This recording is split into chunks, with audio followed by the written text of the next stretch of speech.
Garden of Graves, House of Royals, Book 8. Written by Keary Taylor.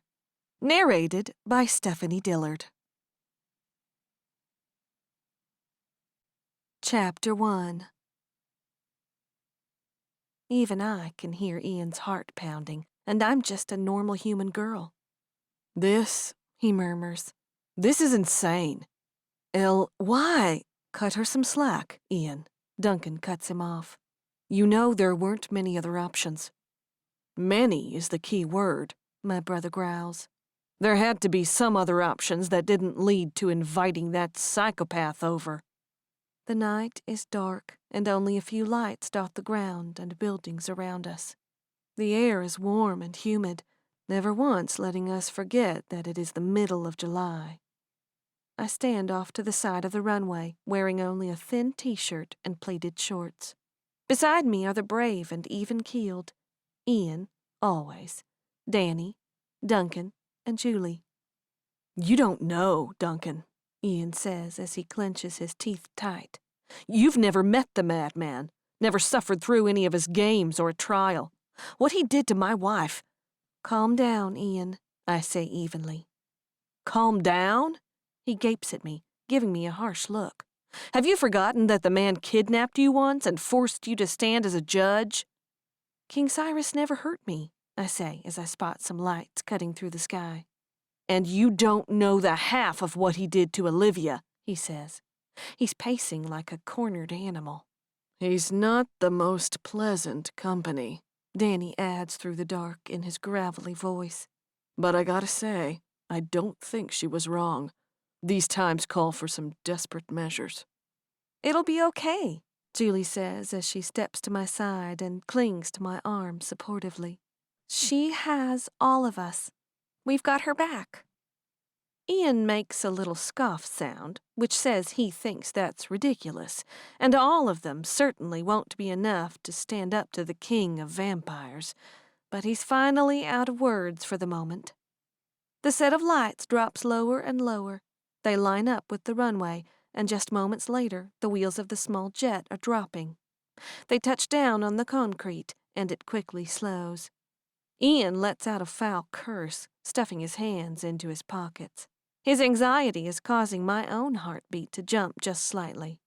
A little sweat prickles on my palms. The plane reaches the end of the runway and makes a turn, heading toward us and the parking apron where our group waits. Even though Duncan and Julie have never met King Cyrus, I feel the air swell thicker around them, feel the oxygen grow thinner. Julie's grip on my arm tightens. "I can't believe I'm about to actually meet the king," Duncan breathes. He's fidgety, constantly fixing his clothes, wiping his hand down his face. He's more nervous than fearful. "You should have hoped it stayed that way," Ian says quietly as the plane stops in place. We wait for an anxious minute, and finally there's the sound of the door unlocking. It lowers, revealing the stairs, and from the dark interior, a figure emerges. He steps through the door, meeting each and every one of our eyes in turn as he descends the steps. King Cyrus stops at the ground level, standing tall and straight, power and confidence radiating from him, matching the little smile pulling at the corner of his lips. "Well, well, Ward family," he says as mischief alights in his eyes. "We meet again." Chapter 2. "Welcome back to America." I speak first. I step forward, reaching a hand out, which he takes and gently shakes. "I hope your flight was comfortable." "It was, thank you," Cyrus says with a somewhat surprised-looking smile. "My pilot is nothing if not the very best." A thin man steps out from the plane and descends the steps. He's tall, but can't weigh much over 100 pounds. His hair is stark white, though he isn't old. His eyes have an unhealthy redness to them. It takes me a moment, but I realize this man is albino. "This is Frederick," Cyrus says, "my assistant." And he gives no more explanation than that. "I expected you to bring more company with you," I say. Cyrus' smile grows fractionally bigger. From what little you told me, I did not think I was in need of an entourage. Besides, I do indeed have some of my people who have already been in your area for some time. Ah, of course, I say, feeling stupid that I didn't count Killian and his soldiers immediately. But we will get to that matter shortly. Cyrus moves on. For now, I say we depart to somewhere a little more comfortable and discuss what you so urgently begged me to cross continents for. I give a little nod and hold my hand out toward the huge SUV Ian rented for the time Cyrus is here. Without another word, the king heads toward it, snapping his fingers at Frederick to retrieve the bags the pilot set on the ground outside the plane. I meet Ian's eyes briefly and see the wild beast that's threatening to go rabid in them. Knowing there's nothing I can do about that, I turn and head for the vehicle, Julie practically glued to my side. "No one warned me he'd be so easy on the eyes," she says with a little girlish smirk. Cyrus looks over his shoulder, giving her a little half-smile, immediately followed by a wink. Julie blushes as red as her hair. Danny takes the wheel and the rest of us pile in, Cyrus riding shotgun. "How long has it been since you last came to the New England area?" I ask Cyrus as Danny takes off.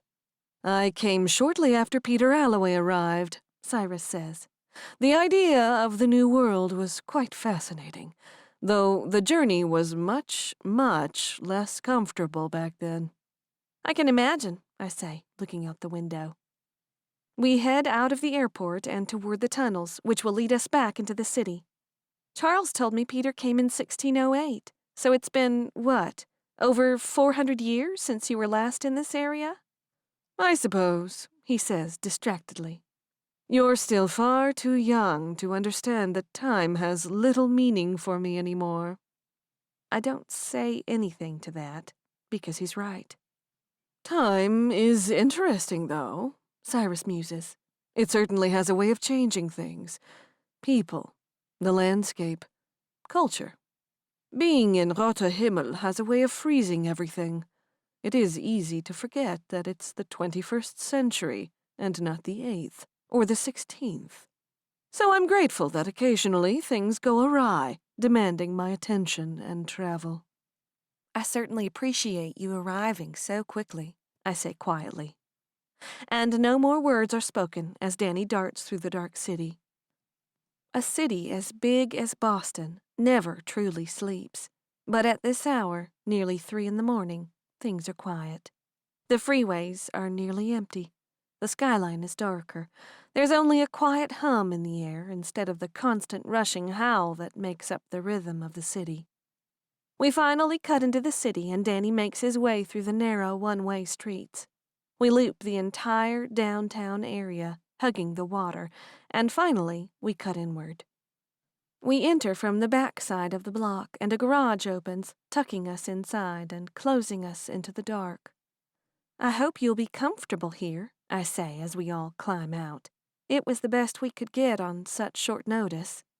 They all follow me inside, and I hope and pray it's as worthy in person as it looked in the pictures. A set of stairs leads us up 3 flights, and when we enter, a grand, spectacular living room greets us. Ornate trim and wainscoting decorates the area. Grand furniture and an even more spectacular kitchen dominate this level. But it doesn't touch the view. 4 great windows look out over the Boston Public Garden, granting a rare view of one of the only green spaces in the middle of the city. This very costly vacation rental sits only 3 blocks from my own home and only 8 blocks from Oleander Apothecary. I will admit it's been a very long time since I've had to stay in accommodations when visiting a house, Cyrus says as he takes the space in before going to stand beside the window. Generally, my generous support of them means a far more suitable home to stay in, rather than a place that houses a revolving door of unknown, questionably clean guests. "And I think that's part of the reason you understand why you were here," I say, going to stand beside him. "I would have invited you to stay at my home, but the entirety of it would fit in this room." Cyrus chuckles. I do have to say, Miss Ward, I'm still impressed. The fact that you have a home in one of your country's most expensive cities is no small feat. I look over my shoulder at my brother, whose expression is of utter disbelief and shock, and give him a little smirk. In the background, Frederick scuttles about, unpacking, checking the building over. Danny, Duncan, and Julie watch him. Thank you, I smile. But you do bring up part of why I am here. He turns to fully face me. His hands are grasped behind his back. He stands straight, regal. I turn to face him as well. His dark eyes burn intensely in the dim light. His thin lips are set hard. Those are lips that have ordered the deaths of thousands of individuals. Where is Charles Allaway? Cyrus asks, no more beating around the bush. I drop my shoulders, standing tall and confident, because when it comes to Cyrus, he takes no prisoners if he senses weakness, and I am not afraid of him. He's been in hiding for the past 7 weeks, I say. Killian has told me as much, Cyrus says, challenging me. He also told me that you, Mr. Ward, told him that you volunteered to hunt him down and bring him back for trial. I must say, after your demonstration at your wife's own trial, I expected more from you. I'm not gonna lie, Ian says. It's been quite a blow to my ego that I haven't tracked him down yet. Cyrus glares, a dark yet amused look in his eyes. Yes, well, Charles always has been a slippery little snake. I suppose it was my mistake to give him a year's time to redeem himself. How much has Killian told you about the last 7 weeks? I ask quietly, drawing Cyrus' attention back to myself. Has he told you how Charles has completely abandoned his house? How he doesn't have a single house member? How he walked away from the 3 remaining members he had? Something ignites in his eyes that tells me he doesn't know all the details. He looks away and crosses the space to sink into a couch. He stretches an arm across the back of it, crossing one ankle over his knee. Killian has informed me that Charles has been impossible to coordinate with, Cyrus says, studying me carefully from head to foot. That he's seen him only 1 time since his arrival here, and that was the day before yesterday, just hours before you called me so unexpectedly. I cross the room, sinking onto the chair next to his couch. The things I'm about to tell you will change things. Some of them might make you angry. You might want to kill me for some of them. They're going to mean changes, but they're things you will want to know. I feel everyone in the room tighten around me, deep breaths being sucked in, knowing all of the information that is about to be revealed and the possible consequences of some of the actions. They're all scared, but all I feel is focus. Cyrus looks up at those that surround me, my brother, my sister-in-law's second-best hunter, the leader who stepped up to my plan, the kind woman who doesn't really fit into these politics. His eyes slip back down to me. But first I need you to make a phone call, I say, holding his gaze.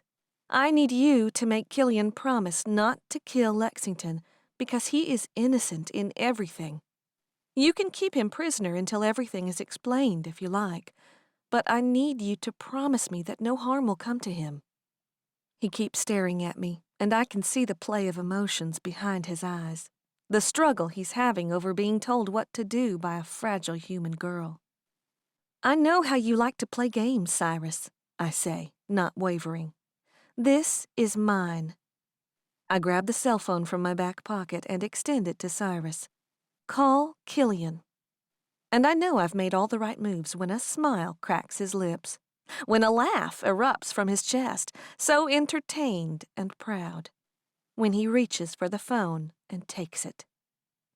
You surely have evolved into something truly impressive, Elle Ward, he says with a twinkle in his eye.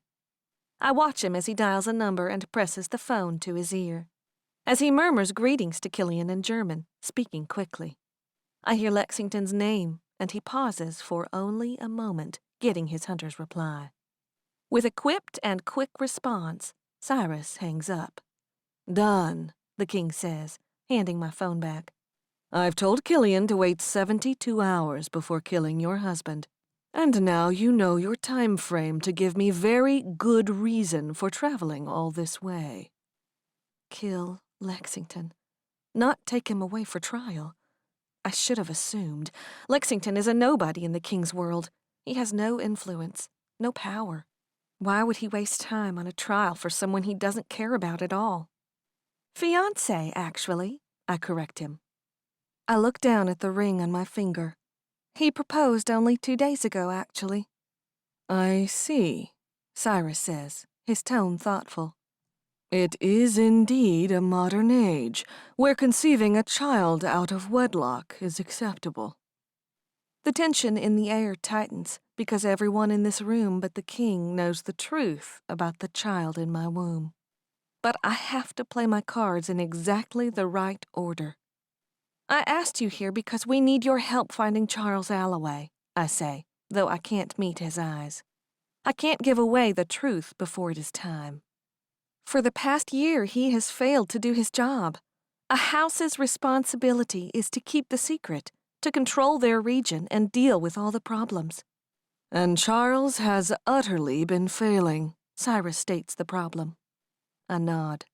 It's becoming an issue. In this very city, I've seen Born feeding in the open. I've met hordes of Bitten, their creator facing no consequences at all. And I know of a man with terrible plans. My blood runs cold at the thought of Jonathan Harper and his plan to end all vampires by exposing them to the mass population. "This should be dealt with by Charles," I continue as Cyrus studies me with unrelenting eyes. But instead, he's been on a crusade to avenge the death of his sister. Ian suddenly tosses something into Cyrus's lap. His eyes flare red momentarily, his fangs lengthening as he looks up at my brother. But he looks down at what rests in his lap. 2 rag dolls whose heads dangle unattached from their shoulders by a length of string. One was crafted in the likeness of Charles' sister, Chelsea. The other to look like me. Accompanying them is a piece of cardboard with the words, "A sister for a sister," scrawled across it. Charles wants me dead, and that's all he's been focusing on. I sit straight, looking at the doll created to look just like me. The blonde hair, the pale skin. Charles had all that delivered to me Christmas Day. "Why?" Cyrus asks, and I think I hear a hint of horror in his voice. He studies the dolls. "You may recall that it was my mother who led the Bitten in that battle 7 years ago. The night of Olivia's introduction, the House of Allaway left, and my mother's army slaughtered most of them." "Including Chelsea," Cyrus fills in. He nods, as if recalling the event. "A sister for a sister," Ian repeats. "Your death to equal Chelsea's," Cyrus says as he looks up at me. A nod.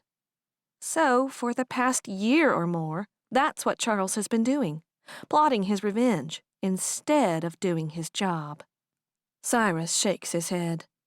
"I warned the snake, told him that if he didn't get his act together that I would kill him and replace him. Apparently, he doesn't much care to take advantage of second chances. He's obsessed. I'm not sure if I say it as an excuse for him, or just echoing a fact that he told me himself. He can't move on until I'm dead." "Then why aren't you dead?" Cyrus asks me with an intrigued look. "Because she's surrounded by people who care about her," Ian says as he steps forward. "You know that saying, 'It takes a village'?" Duncan says. "Totally true in the case of keeping this one alive." "Fascinating," Cyrus says, studying me once more. "Such loyalty is a wonder to behold. Interesting that I've seen it not only with your brother's wife, but you as well." "It's not the same," I say coolly. "I'm no house leader. I try to stay out of these politics. I really do." "But when you've grown up in this world," Ian says, his tone letting on how much he doesn't care for that fact. Cyrus smiles, his eyes sliding over to my brother for a moment. "Your sister is quite brilliant, isn't she?" Ian nods. "Elle knows how this world works," Duncan speaks up. "She knows how to deal with things, has ideas no one else would have come up with." "Are you asking me to let you replace Charles and lead the house?" Cyrus says, looking back at me. "No," I say, shaking my head. "I have no interest in leading. But I want to ask you to let Duncan stand in until things fall into place with a true royal." I look back at Duncan. "See, things have been better for the last 2 months, and it's because of him and his cousin." Suspicion creeps into the king's eyes now. He studies Duncan, and his gaze is so penetrating, I'm sure he can see down to Duncan's very DNA. Cyrus rises to his feet and crosses the room. Slowly, he walks toward Duncan. I have to give Duncan credit, because even though he looks nervous, even though he swallows, unsure, he doesn't break eye contact. He holds his chin high. He stands tall. "And what makes you qualified to think you can rule in a royal's place?" Cyrus says, stopping just a foot in front of Duncan. "I came from a large family," Duncan says after only a breath of hesitation. "When one of us went crazy and killed everyone but me and my cousin, they nearly exposed us. There were a lot of questions, a lot of cops, a lot of stories whispered in dark corners of the room. I understand the value of keeping our secret. I highly value our privacy and having peace." "I'm sure you haven't forgotten Jasmine Volterra," I pipe up. Cyrus looks over at me, and the annoyed look in his eyes tells me he hasn't. "She may not have ruled well, but she kept things in order when the House of Conrath had no leader. What we've established here, it's better than that. It's growing stronger, and they're doing the job Charles walked away from." "They're asking permission to do what they have to," Ian pipes up. "Give your support to the House of Marshals, and you and I can deal with Charles the way you already promised him." Cyrus turns, taking a step, and then 2 toward Ian. "You want me to help you kill Charles, a royal, and then let disloyal Born rule in his stead?" "We are asking you to consider it," I say. I stand, supporting my stomach as I do so. I run a hand through my hair. I'm exhausted, pushed to my limit, physically and emotionally. "Think about it. Sleep on it. For now, I'm sure you're as exhausted as I am. Can we pick you up tomorrow evening and show you the House of Marshals?" Cyrus studies me, and there's something about the way he looks at me that reminds me of when Michael and I first met. There's surprise there, and respect. "I'll consider it," he says teasingly. "You get your sleep. Take care of that child. I shall see you tomorrow." I nod and turn to head for the door, and quickly the others follow after me. Silently, we descend the stairs. We pile into the SUV and Danny backs out of the garage, pulling out onto the road. "Holy shit," Ian breathes as soon as we roll away from the building. How are you doing this, Elle? I've never... Cyrus, he almost seems reasonable with you." "I told you," I say as we drive the few short blocks to my home. "King Cyrus never hurt me. I'm just being careful." Ian shakes his head in disbelief. "I get it now, why everyone's so afraid of the guy," Duncan says. "If that's the king being reasonable and calm, I can't imagine him when he's not." "You can't even imagine," Ian says darkly. Danny pulls up to the curb in front of my building. I say goodnight to Julie, Duncan, and Danny before Ian and I climb out and head up the stairs. "Maybe we don't tell him that you were the one curing the Bitten," Ian says as he watches me unlock my front door.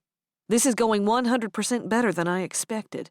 If we just omit—" "And how else are we supposed to clear Lexington?" I say sharply as we step inside. "I'm not going to let them kill him over something I did. Gillian knows someone was curing the Bitten. Lexington lied too well." both Killian and Cyrus are going to need answers. I head up the stairs, my bed calling my name, because last night I didn't sleep at all once Killian hauled Lexington off and I called Cyrus. Like I said, I continue as I open my bedroom door and head into my closet. I'm so tired, I don't even care that my brother is standing in the doorway as I change into pajamas. This is all about timing, revealing the right information at the exact right time. I just need to get Cyrus in the palm of my hand, so happy with what I present to him that he won't care about what I've been doing. And if that doesn't work, we make some kind of deal. Or he makes you play some kind of game to keep your life, Ian says darkly. I'm a little surprised he hasn't sprung something on us already.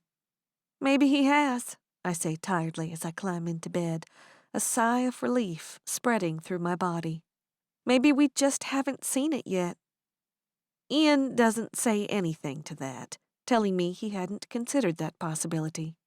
I've got this, Ian, I say as my eyes slide closed. Please just trust me. He gives a little noise, neither accepting nor rejecting, but he crosses the room and presses a kiss to my forehead. Get some sleep. I just nod and instantly drop off into the dark abyss. Chapter 3. My eyes flutter open, so very tired and so ready to drop back into the comforting embrace of sleep. But when they settle on the clock and it reads 10:42, I startle, scrambling to get out of bed. I had planned to open the shop just to keep my mind occupied, because there's nothing I can do at the moment to help Lexington besides what I'm already doing. And I don't want to just sit around and obsess all day. You up? I hear Ian say quietly from outside the door. Yeah, I say breathily as I finally escape from the bed and head to the closet. Ian lets himself in. Relax, he says as he steps into the doorway of the closet. Casey went to the apothecary this morning and opened. She says she's good to help out whenever you need. Really? I say, pausing as I frantically search for a shirt. My pride is a struggle for a moment. In all the years I've owned the shop, I've never had any employees. No one besides Kai and then Lexington has ever given me a hand with it. It's always been my baby with sole custody. Hey, Ian cuts in. It's okay to have a little help now and then.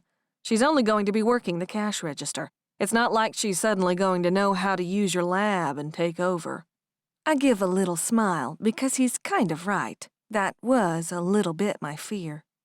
I guess it's for the best. I can't really afford to lose business, and my life is a tad unpredictable right now. You can say that again. I jump when Kai's voice cuts through the bright morning. He's just plopped himself down on the end of my bed. I give a little squealing scream and hold the first item of clothing I can find up to my chest. I'm wearing only a bra and my pajama bottoms. It's one thing when it's my brother. It's another when it's the man who once wanted a relationship with me. A little knocking goes a long way. Ian glares darkly at Kai. He blocks the door while I hurry and pull a shirt on, covering up. And I'm not sure how I feel about you just waltzing into my baby sister's bedroom. I push past Ian, giving him a little side scowl. But he's not entirely wrong. It's fine, Ian, I say, curling up back in my bed, propping my back up against the headboard. I mean, Kai's practically family. Not going to lie, he says, looking back at me. Makes it real, seeing the actual belly. You're pregnant. I nod, taking in a deep breath. I reach over and pull open the nightstand drawer, pulling out the 3 pictures from my last ultrasound. I hand them over to Kai as Ian settles into the chair in the corner. Wow, Kai says. That really is a little person in there. With feet and a nose and everything. My hands come to my stomach, and almost instantly there's a fluttering movement inside. What did Lexington mean? Ian says quietly as he looks over at me.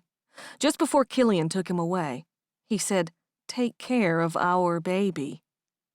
My throat tightens and I hold my stomach securely. There was something so absolutely sincere in the words when he said them. Since I came back from Vermont, We decided to pretend this baby was Lexington's all along, but the way he said those words, it wasn't for pretend. Those words weren't for show, Kai confirms as he looks up at me from the pictures. I don't know. It's a lie, but I'm not sure I can handle the truth. Just hours before he was taken away, Lexington told me he loved me, every part of me, and he pressed a gentle kiss to my stomach. I'm hungry, I say, when I can't handle the weight in the room any longer. In my head, there's a constant countdown, ever aware of how many hours are left until the 72 are out. We're down to 57 of them until Cyrus says he's going to kill Lexington. That's what's going through my head as Danny drives from the condo to the House of Marshals, with the king and his assistant as our passengers. When we arrive, the house looks dark, as if no one is home, but even I can hear the faint sound of voices, the heavy fall of feet from inside. The 5 of us walk up the stairs and ride in through the door. Suddenly, all the voices fall silent, and I feel fear seep into the air. We hook left into the living room, and there they all wait for us. The entire House of Marshals, and those from the House of Conrath who have been hunting for Charles. Duncan and Aaliyah sit on the couch in the center. I'm not sure how Duncan talked her down after her fit the other day, but here she is, ready to get back to work. And the house members surround her, ready but nervous. Robert, Eva and Julie, Valentina and Casey, Po-Sun. They may still be small in number, I say when no one breaks the silence, but this is where we stand after only a few months of effort, completely collected from ground zero. 2, Cyrus says as he studies them all. 3, he takes a step forward, clasping his hands behind his back. 4, 5. His voice grows quiet, calm, and terrifying. 6, 7, and 8. He stands there for a moment, silent, observant. The marshals raise their chins, even if they look ready to puke. They hold his gaze. They look strong, sure. A false house of only 8, Cyrus states. It is difficult to control such a large region with only 8. Olivia started with only 6 before you came to Silent Bend, Ian points out, and she didn't have to start from scratch. Cyrus looks over his shoulder, meeting my brother's eyes. Charles was down to only 5 members just last fall, I state. As of 2 months ago, he only had 3, and now he has none. He's walked away from everyone. He's turned into a complete and utter failure, Ian says. He's going to get our kind exposed. It would have happened already were it not for the marshals. Ian steps forward, standing at my side. This can't go on. I know it. Elle knows it. You know it best. We can't let Charles survive after what he's done. You seem rather convinced that death is the best fate for the leader of the House of Allaway, Cyrus says. He turns, taking slow steps toward my brother and I. You seem to know details, hold certain levels of malice toward the man, have exuded a confidence in this request that I don't think is warranted. He stops just a foot in front of the 2 of us. His eyes are slits, cold, hard as ice. Why? Ian is the first to break. His eyes slide over to me, and so do Cyrus then.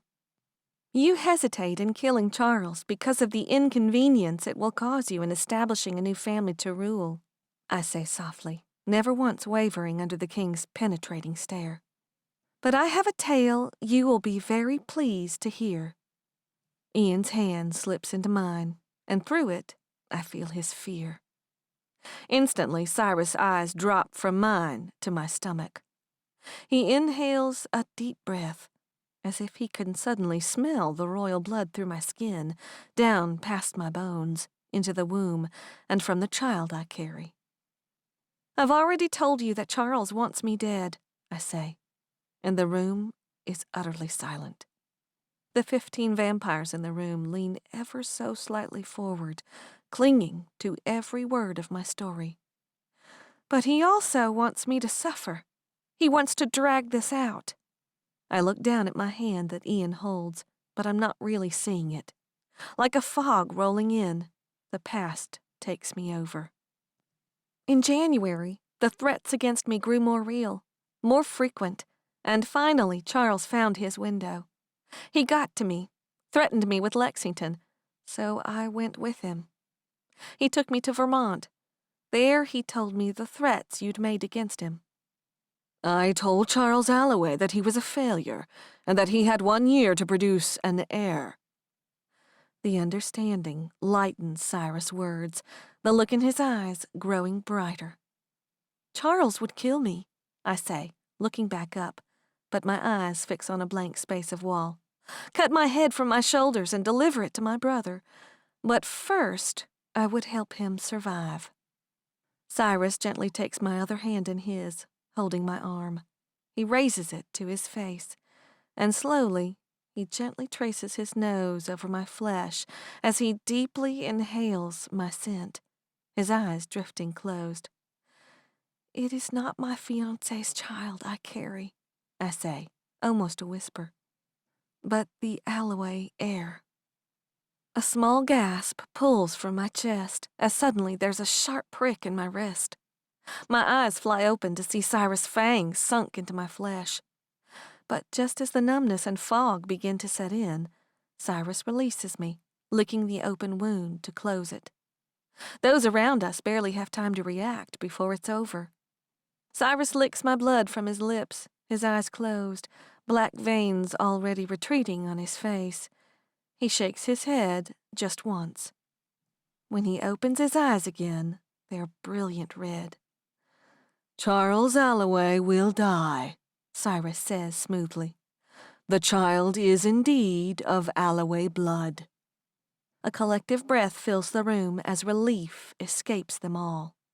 But the tension does not disappear.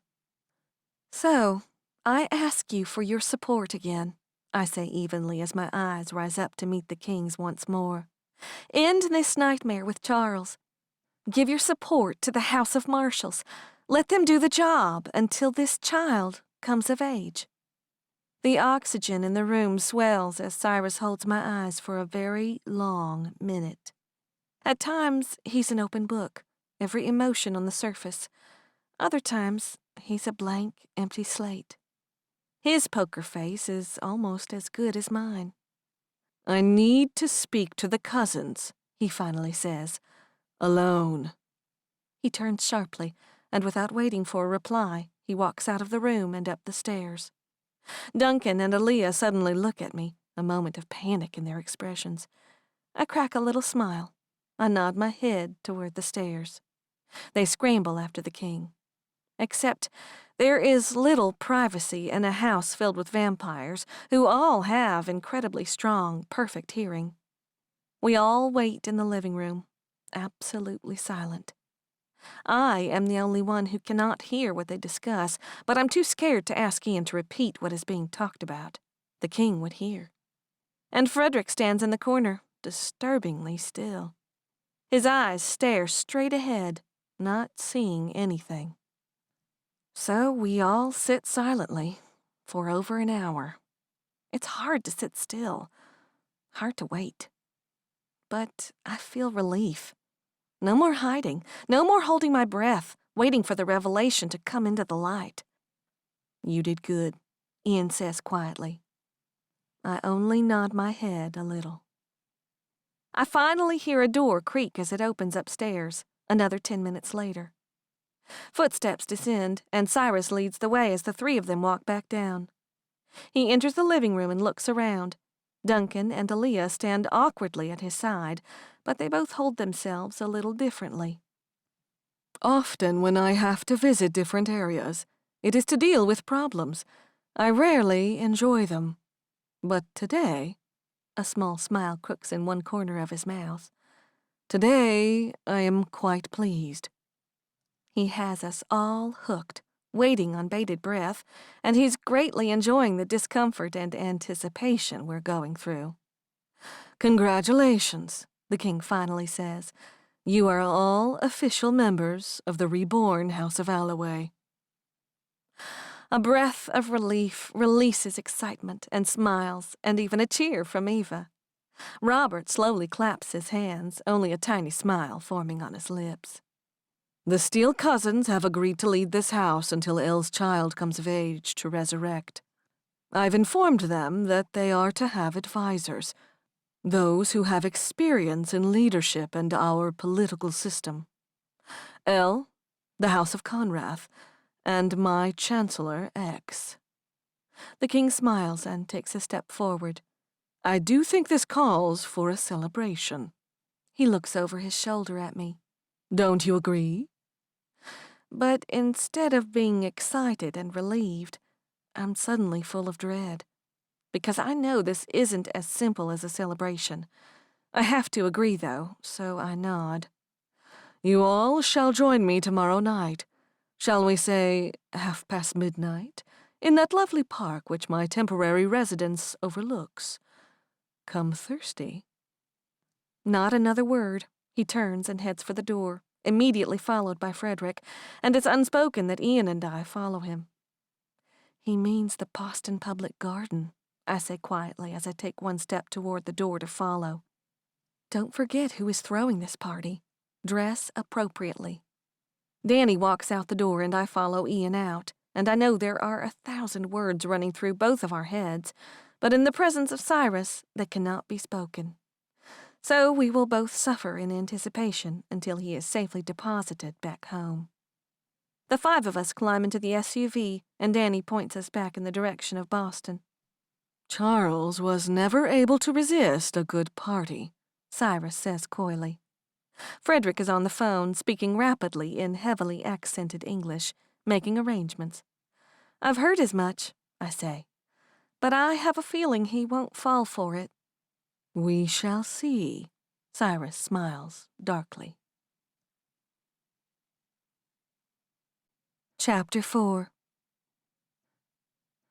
It's nearly 1 in the morning when we get back to Cyrus' condo. As we park in the garage, I stall outside the door to the inside. "Cyrus," I say, forcing my voice not to quiver, "I wonder if you'll join me for a little walk. I'd like to talk to you about a few more things." "There's more?" he questions with a raised eyebrow. "I'll join you," Ian quickly interjects. "That won't be necessary," I cut him off.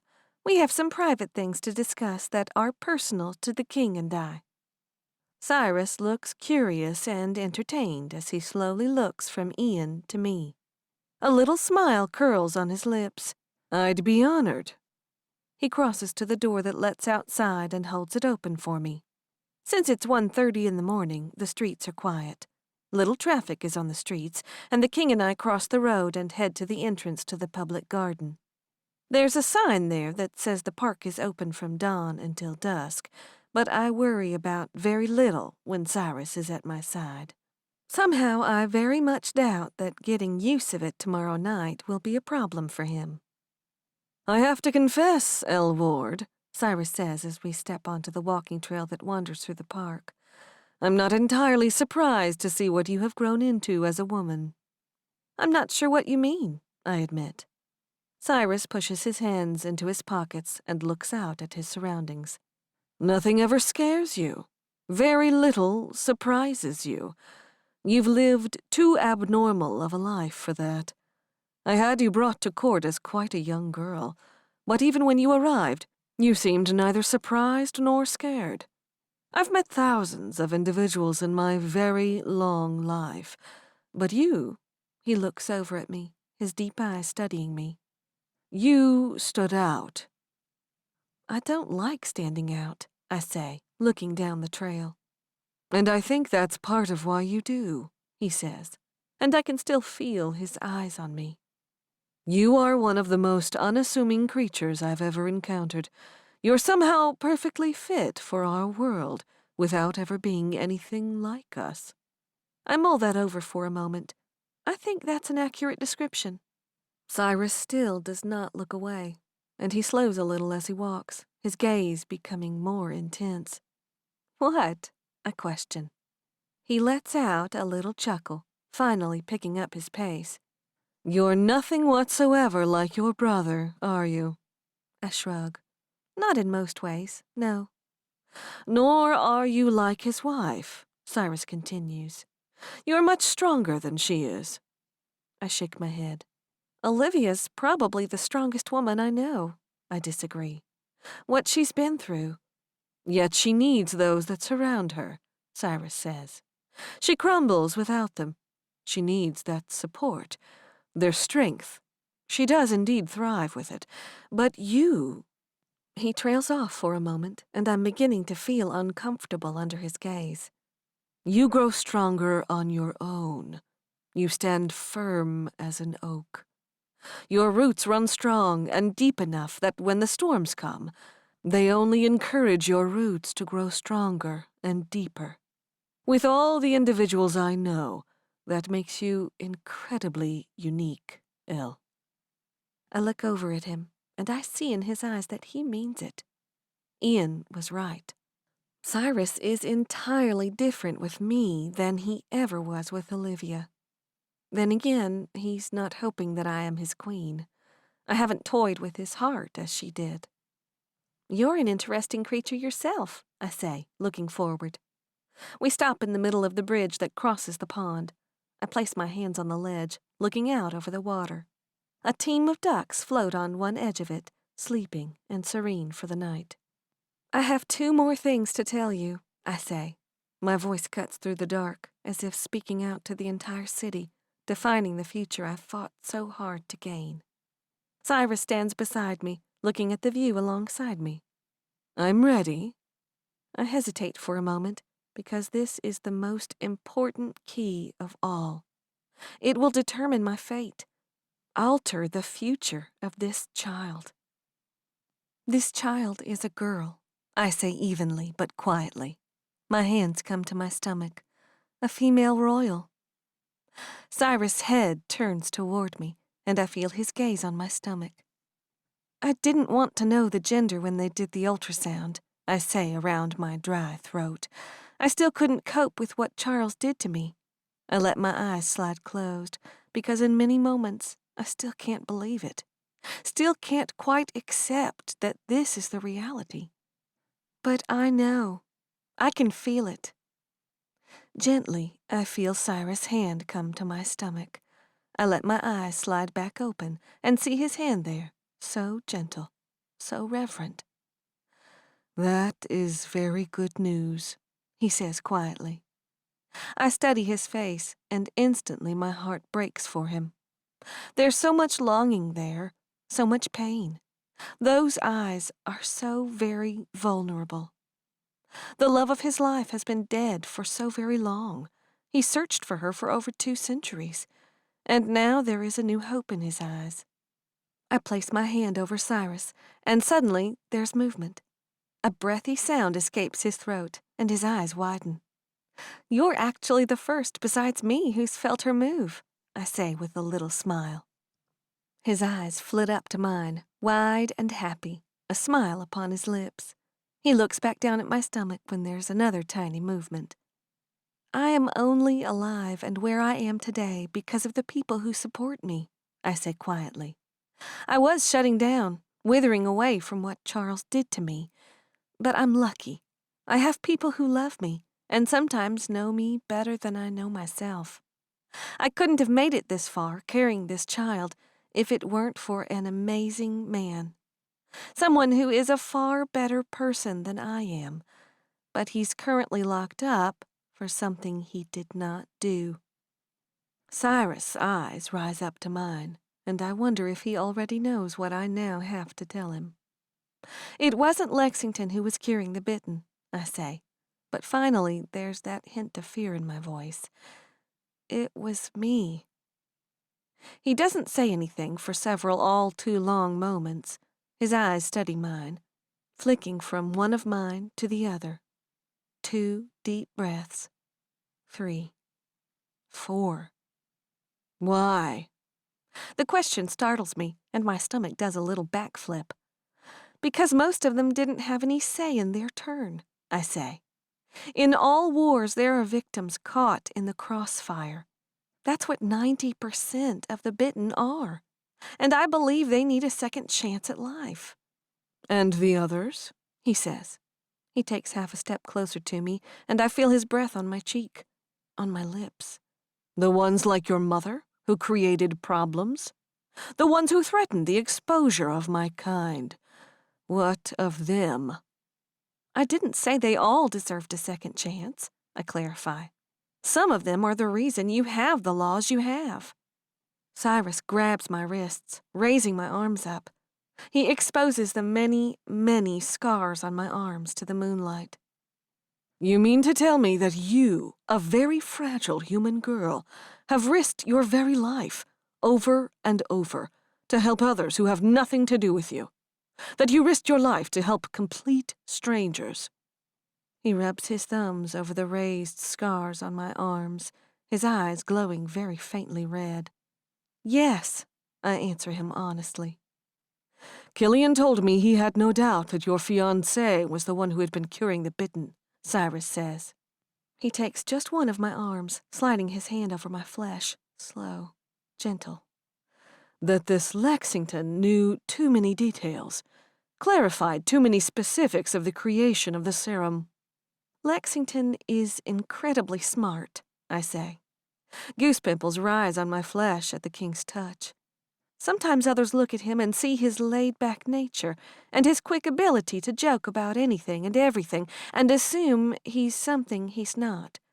But he's one of the smartest people you've ever met.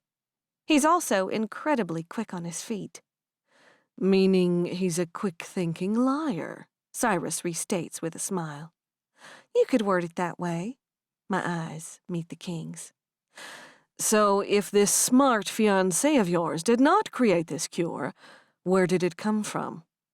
And I knew this was the question I was going to be asked, the one I couldn't answer honestly, because the truth would expose Henry Conrath. Olivia has made it very clear that court does not know Henry is still alive. As of now, there are just rumors that his death was faked. I knew I was going to have to lie about this answer, so I've been practicing keeping my heartbeat from betraying me. One of my professors when I was at Northwestern created it for me. I lie, channeling Lexington's abilities. Only I've been thinking of this one for years, should I ever get caught. She was a brilliant chemist, always researching, always creating new things. She could have made a lot of money working for pharmaceutical companies, but that wasn't who she was. Only this lie is rooted in truth. Dr. Wharton was indeed brilliant, and could have made millions with her abilities. Instead, she helped inspire students like myself. I was almost finished with my degree, I continue as Cyrus studies me, his eyes slotted, as if he can see down to my very lungs, to my calm heart, searching for signs of lies. We'd been working on some things together, but one day I brought her a vial of bitten blood and challenged her to create a serum that could reverse its strange defects. Within 4 weeks, she created a successful cure. She had no idea what she'd made. And what became of this professor? Cyrus questions. No one knew she'd been suffering from ovarian cancer. I mix lies with truth. She passed away just weeks after I received my degree. Cyrus studies me, and there's a look of slight disbelief in his eyes. He can't tell my truth from lies. I found a pharmaceutical company in Venezuela to manufacture the cure for me. I lie. They've been supplying my work for the past few years, but when Charles took me, I trail off. I haven't cured any bitten since December. I raise my eyes back up to Cyrus, standing straight and tall. I know it was going against your decree, I say, but I don't apologize for the people I've helped, the lives I've saved. It was never Lexington that cured them, as he said, to protect me and this child. It was me, and I fully accept that responsibility. Cyrus studies me, unmoving, utterly silent. His eyes just bore into mine, his expression impossible to read once more.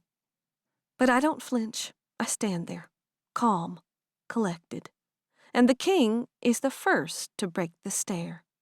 His eyes drift back down to my stomach. He takes another half step forward, places his hands on either side of my stomach, gentle, tender. Our world needs more balanced, brave people like you, Elle Ward. He doesn't look up. He continues to stare at my stomach. I don't often encounter individuals who defy my orders, and I've never encountered a human who has done so. He looks up into my eyes. But you have earned my respect, he says, and have had it since you were just a girl. I cannot condone what you've done, and cannot allow you to continue this work, but I feel you are one of the most complicated, yet simple, humans on this planet. I raise my chin a little, holding his eyes. You are pardoned, Elle Ward, Cyrus says, as his hands drop away from my stomach, and your fiancé shall be released soon, with your promise that you will remember who is king in this world you are forever tied to. He is asking me to promise I will cease curing the bitten, but he has not worded his request carefully enough. I promise I will always remember. A coy little smile curls on his lips, and I have a feeling he knows what I'm thinking. Yet he doesn't correct me. I have to ask, I say, continuing in my boldness, will you put the new house through a game? Cyrus' smile grows. I am notorious for them, aren't I? I don't answer him. The game has already begun, he says, inclining his head toward me. And this one is purely mental. It's a game of dreaded anticipation. There is no actual game, I say, catching on quickly. In some ways, I feel like Cyrus and I think too much alike. You're only letting them think a game is coming. The dark look in his eyes confirms it. And now that you know the truth, Elle Ward, I expect you to not spoil the game. I shake my head. My stomach is sick, but I can only stretch my luck so far. I understand. Good, he says. Now that's out of the way. Suddenly he disappears, and I hear someone cry out in pain across the bridge and partly around the pond. Through the dark, under the moonlight, I see a man wearing jogging clothes, half crumpled in the king's embrace.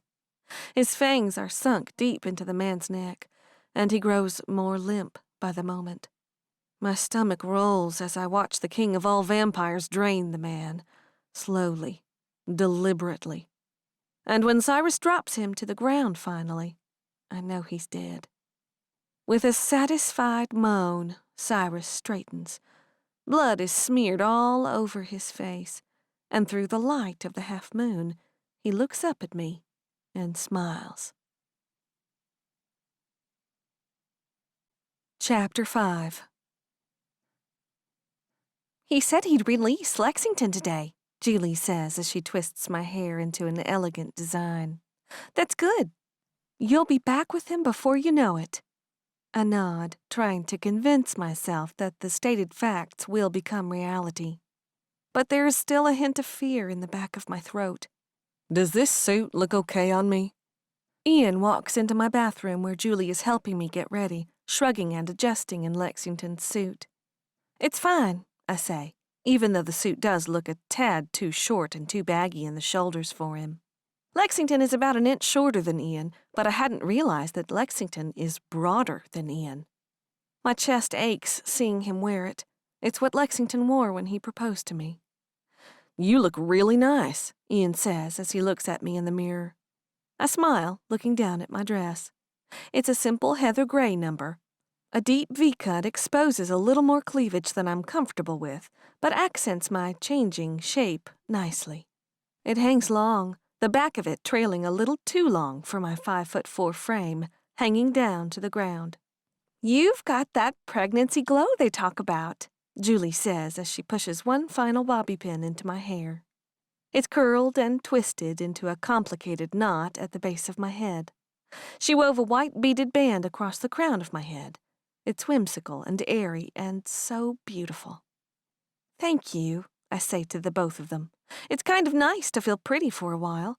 I'm getting to that phase where I'm just starting to feel kind of fat." Julie laughs, hugging me into her, and Ian just gives this little eye roll and a smile. "Come on, everyone from the house should be arriving at the park any minute." Ian nods his head toward the door. I slip my shoes on, simple, strappy sandals, because heels while I'm pregnant just aren't going to happen. And then the three of us head down the stairs. It's dark when we step out onto the sidewalk. The hour presses toward 2 in the morning. It's weird living under the pretense that those around me have to be limited to the nighttime hours, when, for so long, they've all been going out during the day with no problems at all. But everyone understands we have to do all we can to protect Henry and the House of Conrath. "Can't say I'm a fan of all this nighttime activity," Julie says. "You need to be sleeping when you can, and instead you're constantly dealing with high levels of stress." I look over at Ian, and there's a knowing look that passes between us. I told him I planned to ask her to raise this child, because she's always taking care of everyone, and here she is, doing it yet again. "You're not wrong," I say after only a moment of hesitation, "but let's just keep our fingers crossed that it won't be an issue for much longer." "He really seems to think Charles might show to this party?" Ian asks doubtfully. "Maybe," I say as we continue down the street.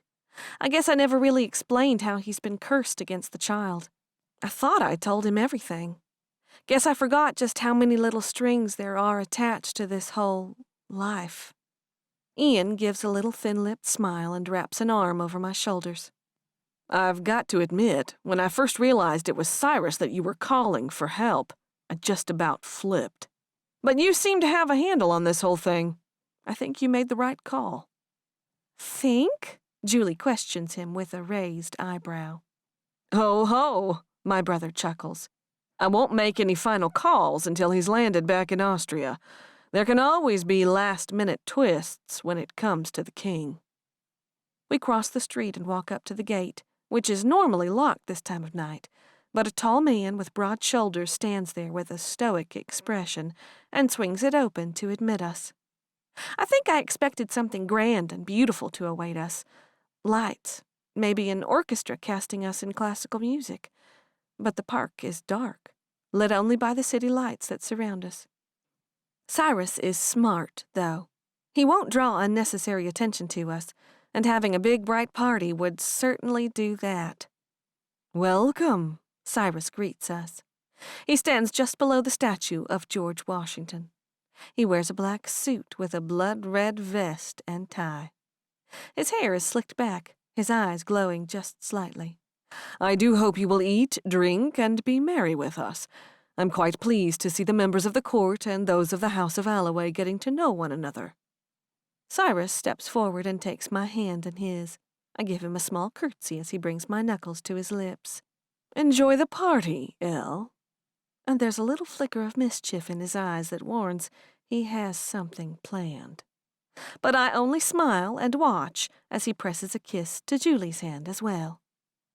The three of us walk around the statue, finding Frederick, Cyrus' assistant, scurrying around, keeping everything in order, and we head to the expanse of grass stretching before us. "Get ready for some kind of mind game," Ian whispers.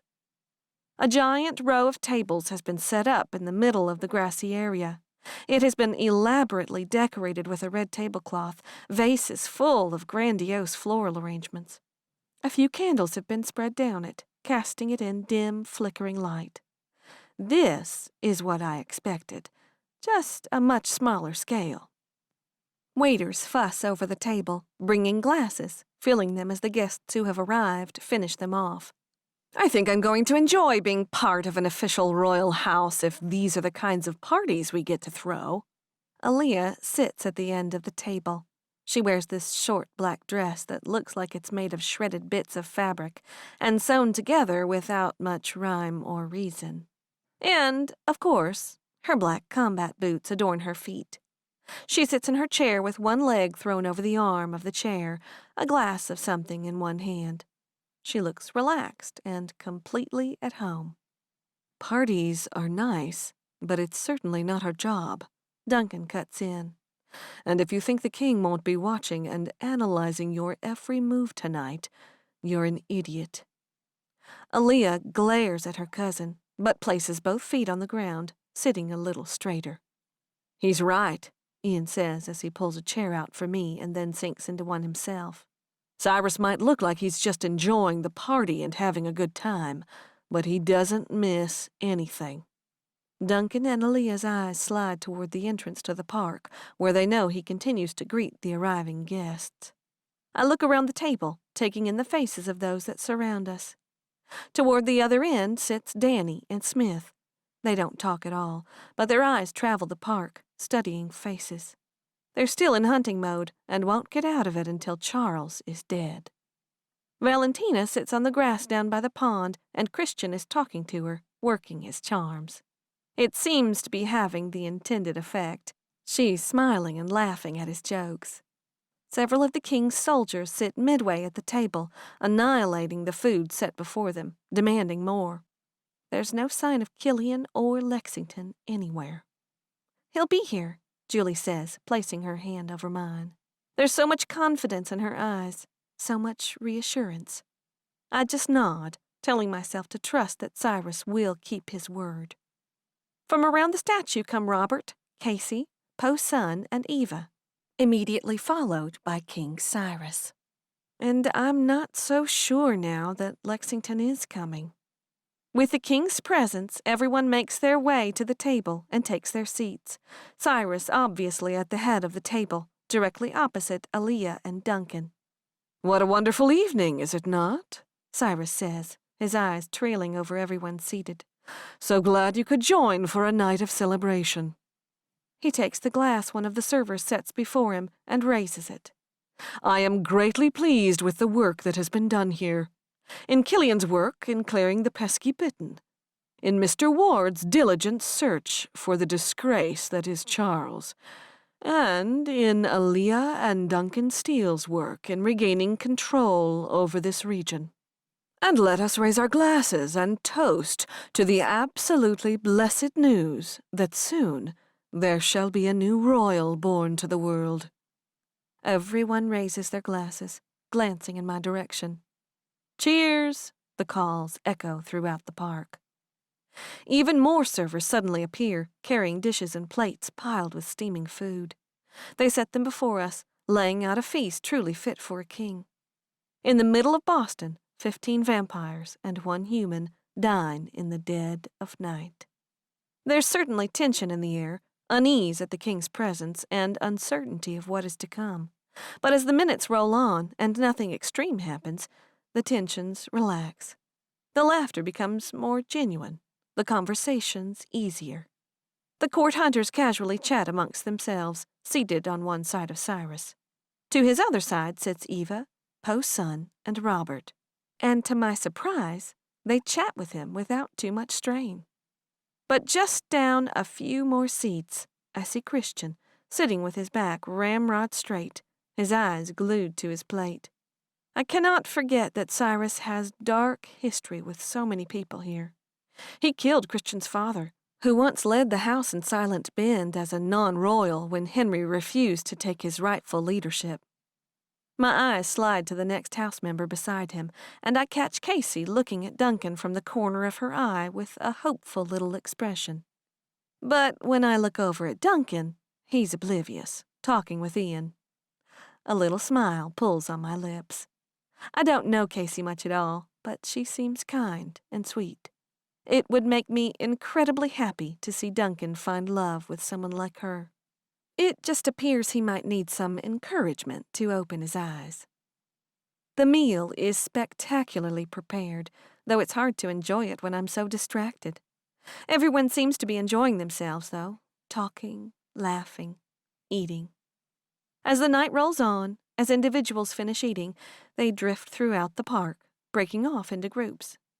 Christian and Valentina once more, Eva, Robert, and Aaliyah, Cyrus and Duncan.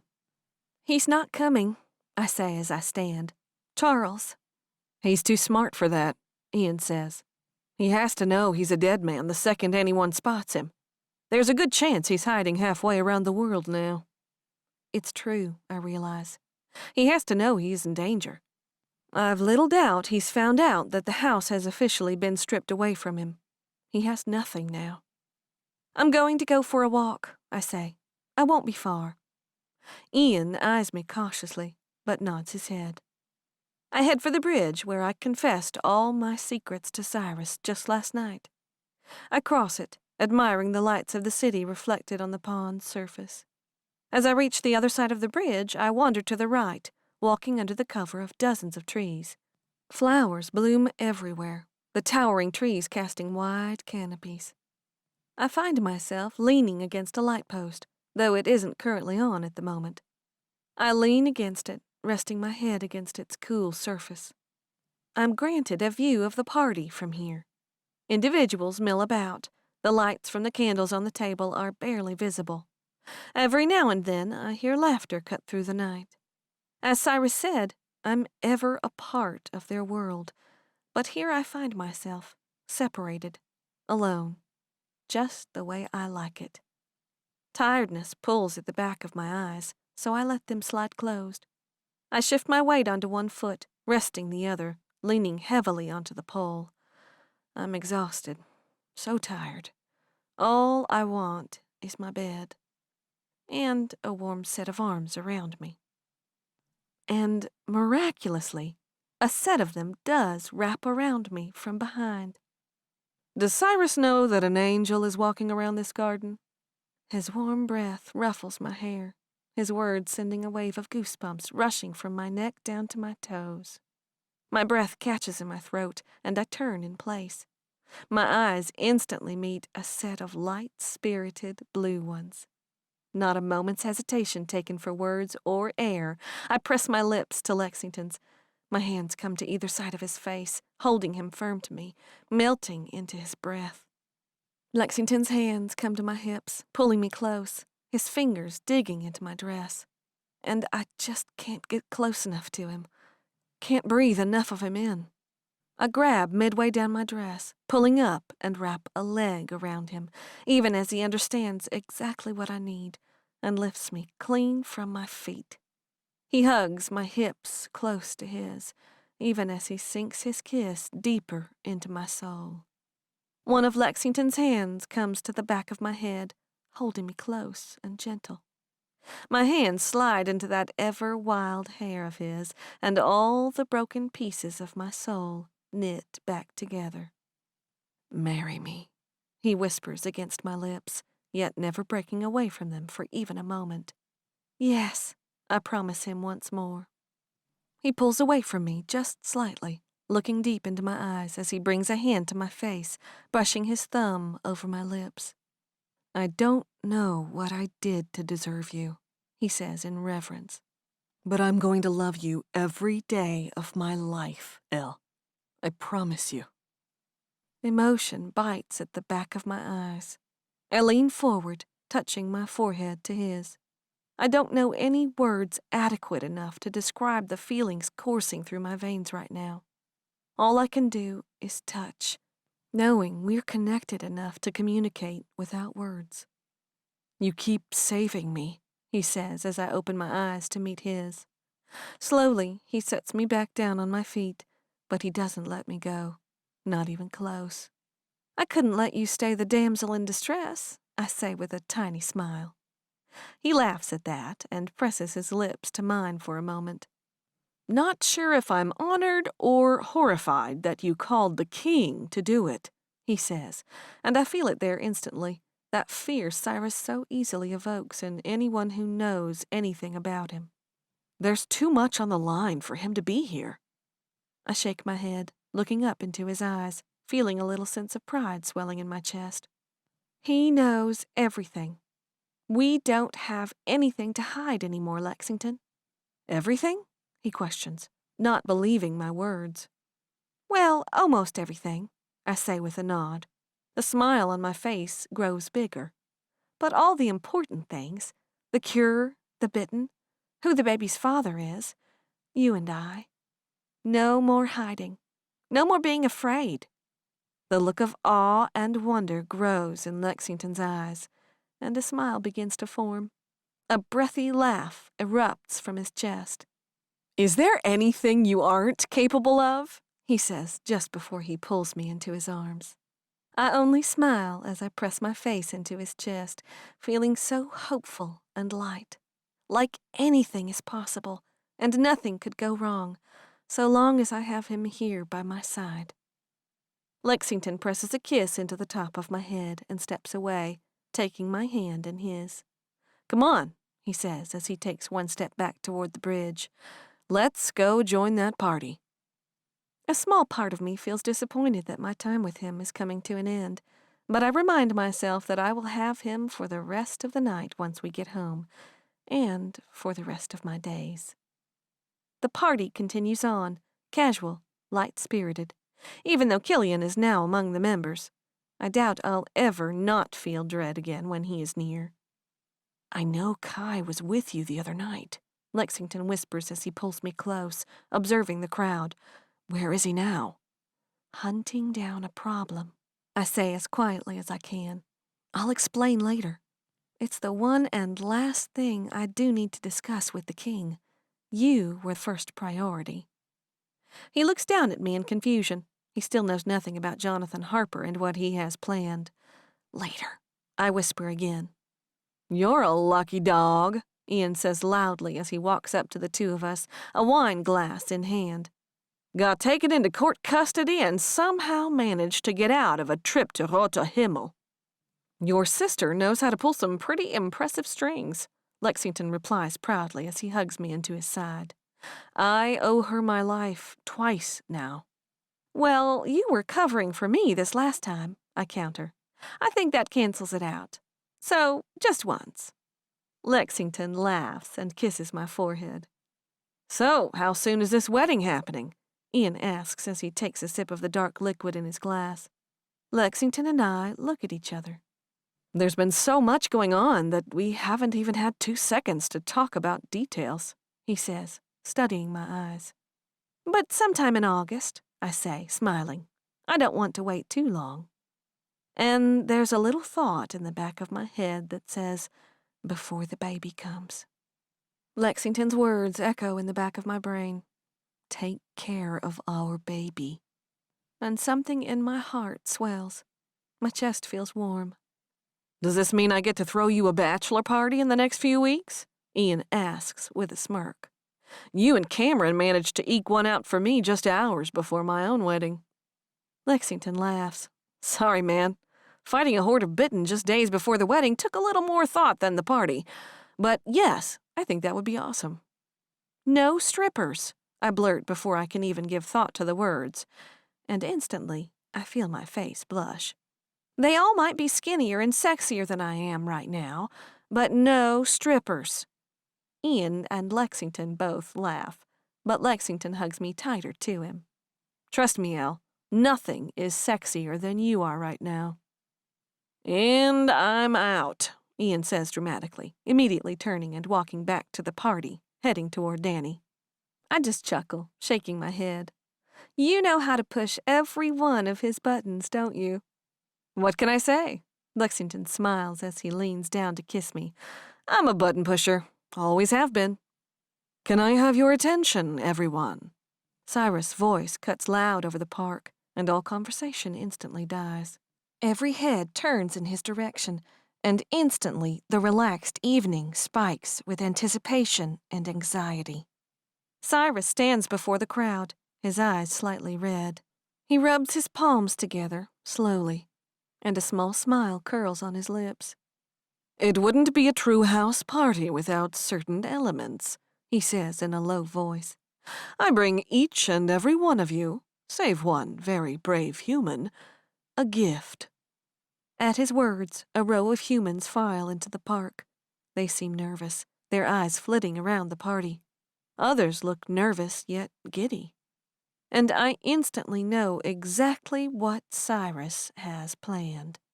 I know why he's done it. Chapter 6. "Enjoy your dessert," Cyrus says loudly as the humans wander around, each aiming for one of the born in the park. "Just be careful you do not take too much." Without hesitation, he sinks his fangs into a woman's neck, and she instantly goes stark still. I watch in horror as every one of the humans makes their way to a vampire. Eva, Aaliyah, Robert, Killian, and all of the court hunters don't hesitate in sinking their fangs into a soft neck. But Ian, Lexington, Danny, others look around, unsure of what to do. "Hi," a young woman says nervously as she walks up to Lexington. He struggles, looking at me in a panic. "Hi. Actually, I'm good, so you can just, head home." She shakes her head, fear creeping into her eyes. "That man, he said you had to feed. It's what he paid me a lot of money for. Please." "I've brought gifts unto you." Cyrus' voice cuts through the night once more. There's bite to it. Everyone looks up, and I see him drop the woman he was feeding from, blood dripping from his lips. "I would think you should all know how rude it is to refuse a gift from one such as myself." Ian looks over at me, panic and disgust in his eyes. I turn to see Lexington's eyes. There's regret and fear there. I shake my head, taking a step away. The words are there in my throat. Do what you have to. But I can't push them out. "Drink!" Cyrus bellows, anger and power rippling through the night, causing every one of us to startle. One last look of horror exchanging between us, Lexington grabs the young woman by the shoulders, pulling her closer to him. Ian glances at me with regret and takes a step toward the man before him. They both sink their fangs into soft flesh. Duncan takes deep pulls from a man's wrist. Casey looks ready to cry as she drinks from a woman's neck.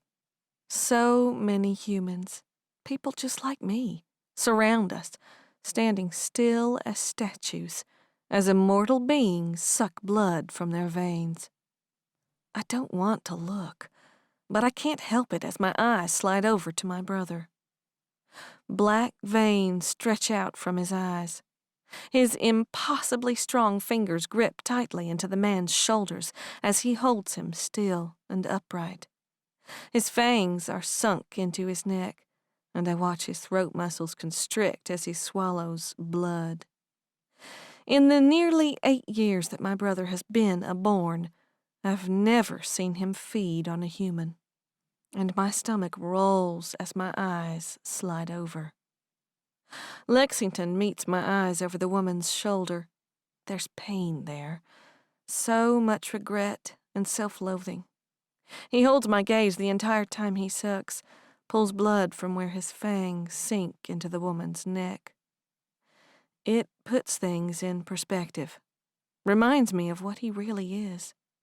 He may have control, may seem so normal and casual and like any other human man, but here is the truth of what he is, what he's been for nearly 150 years. Emotion bites at the back of my eyes, and I force them closed for a moment. When I open them, I stare at King Cyrus, who gazes back at me. This little show was for me, to remind me that I am fragile, to put me in my place, to show me what those who I surround myself are capable of. But I will take it. I accept his show of dominance in exchange for what he has done and will do for me. "Thank you," I say, even though my throat is tight. The smile on his face grows fractionally bigger, the look in his eyes just a little darker, and he nods his head in acceptance. Lexington releases the woman, and she sways just a little before he grabs her once more, steadying her. "I'm sorry," he mutters as he wipes a tiny drop of blood away from his lips on the back of his suit sleeve and looks over at me. I'm not sure if he's speaking to me or the feeder. maybe both. Don't be, the woman says, blinking fast to clear the fog from her brain, a feeling I'm far too familiar with. She takes a step away from Lexington, slowly stumbling her way back to the gathering crowd of humans. I mean to take a step back toward Lexington, to go to his side, but my feet are rooted on the spot. Ian looks up at me as his own feeder walks away, and there's just as much shame in his eyes as I've ever seen. "Thank you all, kindly," Cyrus says, loud enough for all to hear. "I do hope you enjoy the deposits into your accounts." Suddenly, every one of the born in the park perk up. Eyes sweep to the fence that surrounds the beautiful grounds, and my ears pick up on the whispers. My eyes slide to the dark shadows against the buildings, and dread pools in my stomach. I see a set of eyes watching us, find another just a few yards from them. Within moments, I find over a dozen people watching us, who have just seen the very public display of vampirism. "Hunt them down," Cyrus bellows, his voice nearly inhuman. His eyes flash brilliant red, black veins racing down his face. Without a second's hesitation, Killian and his hunters disappear in the night. And just another moment later, Cyrus himself is gone. "Run," I breathe over my lips, even though I know none of them will be able to hear me, even though I know it's far too late. I didn't even realize I took a step forward, but Lexington grabs my forearm, stopping me. "There's nothing you can do," he says with regret and pain.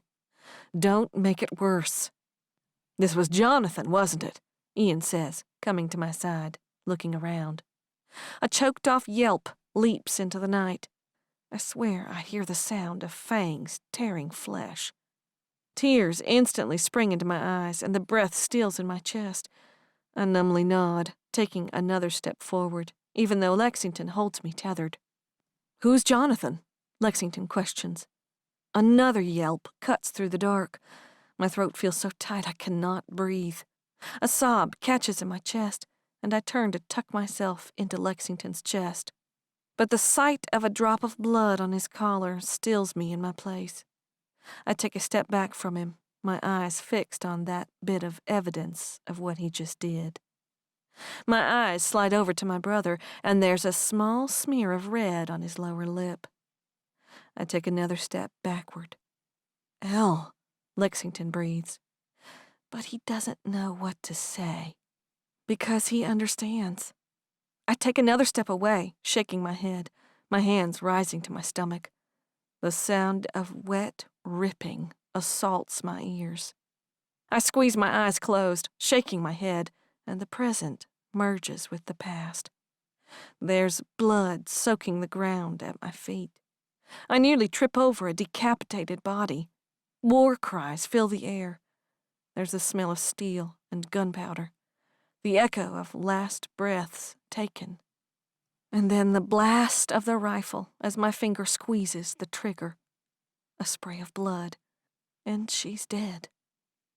"Elle." A voice echoes from too near and too far.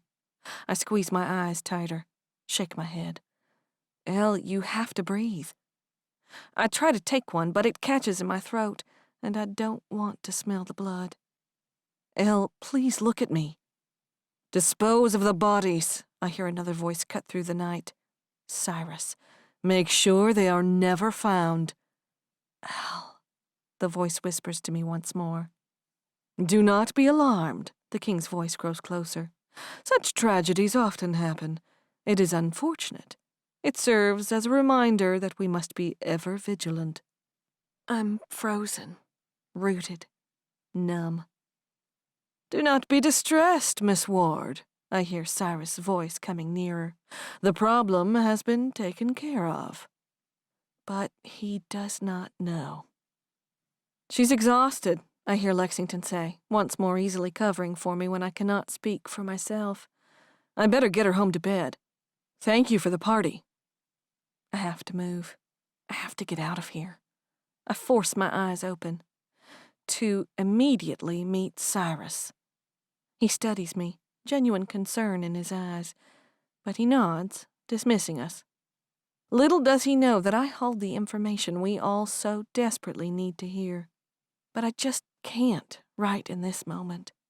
Not surrounded by the blood and bodies of all those people who just witnessed unspeakable magic and unnatural nature.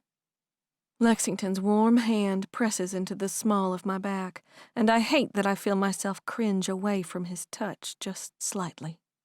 But I force my feet to walk, one foot in front of the other. I walk, too fast for my tired body, but I walk quickly, across the street and down the sidewalk.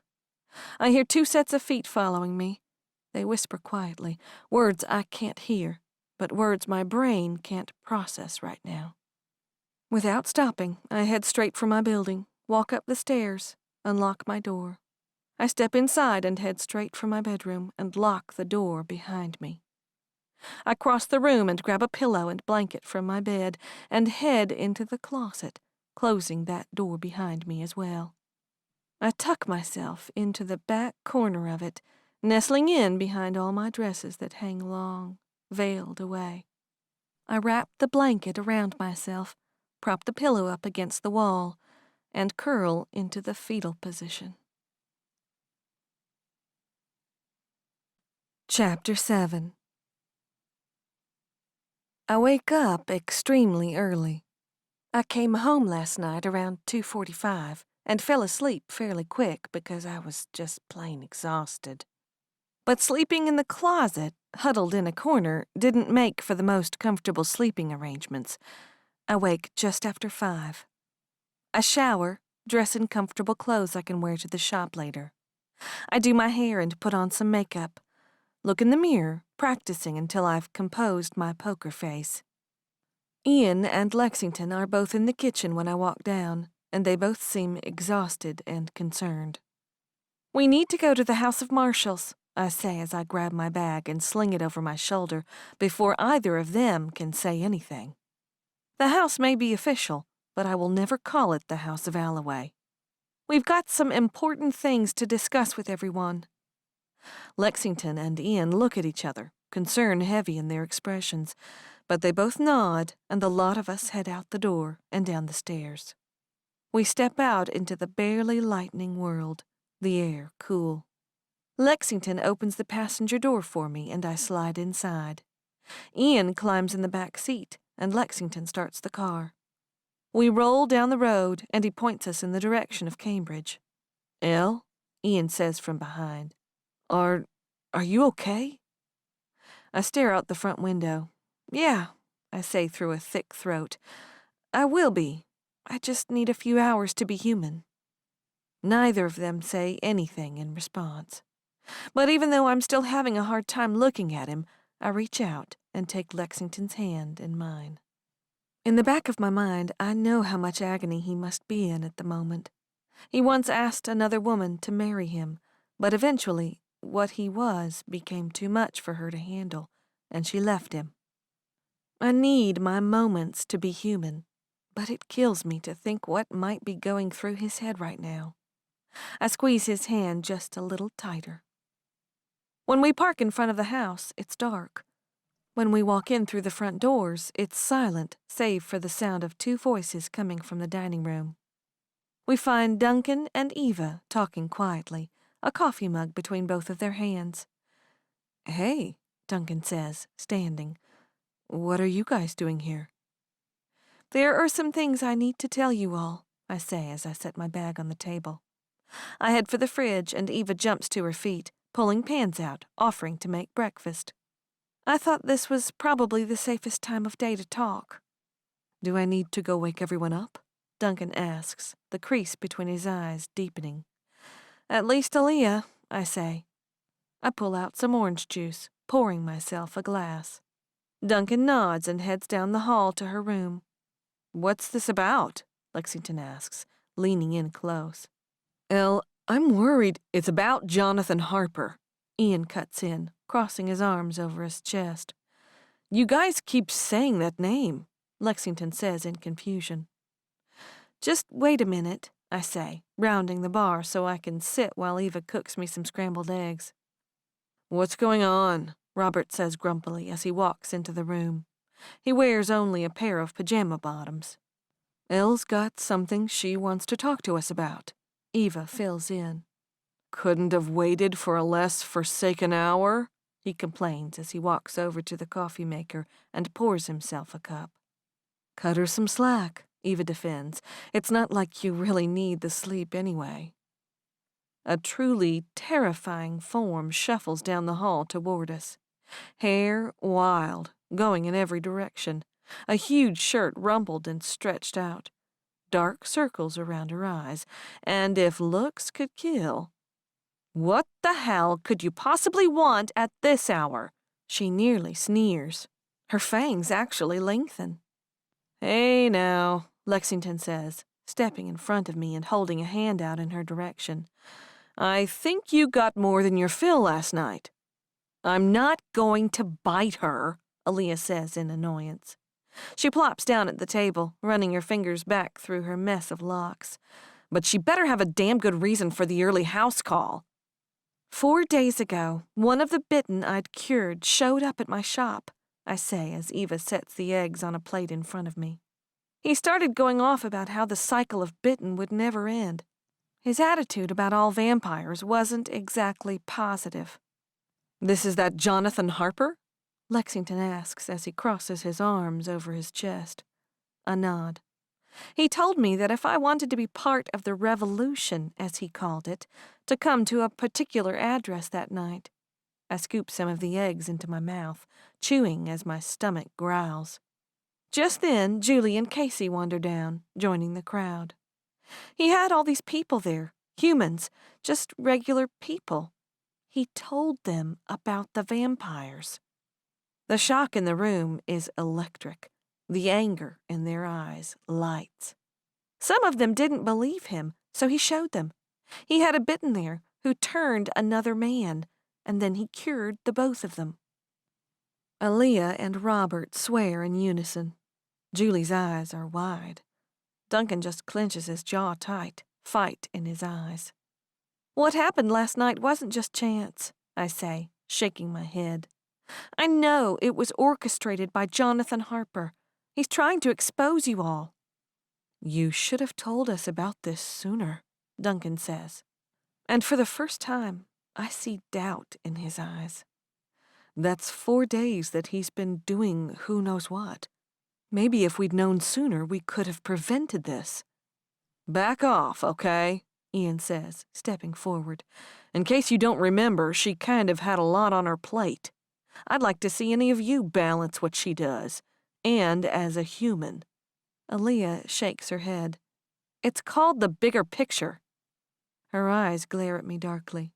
We're all real sorry your boyfriend here got a little scare, but this affects all of us. Every born, every Bitten. My eyes fall to the floor, but they aren't saying anything I haven't already thought about myself.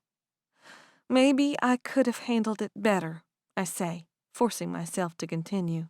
But this is the reality, and we have to deal with it. Lexington's hands come to my shoulders, giving me support and reassurance. We can't tell King Cyrus about this, I say, shaking my head. He already hates the Bitten, wants every one of them dead. If he finds out this was organized by someone who used to be a Bitten, he'll kill you for sure, Robert says darkly. Not while she's pregnant with a royal, Lexington says, but his tone says he knows it's a weak argument.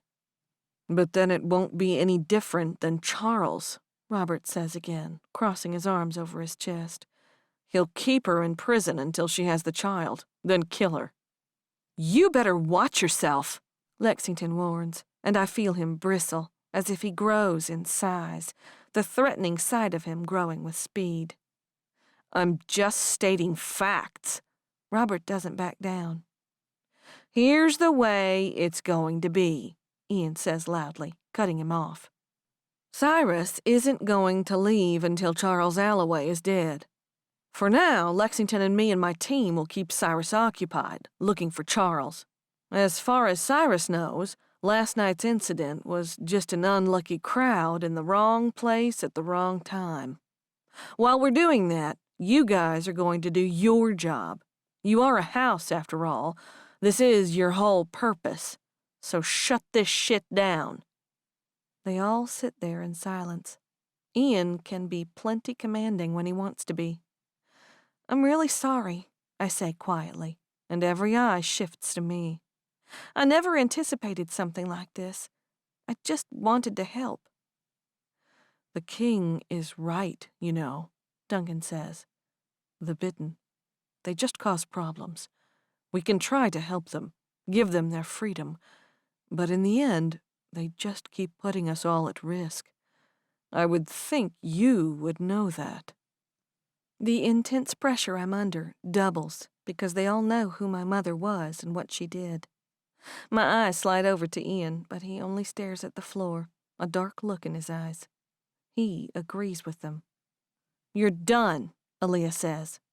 "You can't cure any more of them. Let Killian finish his job. Let us do what the king commanded us." "What about Kai?" Lexington pipes up. "What about Michael? They fought beside you, helped you get to where you are. Are you really just going to kill them?" Nobody responds right at first. Sometimes it's easy to lose perspective when part of an angry mob. "You get in touch with them and tell them to come home," Aaliyah says. "They've got 48 hours clearance. You cure them, and then it's all over." I look up at them, disgust creeping up my throat. Hypocrites. How many of them have turned an innocent by accident? And now they're going to punish their victims. "Message received," I say between clenched teeth. I snatch my bag off the table, grab Lexington's hand, and head straight for the door. I nearly trip over myself in my haste to get out of there and yank the door to the car open, climbing in where I throw my bag to the floor. Lexington climbs in, starting the engine. "That's messed up," he says, clenching his teeth tight. "Aaliyah talks about the big picture, but she's missing it too. You were only doing something good, something no one else was brave enough to do. She can't hold you responsible for the sins of someone else." "It doesn't matter," I say quietly, looking out the window. "It's over. I've never been more grateful than I am now to not be a part of that house, that I am not unborn, and that I can separate, sparing myself from having to sit and stew in drama." "It's not going to happen, Elle," Kai says with anger in his narrowed eyes. "I mean," he trails off, turning away from me, throwing his hands up. "This is who I am. A Bitten is a part of me now. And I'm not just going to give up. There are others out there who will need our help." "Kai," I say in desperation, "this is bad. You didn't see everyone at the house. How angry they were. Aaliyah gave us 48 hours, and then I don't know what will happen." "You're in danger," Lexington says. He folds his arms over his chest, standing in the middle of my shop while we argue, just hours after leaving the House of Marshals. "You can't help anyone if you're dead." "No," Kai says. "I'm not doing this. We've been working so hard for so long now. You might be able to just walk away from us, but I'm not finished." "You know it isn't like that," I say, anger flaring as my voice rises. "I don't want to stop. I don't think that what we've been doing has been wrong, but I can't just think about my wants. I have a family to think about, Kai." And the word stills the both of us, our eyes widening. Kai's eyes drop to my stomach, then slide over to Lexington, who looks just as surprised as I feel to have heard the word that came out of my mouth. "I get it," Kai says quietly. "I guess I forgot that little detail for a while. So you take care of yours. I'll take care of mine." He looks back just once before he opens the door, and something in them tells me that he's thinking the word goodbye. I let out a frustrated scream grunt as the door swings closed. My hands rise to my hair, knotting through the strands. "This is all such a mess," I cry, even as tears spring into my eyes. "I'm so sick. I'm just so sick of it all." and tired, and I'm done being so hormonal. Hey, Lexington says, coming up behind me. Tentatively, he places a hand on my shoulder, giving me a moment to decide if I'm okay with him touching me again. I turn, closing the distance between us, and he pulls me into his arms. It's all going to work out. It'll pass. Maybe like a kidney stone, but it will. I let out another frustrated grunt into his chest. I cling to him hard. If he were human, I'd probably be hurting him. It's a good thing he's immortal. I search for the words, but I can't seem to find the right ones. I've just been trying to help, but... So let's take a step back, Lexington says into my hair. We'll talk to Cyrus so he doesn't get suspicious, but let's you and I take a little vacation. Let everyone else handle the drama, because, let's be real, there's not much of anything you and I can do about anything right now. We'll tell everyone that we need some time away, a little relaxation time for the baby, and a few days to plan our wedding, all of which is true. Really? I say, looking up at him. And I didn't realize any tears had broken free until he sweeps his thumb across my cheeks, wiping away the moisture there. A little chuckle breaks free from my lips. That never would have even crossed my mind to take a vacation. Lexington chuckles too, pulling me close to him again. See, that just tells us even more that we need it. I wrap my arms around him, and once more I'm reminded that it doesn't matter if he's not human, if he has to drink blood to survive. What matters is that he understands me, better than I understand myself sometimes. That sounds perfect, I say, and I'm sorry about last night and this morning. Hey, Lexington says, tipping my chin to look up at him. Like you said, you needed some time to be human. That's your right, Elle. I think I'd be more worried if all of this never ever bothered you. I smile, stretching to my tiptoes so that I can press a kiss to his lips. Thank you for always understanding. Chapter 8. That night is a crazy and hectic one.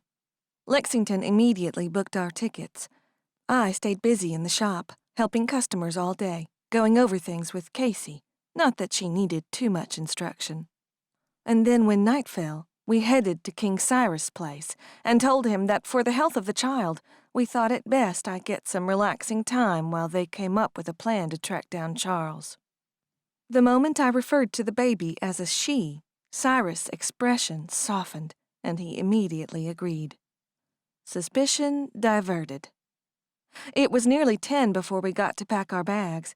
I was exhausted by the time I crawled into bed, asleep almost the second my head hit the pillow. It felt like I was asleep for 2 minutes before Lexington shook me awake and told me it was time to head to the airport. Lexington completely spoiled me and booked us first-class tickets. And I barely enjoyed them because I slept nearly 75% of the flight. The familiar feeling of extreme humidity greets my lungs like an old family member as we step out into the terminal. I look outside the windows, and everything is flat. Boston is my home now, but the South has my roots. Welcome back, Lexington says as he takes my hand, and we walk through the Jackson airport. We collect our bags from the luggage claim and head for the pickup area. And the moment we step outside, there's Olivia, grinning the world's biggest smile. Welcome home, she says, darting forward and enveloping me in a warm embrace. It's so, so good to see you. Thank you for coming to pick us up, I say, melting into her arms. Relief. That's what I feel. Being held by the woman who is my sister in all the ways that matter. Being in the presence of someone who understands what it's like to make calls that others might not agree with. Lexington, Liv says, moving to give him a hug and a wide smile. Welcome back. Good to be back in Mississippi for a bit, he says. He grabs the bags and puts them in the trunk of Olivia's red Jeep. Though I'm rethinking our decision to come back in July. He's right. The summer is a little miserable here with the high temperatures and insane humidity. You'll get used to it again, Olivia says with a wink as she climbs into the driver's seat. Lexington holds the passenger door open for me and then climbs into the back seat. Everyone's really excited to see the both of you, she says as she pulls away from the curb and heads to exit the airport. Cameron has some major plans, Lex. Just be warned.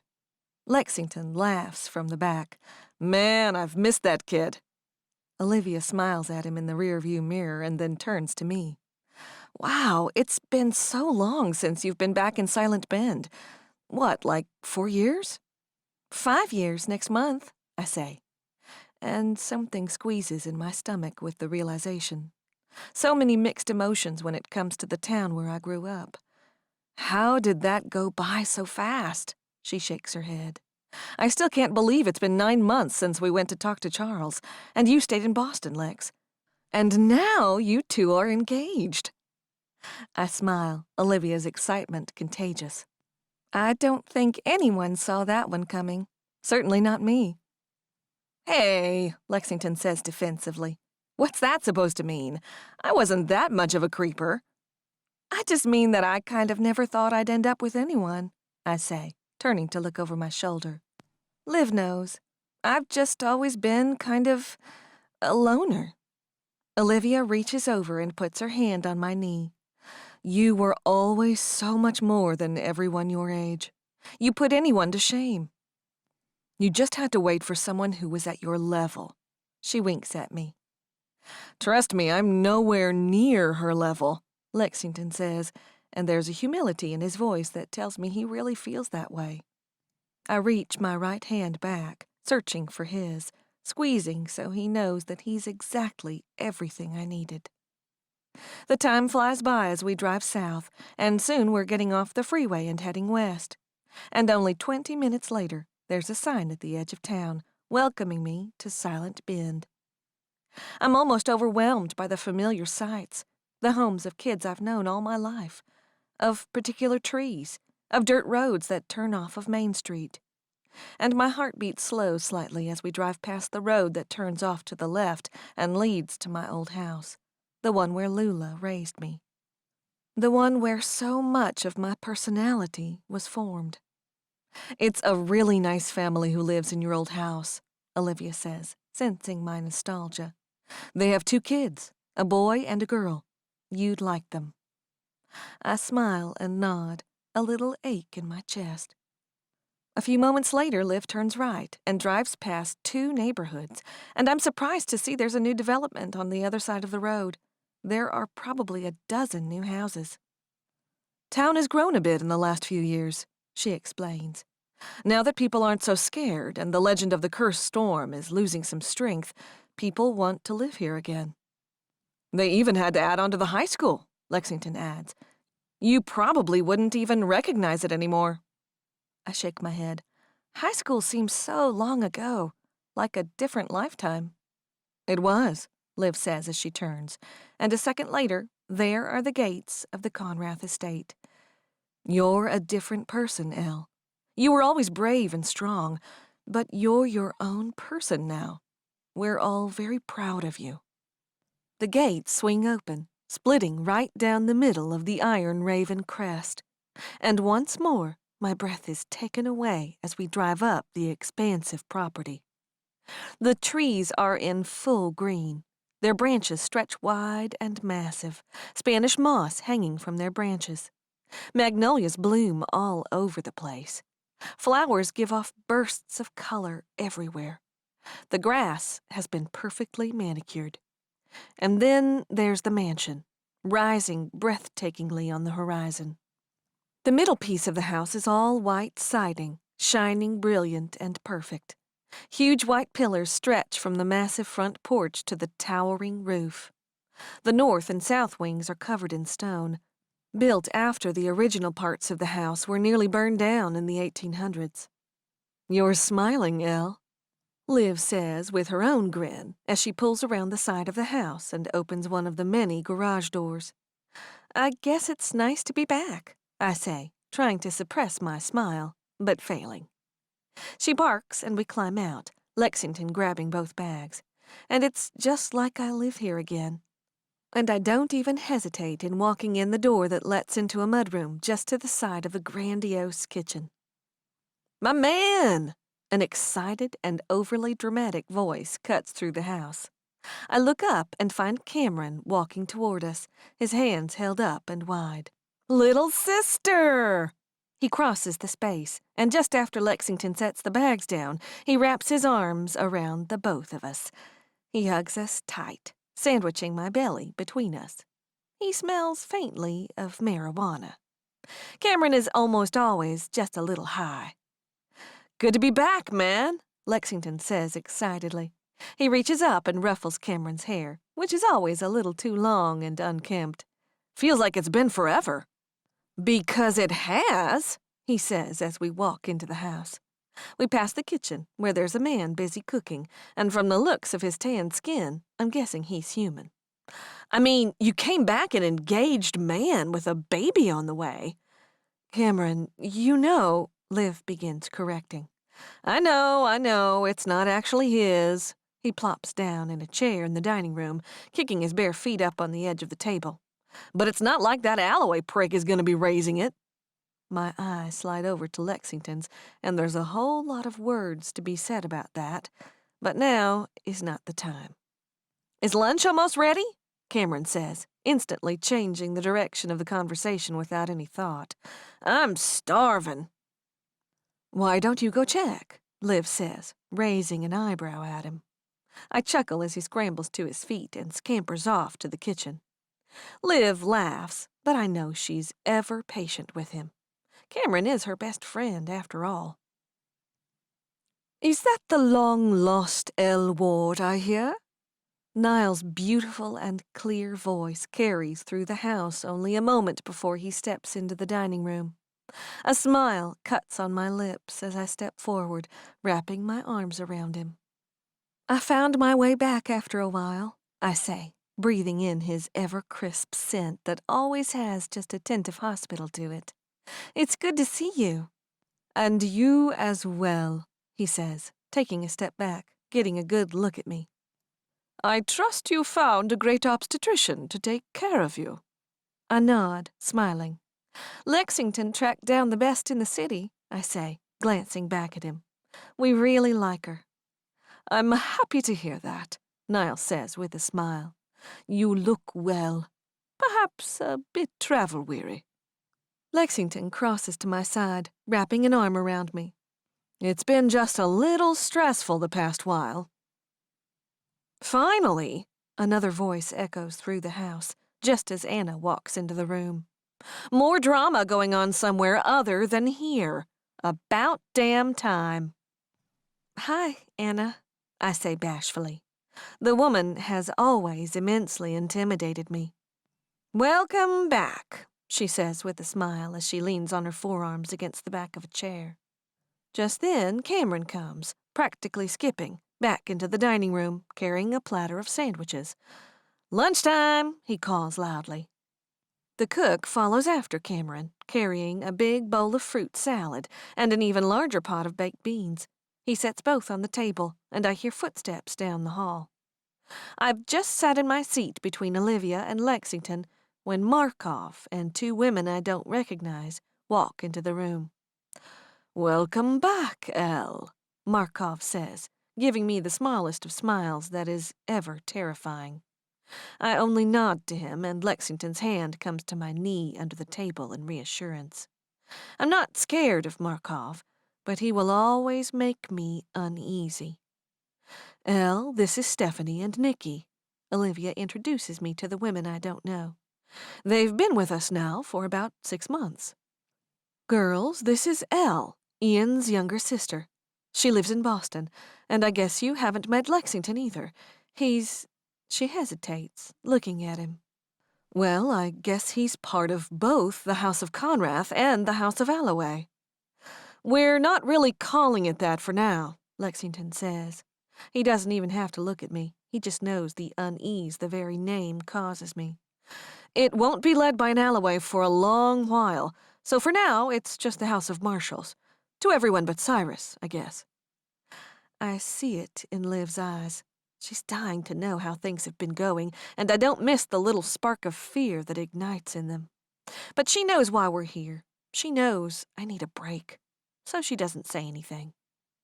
Quite fascinating, everything you've been doing up north, Niall says, smoothing things over. But I'm happy for you two that you're getting some time off. When is this all going to be over? Cameron asks. I mean, things have been real quiet here with so many of us up there. Danny, Christian, Smith, Pearl, Juanita. I mean, poor Liv hasn't had her husband around for 6 months. It's fine, Cameron, Olivia chides him. We're happy to lend a hand. They're family, after all. Cameron nods in concession. Family takes care of family. He looks over at me and winks. It's weird he still looks the same 19 years old he was when he died.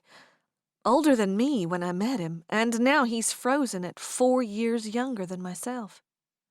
Speaking of family, Markov says, congratulations on your engagement. He raises his glass to us. Thank you, Markov, Lexington says, raising his glass as well.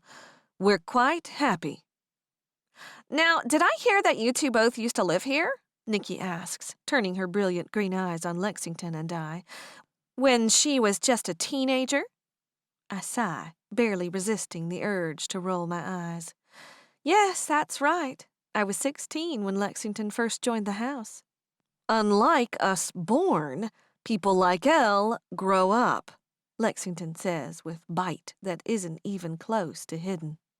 I feel his old self creeping up. We didn't know each other, really, until I moved to Boston last fall. I'm sorry, Liv says. She looks around at her house members. You came here for some relaxation and time away from drama. I tried to explain that to everyone, but I guess we're all just so excited to catch up. It's okay, I say quietly, even though I'm actually really sick of it all. There's a lot to catch up on. Everyone seems to get the hint from there on out. For the rest of lunch, conversation is casual and easy. No more prying about what's happening up north. No more awkward questions about Lexington's and my status. I look over at Olivia and offer her an appreciative smile. It used to be Trinity's room, Olivia says as she stands in the doorway. I kept hoping she'd come back, realize what she had here. But considering she took everything she owned, Trinity left? I ask, my brows furrowing. Lexington nods. About 3 years ago. Liv also nods. She was never happy here. I don't know if it was me or just the never-ending drama. But she said her goodbyes and headed somewhere in South America, I think. I haven't heard from her since. I'm sorry, I offer. I know that can't have been easy for you. Olivia shrugs, but I see the pain there in her eyes. Things and people change. Life moves on. Lexington sets our bags in the corner, next to the queen-sized bed. There's no trace that this ever once belonged to the angry girl with the nose ring and an ever-present bad attitude. It's a blank canvas, only a bed, a dresser, and a mirror left. Thank you for having us, I say, even as exhaustion takes me over. I appreciate it. Of course, Liv says, stepping forward for a quick hug and a kiss to my temple. This is always your home, too, whenever you need. Good night. Night, I say. She steps out, closing the door behind her. I drop backward on the bed, tiredness creeping up from my toes, all the way to the tips of my hair. Was that not the longest day ever? Lexington says as he goes to his bag and unzips it. I look over, watching him. He digs around for a moment, though he doesn't pull anything out. He reaches for the hem of his shirt and pulls up, slipping it off. And he looks over his shoulder, a knowing little smile on his lips. Instantly, I feel my face flush, and a smile breaks ridiculously onto my lips. I grab a pillow and cover my face. You're so mean, I squeal in embarrassment. Mean? He teases, kneeling on the side of the bed, pulling gently at the pillow. I'm granting you the absolute pleasure of seeing all this glorious, immortal skin. And you're blocking the view with a pillow. I don't think I'm the mean one here. I lower the pillow, peeking over the top. I bite my lower lip, meeting his eyes for a moment. They glow so brilliant and blue and playful. I love him. Slowly, I move the pillow, letting it fall off the side of the bed. I scoot back, propping my back against the headboard. I reach down and pull my own shirt up and off. Lexington's hand comes to the side of my face as he brings his lips to mine. I let myself slide down to lie on the bed again, and he shifts to situate himself between my legs. His pelvis lowers down to mine, but holding himself up just enough to not squish my 24-week belly. My hands slide down to his chest, indeed appreciating all that glorious, immortal skin. Lexington kisses his way down to my neck, breathing in my scent, letting his teeth gently graze my skin. He slips his way down between my breasts, kissing his way down, and his hands come to either side of my stomach, gentle, supportive. He presses a kiss to the crest of it, his eyes closed for just a moment, as if in prayer. Thank you, I say as I slip my fingers into his hair, for bringing me here. He looks up at me, his beautiful blue eyes bright. We've earned it. He presses one more kiss to my stomach and stands straight. I'm going to take a shower. Be back in just a few minutes. 'Kay, I breathe, taking a moment to really appreciate the beauty that he is. And I sigh in contentment as he walks out.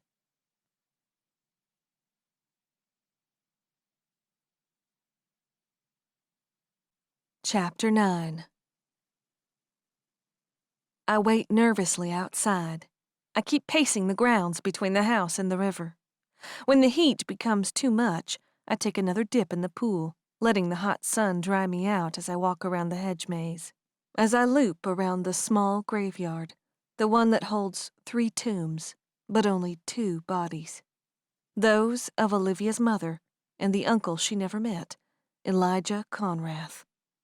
I stand at the river's edge, my hands clasped behind my back, and it's a weird feeling. Like I'm at home, but half of my heart is over 1,500 miles away. Finally, I hear tires on the gravel driveway, and the garage opens. And a few minutes later, one of the doors into the ballroom opens, and those footsteps come out onto the veranda. You could at least put some damn clothes on. When the cuss words start flying, I know Michael has arrived. I turn and watch him cross the grounds, Lexington just a few steps behind him. Michael does indeed glare at me, not appreciating seeing most of my skin. I wear a pale green bikini, one from my old stash of clothes from when I lived here. My stomach pokes out, my boobs barely fit in it. Better than wandering around naked, which actually sounds really nice right now with this humidity. I smile as he walks up, and slowly his scowl transfers over to a smile, crow's feet spreading from his eyes. Sure picked a winning time to head south for a little vacation. He walks right up, pulling me into his arms and a strong embrace. And I feel myself relax a little more, having his strength there, supporting and protecting me, having him here and seeing he's safe. Guess that's where we always run to when things get tight, I say as I release him. Home. And some home it is, he says, turning back toward the mansion. Guess I never really thought about the reality of your roots. This whole royal business doesn't feel too real until you see it in action. You should have been around when the king came to town and it was a party every other night, Lexington says, sliding his hands into the pockets of his shorts. Liv was walking around with a crown on her head nearly every day. Blood was flowing freely. He and I both shake our heads, recalling the mutual horror of those early days of the House of Conrath. That house sure is something, Michael shakes his head. Never seen anything like this place, but now that I'm here, I see part of what makes you who you are. He looks over at me, studying. He knows me so well by now. Come on, I say, taking a step back toward the house. Why don't you go get something to eat and I'll go get changed? Then we can talk. I leave Michael and Lexington in the kitchen with a few bags of donor blood and head upstairs. I shower quickly, dress in a pale pink summer dress, braid my hair over one shoulder, and head back down. So I've got these plans. Cameron intercepts me on the way back downstairs. See, it's been well over a year since me and Lex went gator hunting, and I know you're only here for a short while. So can I steal him for a few hours? I chuckle, imagining the two of them tromping through the swamp, hunting for alligators. Go for it. You two have fun. Lex! Cameron yells excitedly as he practically skips for a pile of supplies against the wall. Your old lady says yes! Let's go! My mouth drops open in horror at being called old lady, just as Lexington rounds the corner. Old lady? I say. Lexington just shakes his head, bringing his hands to my side and pressing a quick kiss to my lips. He's just being Cameron, he says, kissing me once more before helping with the supplies. I'll be back before dawn, okay? And then we'll make all those wedding plans. All right, I concede, wondering if this is a good idea. Boys can certainly get out of hand when left to their own devices. Be careful. Marry me? Lexington asks with a wide smile as he hesitates in the open door. Yes, I say, feeling the girlish grin spread on my face. One last wink, and he's out the door. I shake my head as I turn. I see Michael standing in the ballroom, his hands in his pockets, looking out over the river. I walk into the room, my bare feet hardly making any noise as I cross the marble floor. It makes a lot of sense now, Michael says without looking over at me. Why you're so damn tough. Why you know how to take command of situations and solve all the worst problems. This really is your world. I nod, placing my hands on my stomach, resting my arms. I want to take you somewhere, I say. Come on. We borrow one of Liv's cars, and I don't even have to think about it as I guide us through the town, past the schools, turning at one of the churches, down 2 blocks. We park on the side of the road, and we both climb out and make our way across the grassy expanse, dotted with hundreds of headstones.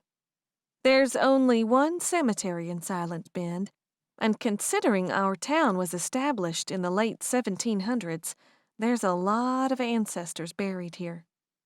We head back toward one corner of the cemetery to a massive southern live oak.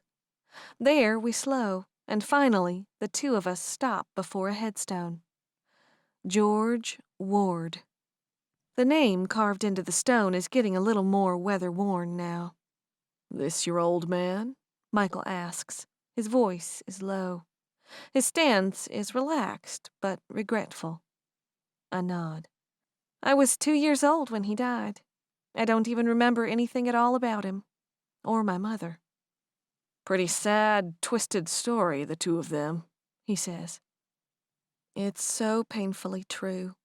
My poor father, who was so innocent in everything, just happened to fall in love with a woman he would never be enough for. She always wanted more, always longed for something that wasn't in her DNA. She wanted it bad enough she turned to another man and conceived my brother. Enough to leave my father again, years and years later, letting herself be turned into a Bitten and allowing him to kill my father without hesitation. It really all does loop in endless cycles, I say. Politics and games, lovers and mortal enemies. All too often the grass looks greener on the other side. My eyes slide over to the empty space beside my father's headstone. I visited this place for years, said prayers for both my parents. It messed me up for a while, realizing that all this time my mother wasn't in that coffin in the ground.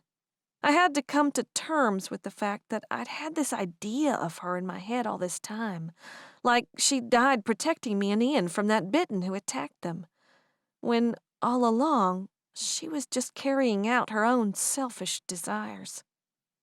Michael loops his arm over my shoulder, pulling me into his side. I rest my head on his shoulder, locking my arms around his waist. Bad things are happening in Boston, I say. There's so much drama and so much at stake. I called King Cyrus because I didn't see any other options at the moment, but I can't handle how much danger his presence puts you in, how much Jonathan is putting you in. I hesitate, because I feel the air around Michael grow. He knows what I'm about to ask. I need you to stay safe, I say, hugging him just a little tighter. I never got to know George Ward, but I always wished I had gotten the chance. And maybe you don't feel the same way about me, but over these past few months, you somehow filled this little void in my chest, and I'm not going to let you be taken away from me. Michael leans his head on top of mine, and I hear him take in a deep breath through his nostrils. I'm asking you to let me cure you, I say finally. I'm asking you to stay safe, because I'm selfish, and I need you. He doesn't say anything right away. We both just stand there, staring at my biological father's headstone, contemplating life and death. My request is a bold one that wasn't met well by my best friend, but I'm needy enough to ask. There's been very few things in my life that I've ever needed, very few people who formed my inner circle. But somehow this brash, colorful, curse-word-slinging man has fit into it. Okay, Michael finally says, I'll do it for you. I squeeze myself a little tighter into his side, pressing my face against his shoulder when my eyes well up with tears. He presses his lips into my hair, leaving them there for a long time as we both continue to stare at George's final resting place. Chapter 10. My breath feels cold as I take the cap off the needle. The tips of my fingers are numb as I sink it into Michael's arm, and I internally cringe when I press the plunger, releasing a miracle into his veins. He lets out a demonic howl, overcome in agony. I take half a step away from him, even though I know he's so consumed by his pain that he won't be able to lash out at me. Shelves cluttered with microscopes and tools line the walls. Tables are set out in a grid. A bookcase lines one wall, housing hundreds of medical and scientific tomes. And now Michael, Olivia, and I occupy the hidden lab, curing a man of a curse. He lets out another cry of agony, and I have to look away. My hands shake, but I try to keep them busy by cleaning up after myself. I throw the needle away, lock up the cabinet with the evidence that would damn Olivia and her father. How long has Henry been gone? I ask, trying to pretend I don't hear one of my best friends in so much pain. Since before the hunters showed up in Silent Bend, she replies. I think he's been in Guam, but it's best if I don't know. A nod, a little whisper in the back of my mind tells me that must be hard for her. But I'm too distracted. My own father figure has just dropped to the floor, utterly silent.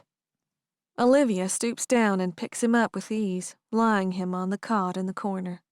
I squat down, brushing his hair off his forehead, arranging his hands to rest comfortably on his chest. He'll sleep for 24 hours, I say. When he wakes up, he'll be human again. Olivia shakes her head. I still can't believe he made all this. She looks up, taking in the incredible lab that I know houses many secrets. Everything he's accomplished, yet he still hides in the shadows, still in danger from the court. He doesn't seem to mind, though, I say, looking up at my sister-in-law.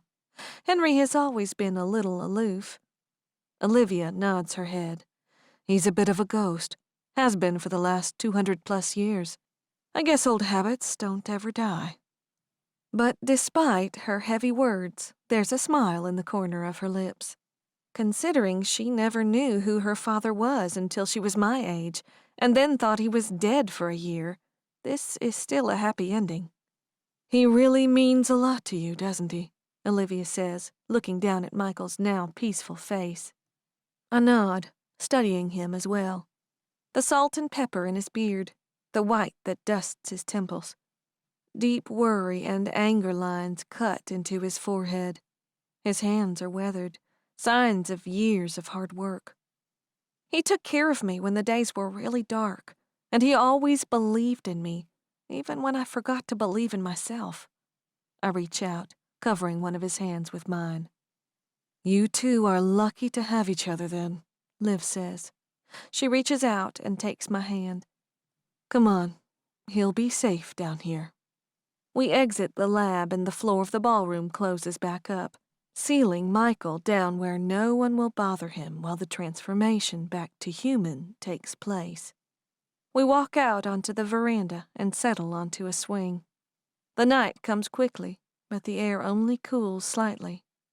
I can hear the cicadas chirping loudly, and the smell of magnolias and rotting wood heavily scent the air. I'm sorry dealing with all of this drama is taking so long, I say as I fold my hands in my lap. I know it can't be easy for you to be away from Ian for this long. Olivia shrugs. Of course I miss him and want him home, she says as she looks out at the lights that dot the horizon, the state border of Louisiana. But then I remind myself that I literally have forever with him. What's a couple of weeks or months? I shake my head, a little smile pulling on my lips. You two are so lucky, I say. I don't want the rest of the symptoms, but I wouldn't complain too much about the getting to spend forever with Lexington part. She reaches over and takes my hand in hers. You're so amazing, Elle, she says quietly. I wish I could be more like you. And here I've been trying to think like you the last few months. We both laugh, and together we sit in the moonlight, sisters of the heart. Chapter 11. The wedding will be in Boston, on my rooftop garden. It will be on the 19th of August, just 3 weeks away. Our honeymoon will be to Martha's Vineyard. Seems safest to not go too far from home, considering my current condition. Lexington and I decide we want a simple wedding, only those very closest to us. The House of Marshals, Michael, Liv, and Ian. Cameron as Lexington's best man, and Kai if Cyrus has left the city by then. The details really take very little time to plan out. Within 2 hours we've got everything squared away, and when it's over, Lexington and I both smile this happy and contented grin. He takes my hand that afternoon and leads us down the property, out of view from the house, and we come to a little white gazebo that I don't remember being there when I lived in the house. A hammock has been hung from either end, and Lexington climbs in, pulling me in after him. I nestle into his side, resting my head on his chest. He pulls his fingers through my hair gently. Marry me? He asks quietly. Yes, I answer him, smiling to myself. He's asked me that every day since Cyrus released him, and I understand why. He once asked a woman to marry him, but what he was became too much for her to handle. He's giving me a way out every day, a chance to change my mind. But he's also asking for affirmation every day that I still choose to be with him. And I do. Someday we're going to get a happy, peaceful, drama-free life, Lexington says. He slides his fingers up and down my arm gently, causing goosebumps to rise on my flesh. We're going to go an entire week with no blood and no royalty stirring things up. No contact from any houses. We're just going to spend half of it in bed being us. That sounds amazing, I say. Like today. I think this was exactly what I needed. Lexington presses his lips to the top of my head, hugging me a little tighter. I'm glad to see you like this. Makes me feel like I'm doing something right every once in a while. I promise I'm going to take care of you, but sometimes I feel like I'm failing. His words suddenly make my chest swell. I'm not the kind to want to be taken care of. I'm so stubborn and independent. But I look up at Lexington, holding his eyes, and a realization hits me. Being a couple, getting married, it means we are partners, equals, sharing this burden of life, holding each other up and supporting each other no matter what. Lexington, I breathe, holding his gaze. What you said before Cyrus took you away, did you really mean it? I shouldn't even ask the question, because if I've learned anything about this man in the 7 years that I've known him, is that he never says something he doesn't mean. He doesn't answer me. And I know he doesn't want to confess because he doesn't want to pressure me into anything. But his eyes scream the truth. Lexington. I breathe his name once more as emotion hits the back of my eyes. This baby needs a mother and a father. It needs a family. Tears well in my eyes, and my vision swims. I want that to be us, Lexington, I confess in a whisper. I think I'm finally ready to be a mother, and I can't think of anyone who will be a better father or someone who could love this child more than you could. Tears swim in Lexington's own eyes, and he lets out a little breathy sob, just as his hand comes to the side of my face and his lips come to mine. I feel our tears mingle and mix as he nods against my mouth. Another crying breath escapes his lips. I want you, Elle, he says, his voice so full of emotion. I want this baby. I really, really do. I want our family. Tears of gratitude stream down my face, and I've never been so overcome with emotion and love. A laugh bubbles up from my chest, and I pull Lexington's face harder to mine, melting into his lips. I love you, he whispers, and he shifts, pulling himself half up, and gently he presses his lips to my stomach, one of his hands caressing my side. I promise I'm going to take care of both of you, no matter what it takes.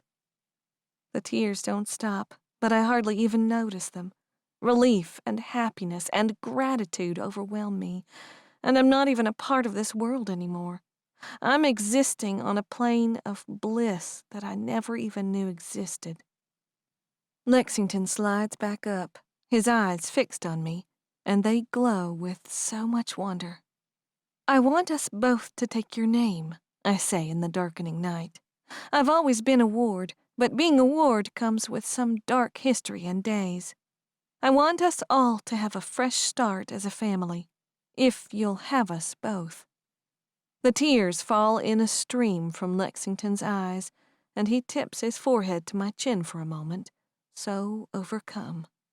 I hear him sniff, his body trembling just slightly. I hold him tight. I marvel at how lucky I am to have ended up where I am. It all might have happened under some horrible circumstances, forced down a path I didn't think I wanted to go.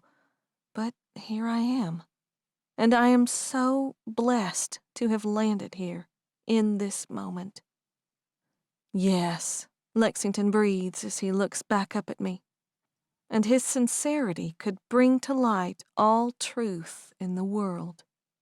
Yes, Elle Dawes. And yes, baby girl Dawes. He looks down at my stomach, gently resting his hand on it, as if he truly can't wait to hold our daughter. Our daughter. A little sobbing laugh escapes my lips as I hold Lexington's face between my hands. I rest my forehead to his, taking in a deep breath, offering up a little prayer to the universe, thankful for my complicated, beautiful life. Chapter 12. 3 days later, Sunday morning, Lexington, Michael, and I fly back to Boston. Ian picks us up, and through the beautiful daylight, we drive back to my house. Not a word spoken about what has happened in the 5 days we've been gone. I'm still on too high of a high. I don't want to come down just yet. But I do grab Ian's arm as we step inside, and Lexington carries our bags upstairs. I pull him into the dining room. I'm keeping the baby, I say, feeling nervous for some reason. Really? My brother says. A hopeful smile curls on his lips and sparks in his eyes. I let a little smile pull on my own. Yeah, I breathe. I'm finally ready, or ready to start on this journey, and I have Lexington, and he's going to be the most amazing dad. And I'm going to be an uncle, he declares excitedly. He steps forward, wrapping me in his arms. Just then Lexington steps into the room, a brilliant smile on his face. And you're going to be a dad, Ian declares. He turns, wrapping my fiancé in a hug as well. Holy hell, this is all so crazy and exciting. Hey now, Lexington says as he steps back, waving a finger at him. No more curse words in this house. We're going to have little ears in here soon. Ian just laughs, hugging me once more. But I look over his shoulder and see Michael lingering in the doorway. There's a dark, conflicted expression on his face. We had a long talk a few hours after he woke up as a human. I told him how I planned to keep the baby, and that Lexington and I were going to raise this family. He didn't necessarily approve. He never pointed out how this baby was the result of the most humiliating and painful time in my life. Didn't point out how the child's biological father plans to kill me.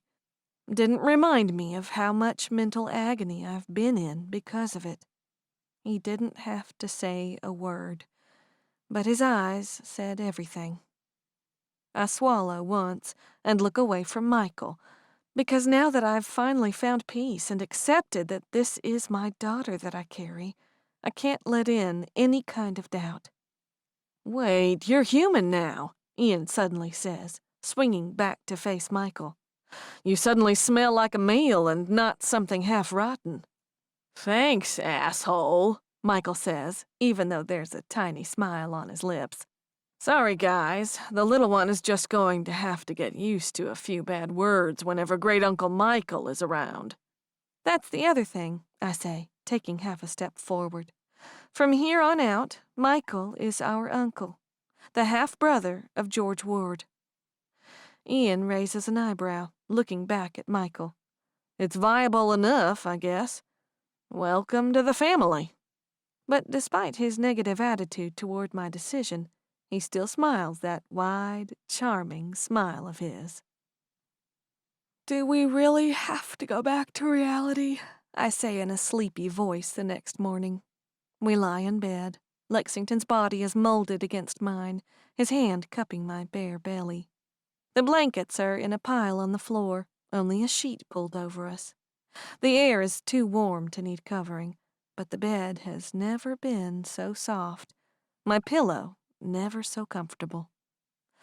No, we don't, Lexington says as he presses a kiss behind my ear. We can just stay here forever and let the rest of the world rot. I laugh and roll over onto my back, but it's getting more uncomfortable by the day to lie that way. I give a contented sigh. I think we've gotten away with as much time as we can, I say, looking over at him.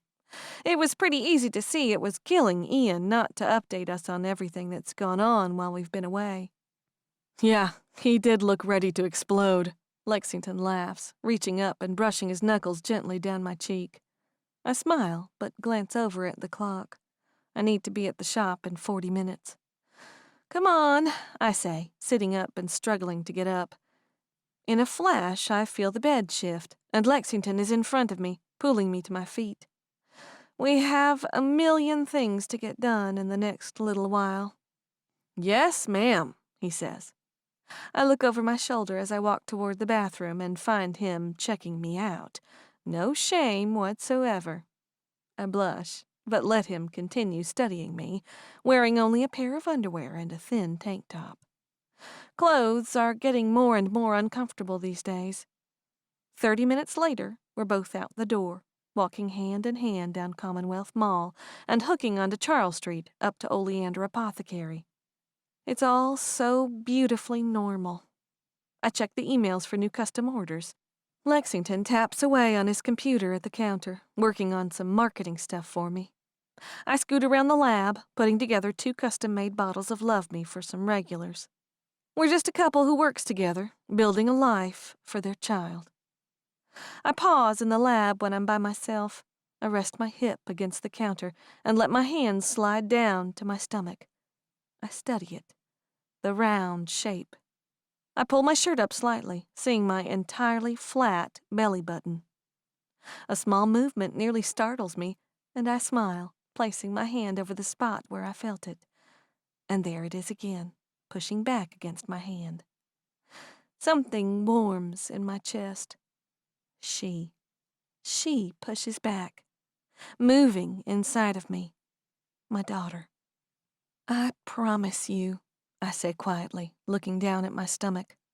I slowly start to sway back and forth, cradling my stomach. I'm going to be everything my own mother wasn't. The feeling in my heart is overwhelming, now that I'm finally giving myself permission to take down the walls and feel all these emotions I've been holding at bay. There's going to be so much weight upon your shoulders, so much expectation, but I swear, I'm going to let you be a kid. I will do everything I can to give you some normal. My head rests to the right a little bit, and the smile on my lips softens. I'm going to teach you chemistry and to love plants. I'll share all my favorite books with you. My eyes settle onto a blank space of floor, but my vision fuzzes, not really seeing anything. And your dad is going to teach you to play the guitar and sing. He has such a beautiful voice. I hope he sings more once you're born. And the stories he's going to have to tell you.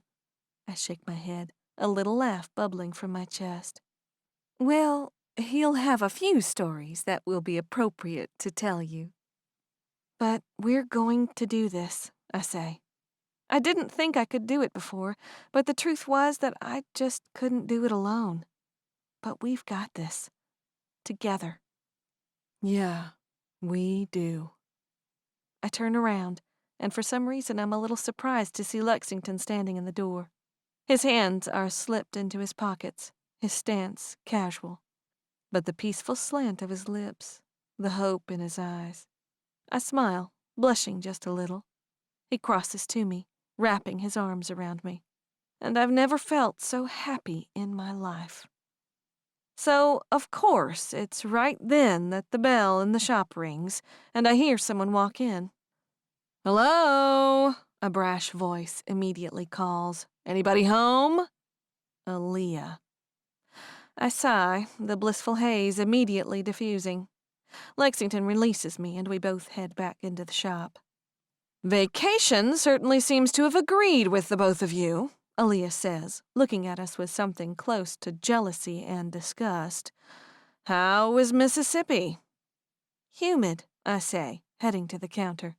I grab the order book and flip it open, busying myself. "Gross," she says.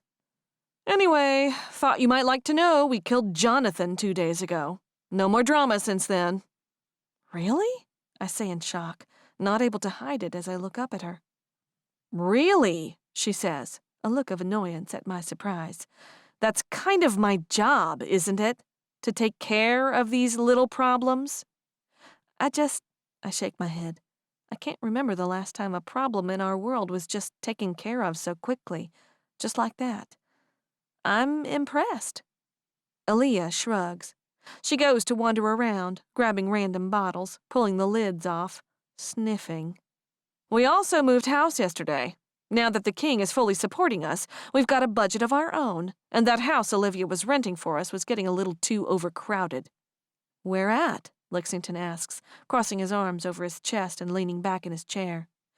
"Beacon Hill," she says with a little bit of a proud smile. "Only 3 blocks from here." I can only imagine the cost of the rent. This part of town goes for sky-high figures. And if it's big enough to house all the members of the House of Marshals, the number has to be astronomical. We're practically neighbors now, I say, not sure if I'm happy about the relocation or not. It will be easier for them to do the work they need, but I also know the house isn't too thrilled with me right now. I wouldn't expect too many block parties, though, she says. She grabs a bottle of balm, dips her finger in, and slathers it all over her arms. I try not to cringe at all the product she's making unsellable. No, I don't expect them, I say, bristling harder by the minute. We haven't had much luck tracking down Charles, Aaliyah says, moving on. The king has reached out to all of the houses, told them that if he comes to any of them for help or alliances, they're to kill him on sight. So there have been no sightings of him at all? I ask. Aaliyah shakes her head. That's what Ian was afraid of, that he'd just go into hiding, Lexington says with a growl. Oh, he's in hiding, Aaliyah says. She finally loops back to the counter. And I guarantee he'll stay in hiding until November. I know this fact, can piece it together myself, but it still makes my blood chill. See, he isn't stupid, she continues as she leans on her forearms against the counter, locking her cold eyes on me. He knows his best bet is to lay low in the darkest corner of the planet until he gets word you've given birth. And then is the time to swoop back in, knock you off, take the baby, and hold it for ransom and life. My hand connects with her cheek before I even realize how angry I am. In an instant, Lexington is on top of Aaliyah, dragging her back away from me as her eyes glow blood red and black veins rise around them. Her fangs are bared, and a bright red handprint glows on her face. Don't be such an ignorant idiot, Elle Ward, Aaliyah howls. You know it's the truth. You know there's a target on your throat. Don't you underestimate me, I hiss as I step around the counter. I stalk toward her, my eyes burning with anger and hatred as Lexington holds her arms behind her back, struggling as she tries to lunge at me. I know the stakes. I know the possible future. But don't you dare come into my space and try to get me scared and afraid. I stop, nearly nose to nose with her, her fangs only an inch away. It won't work. Lexington yanks Aaliyah away from me as she snaps. Not to hurt me, just to make me jump. But I don't. Unless you've got anything useful to say right now, you need to leave. He shoves her toward the door, blocking her access with his body. Aaliyah laughs, her face a mix of emotions. Pleasure, anger, resentment. You're just a little doll, Elle Ward. Always trying too hard. Always working to prove yourself. Leave, Lexington bellows, shoving her shoulder, sending her stumbling back, out the door. He closes it, locking it. What is her problem? I yell, stepping forward, my own eyes burning as I stare her down through the glass. She gives me a little smile, telling me just how pleased she is with her performance as she slowly walks away. She's frustrated with how things have been going lately, and she's taking it out on you by getting under your skin. Lexington watches as she goes, his breaths coming in and out hard. I swear when he's angry, he grows 2 inches taller and 3 inches wider in the shoulders. It takes a lot to push him to this point, but when he gets there, I'm reminded of how deadly he can be. I let out a hard breath, turning away from the window, taking 2 aimless steps forward. I know she's going crazy with dread and anticipation, just waiting for Cyrus to start some kind of twisted game. I know my brother has been telling the house about what he did to Olivia. Stress will make people act out in horrible ways. She's right, though. That's exactly what Charles is going to try and do. I stop at the counter, resting my hands on its cool surface. He probably has paid off people in all the local hospitals so he knows the exact moment I go into labor. You think he's gotten to Dr. Dahl? Lexington asks, referring to the obstetrician I'm seeing. Maybe, I say. I don't want to believe it of the nice woman. But Charles is good at collecting pawns, even if none of them like him. We need to do something different, Lexington says as he walks up to my side. He leans against the counter, folding his arms over his chest. The approach we've been using of hide-and-go-seek isn't working. We need to come up with another plan to draw Charles out. Chapter 13. It's a team-developed plan that we come up with in the end. Lexington and I stayed up all night that night talking about it, hammering out the details, deciding who we have to get on board. In the end, it comes down to 3 key players: Dr. Dahl, Rose, and King Cyrus. I'm so bitter right now, so frustrated and sick of everything, that I don't even want to tell anyone else the plan. So until things fall into place, we won't. A few days later, I have my next checkup with Dr. Dahl.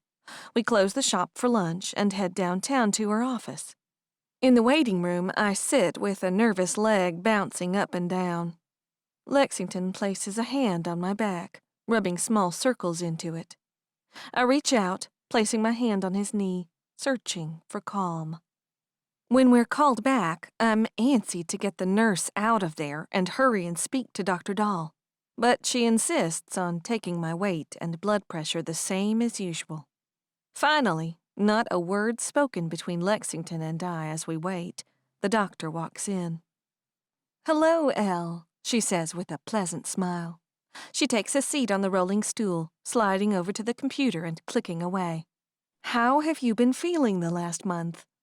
"Fine," I say, but my words sound strangled. "Normal." "That's good," she says distractedly. She grabs for the Doppler that listens to the heartbeat.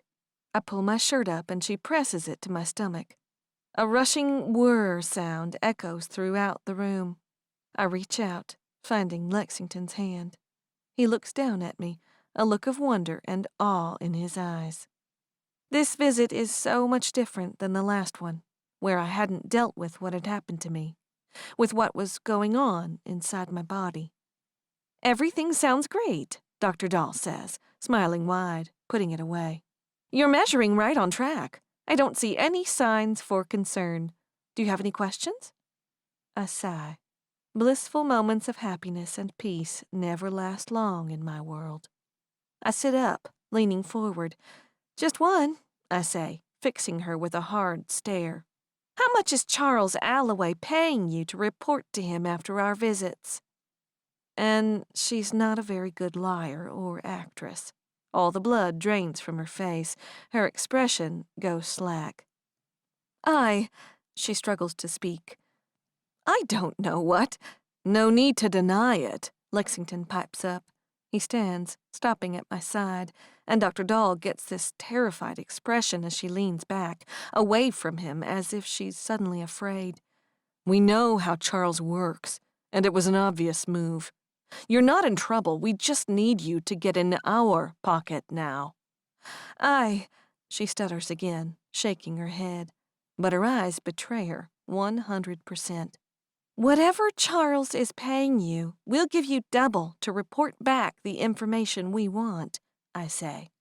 As I'm sure you can guess, Charles isn't the most wholesome character, and we want him out of our lives, away from our family.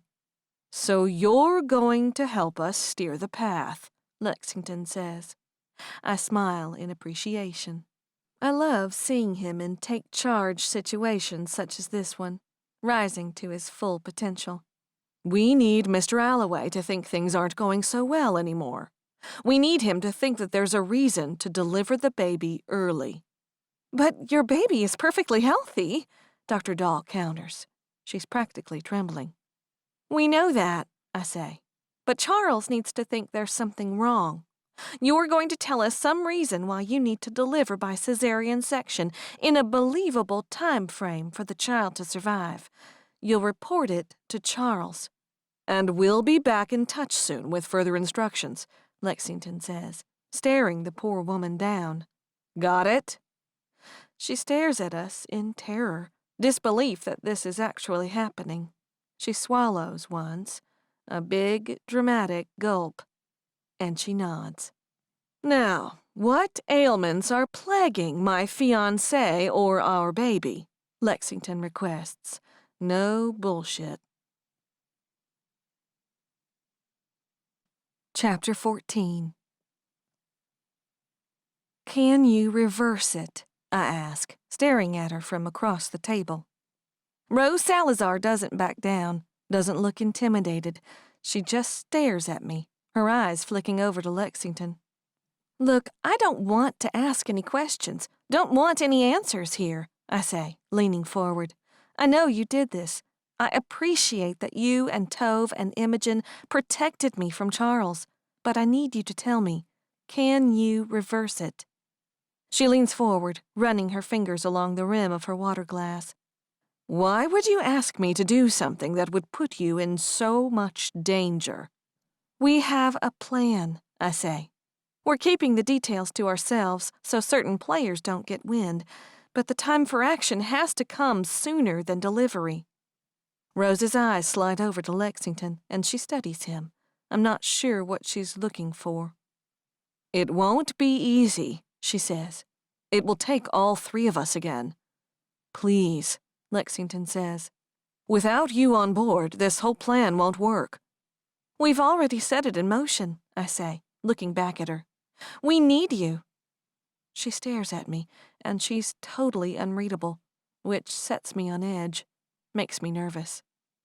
You do this for me, and I'll owe you another favor, I say, my voice quiet. I'll make whatever you want.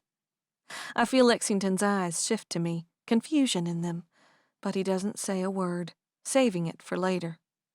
Rose continues to study us, thinking everything over. I'm surprised you're willing to take such a risk, especially in your current condition and with everything that has happened during the last few months. But we'll do it, and you will owe us. The ramifications of what we've just agreed to tightens my chest. My veins feel cold, but I nod my head. Thank you, I say. Rose stands, the conversation cut to an end. Lexington drops some bills on the table to pay for our dinner and follows us to the front doors. We'll be in touch, I say, but plan on being in Boston on September 3rd. She gives a tentative smile, nods her head, and without another word, she slips out the door and into a waiting car. Oh my gosh, Julie says, sinking into one of the couches in the huge living room. Elle, that's awful. The faces of everyone around us are grim. The annoyance they all seemed to feel toward me before we left for Silent Bend has evaporated. Now they only look at me with pity. I mean, Ian struggles for words. The baby should be okay, right? Hospitals do pretty amazing things these days. The doctor thinks the baby has a good chance, Lexington says. He holds my hand tightly. The expression on his face is so grim and devastated. He's an incredible actor. But this is serious. They can't make any promises. 10 weeks is incredibly premature, I say, fixing my eyes on the floor. I'm hoping it's coming across as empty and numb, which is my normal go-to when I'm dealing with too much. The doctor warned us that there could be some serious complications. I will have the very best doctors in the world flown in, Cyrus says. He comes to kneel before me, pulling my hands into his. His eyes are wide, bright, terrified. If there is anything that can be done to help you and the child, we will do it. I look up at him and hope that I can carry on the ruse just a little longer. I swallow once, putting a little more emotion into my gaze, and nod. Thank you, I breathe quietly. Lexington puts his hand on my back, and I lean into him, tucking my face into his chest. We've just delivered the devastating news to the House of Marshals that I have preeclampsia. It will be too dangerous for the both of us to carry to full term. The doctor has scheduled a C-section for September 3rd, but medically there is a chance it may have to happen sooner. We aren't sure what the outcome will be. Elle, Duncan says, When I look up at him, I see in his eyes how sorry he is about how he reacted last week. Is there anything we can do to help? I can take any shifts you need at the apothecary. Casey pops up. Even Robert looks at me with pity, and I'm pretty sure he thinks nothing at all of me. I shake my head. There's nothing we can do. Just keep living and hope and pray for the best. Some of them nod their heads, and I almost feel bad for the grief we're causing them all. But the more of them that believe the story, the better our chances of Charles believing it, too. I think I better get home and get some sleep, I say, standing. King Cyrus carefully helps me to my feet. I just thought you all should know. While everyone is watching me, as if waiting for me to crack and splinter all over the floor, I see Lexington carefully slip Cyrus a note. He discreetly looks down at it, reading the hurriedly scribbled request. He looks up at Lexington, suspicion in his eyes, but nods his head just once. Lexington and I say goodnight, and we head down the 5 flights of stairs from the enormous new penthouse, the new home to the House of Marshals, to street level. Neither of us says a word, cautious to not be overheard by strong vampire ears. So we walk about 3 blocks before breathing a word. I think they all bought it, Lexington says, looking back over his shoulder as we head home through the dark. I feel terrible, I say. Did you see the look on Ian's face? On Cyrus? Lexington nods. You're a pretty good little actress when you want to be. Not near as good as you, I say, bumping him with my shoulder. Not sure that's something I should be proud of, he says, looping his arms over my shoulders and hugging me tighter to him. But being a good liar does come in handy every now and then. We get home, and Lexington helps himself to a bag of donor blood while I make a late-night snack. 20 minutes later, there's a knock at my door. No one followed you over, right? Lexington asks as he opens it and lets King Cyrus inside. No, they are organizing more search parties for Charles, he says as he walks in and makes his way to the kitchen. I sit at the island eating a bowl of applesauce, and the look on Cyrus' face just crushes my heart. There are times when he wears his emotions right there on the surface, and my heart breaks for the wicked man. Everything we said back there was a lie, I say, sitting up straighter. I'm fine. The baby is perfectly healthy. Emotions spark in Cyrus' eyes, and he takes a step forward. We have a plan to capture Charles. Lexington steps forward, blocking Cyrus' path. But we're going to need a little help from you, and a lot of digression. Cyrus looks from Lexington to me, uncertainty clouding his vision. But as he studies me, as understanding dawns in the back of his brain, a little smile curls on his lips. How can I help? Chapter 15. We get legitimate, actual peace over the next 2 weeks. I feel a little guilty that Ian is under so much stress, knowing his time frame to find and kill Charles is shortened.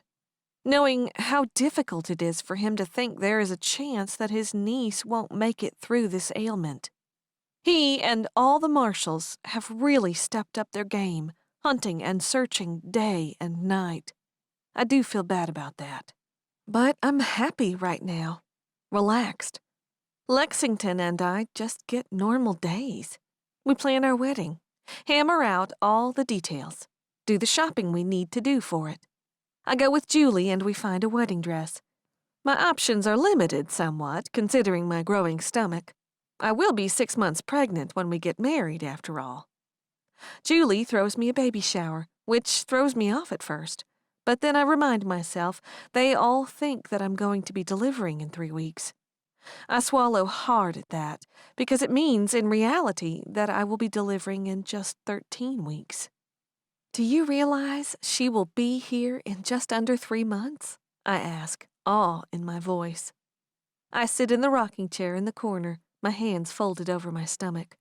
I watch as Lexington assembles the crib, a beautiful dark wood number, a gift from Valentina, Eva and Po-Sun. Do you realize we're getting married in 5 days? He looks over at me, and I hope the way he's looking at me never fades away. Wow, I breathe, a happy smile pulling on my lips. 5 days. He tosses the pieces he's working on assembling aside and crawls over the floor over to me, kneeling in front of me, his hands braced on the arms of the chair. His eyes burn into mine, so full of promise and wonder. I've never, ever been so happy, Elle, he says, leaning in. Thank you for being everything that you are, for loving me. I bring my hands up to either side of his face. Marry me? I ask softly. The smile on his face is brilliant. He leans in, pressing a kiss to my lips, nodding against them. I blush, thinking of what is to come in a few days. Becoming his wife is such a big deal, yet nothing will really change, except what follows the wedding. I'm a virgin. Not necessarily by conscious choice. There just has never been anyone significant before Lexington. No one I ever felt close enough to let into my body, to connect with on that level, to open up to in a way that I know will change me. And despite our closeness in the last few months, despite our engagement, he and I haven't crossed that line yet. Not that it's been talked about, not that we made some decision to wait. Lexington just knows me so well, knows me without having to ask.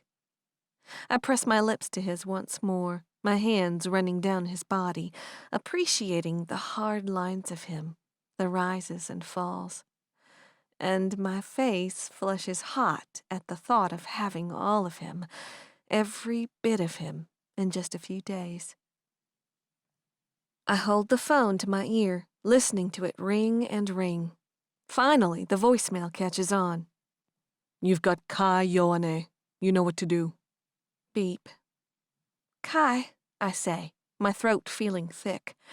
I just wanted to hear your voice. Talk to you about everything, I guess. I pause, taking a deep breath as I lean against the wall, looking up at the ceiling. I'm sorry for the way things went last time we saw each other.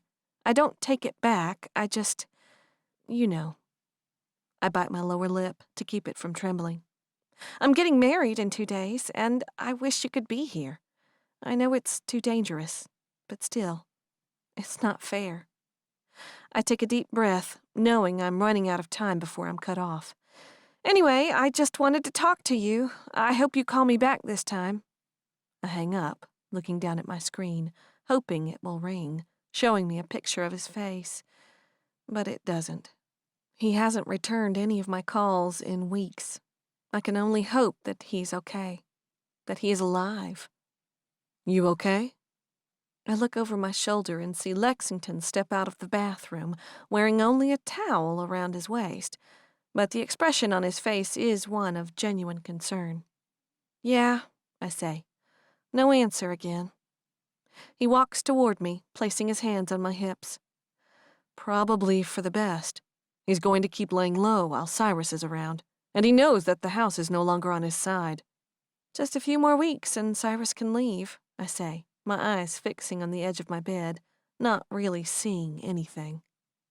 Hard to believe he's already been here for over a month, Lexington marvels. Wow, it's already been a month since he released me. I suddenly hear the front door open, and 2 sets of feet sound through the house.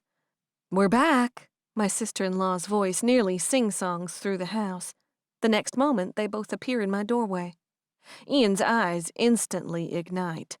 Put some damn clothes on, man, Ian yells, staring down Lexington's mostly naked form. You've got company and you're just parading around wearing nothing, and that's your baby sister.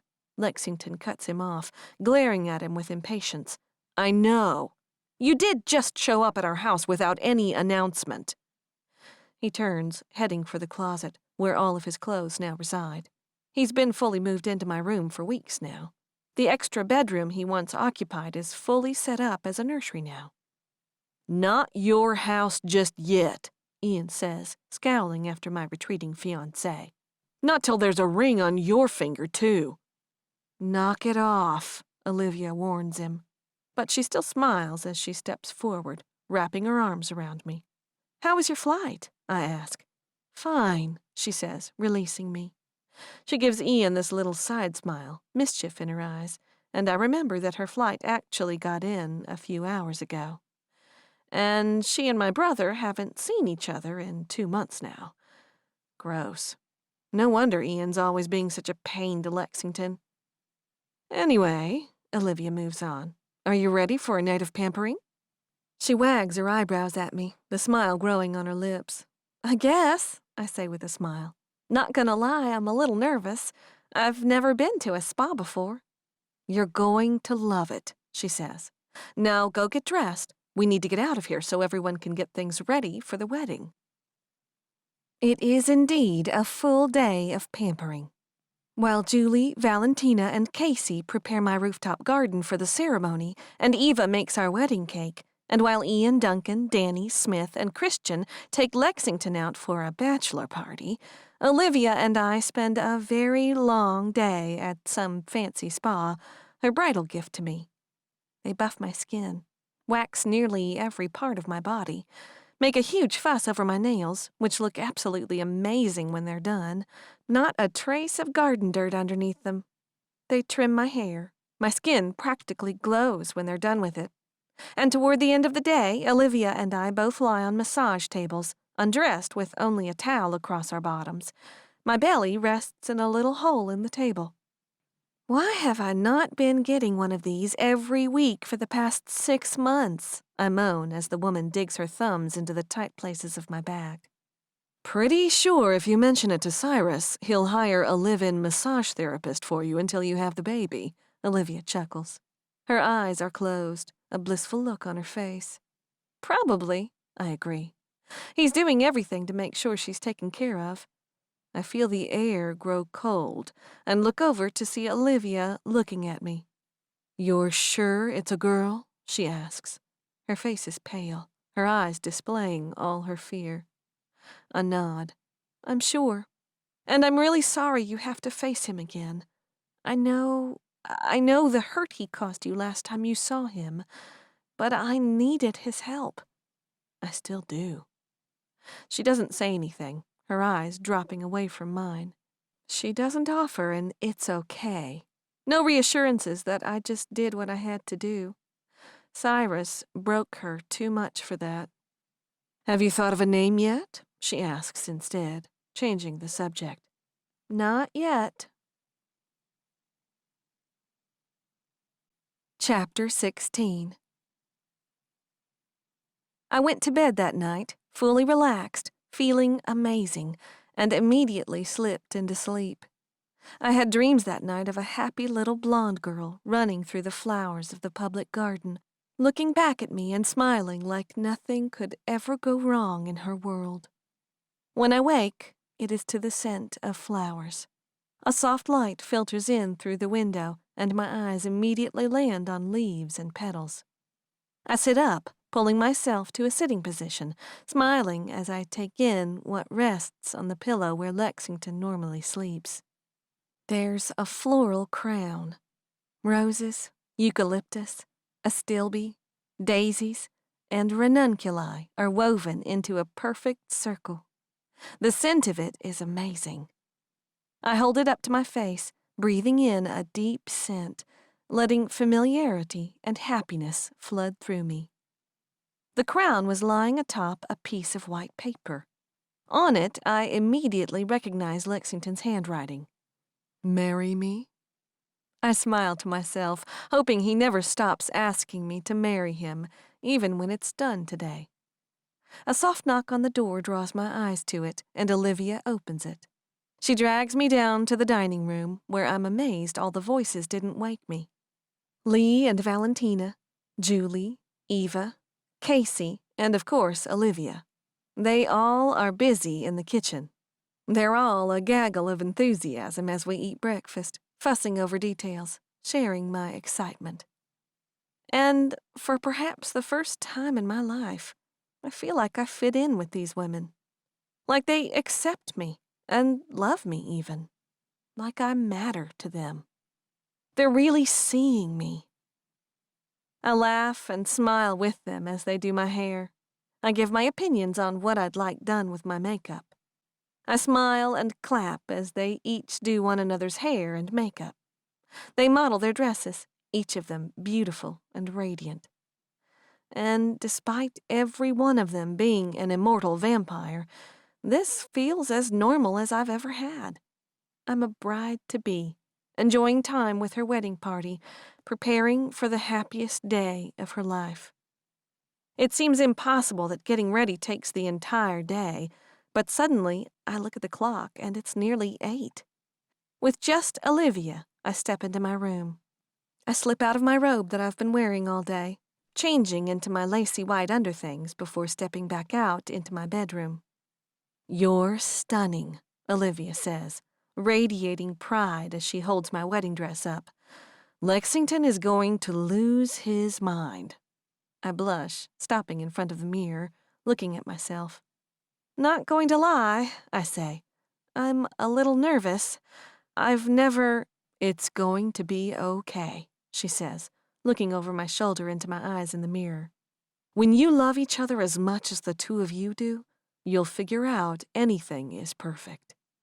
I was dying to ask her some questions, to get advice, but the thought of who she was experienced with, my brother, stopped the words in my mouth. But she was right. Everything was going to be perfect. "I wish my first time wasn't with all of this," I say, placing my hands on my stomach. My belly button is flat. My skin is stretched tight. Everywhere on me has gained a little more padding. Olivia shakes her head. "Maybe you don't always see the way Lexington looks at you. She laughs, covering her mouth, her eyes gleaming as she shakes her head. "He worships every inch of you. He glows, even more than you do." I blush once more, meeting her eyes. I smile, feeling the happiness glow down through my chest. And I know she's right. Olivia unzips the dress, and I carefully step into it, pulling it up and over my belly, over my shoulders. She zips it back up, and it fits around me like a glove. The skirt is simple. Soft, flowing fabric cascades from the top of my ribcage, hanging with room around my stomach, dropping down to the floor, long and fluid. A sweetheart neckline is fitted with lace around the bodice, and matching lace creates tiny cap sleeves. I admire myself in the mirror. I might have been limited in my options, but I love this dress. "It's perfect for you," Liv says, placing her hands on my shoulders and looking in the mirror. She reaches to the side, grabbing the floral crown from my bed, and carefully sets it atop my head, arranging my curled hair to go with it. I smile once more in the mirror, and then there's a soft knock at the door. Olivia crosses the room and opens it. "There's my little bird." And my smile grows twice as big when Michael's comforting voice meets my ears. I turn to see him standing in the doorway, looking amazingly handsome in his black suit and pale green tie. He has one hand tucked in his pocket, one foot crossed over the other ankle, leaning in the doorway. In the other hand, he holds a bouquet of flowers, perfectly matching the crown atop my head. Tears well up in my eyes, so incredibly happy that he can be here today, fulfilling the request I made of him a month ago, despite the vampires that surround us. "No crying now," he says, shaking his head and smiling. "I know those pretty ladies put a lot of work into that perfect little face. No messing up their masterpiece." I laugh, wiping at the corner of my eye. No tears today. Olivia pulls me into her arms for a quick hug. "I'm so happy for you," she breathes. "I'll see you in just a minute." Out in the hall, I see all the other women gather, and they each gawk and call words of encouragement as they pass and see me.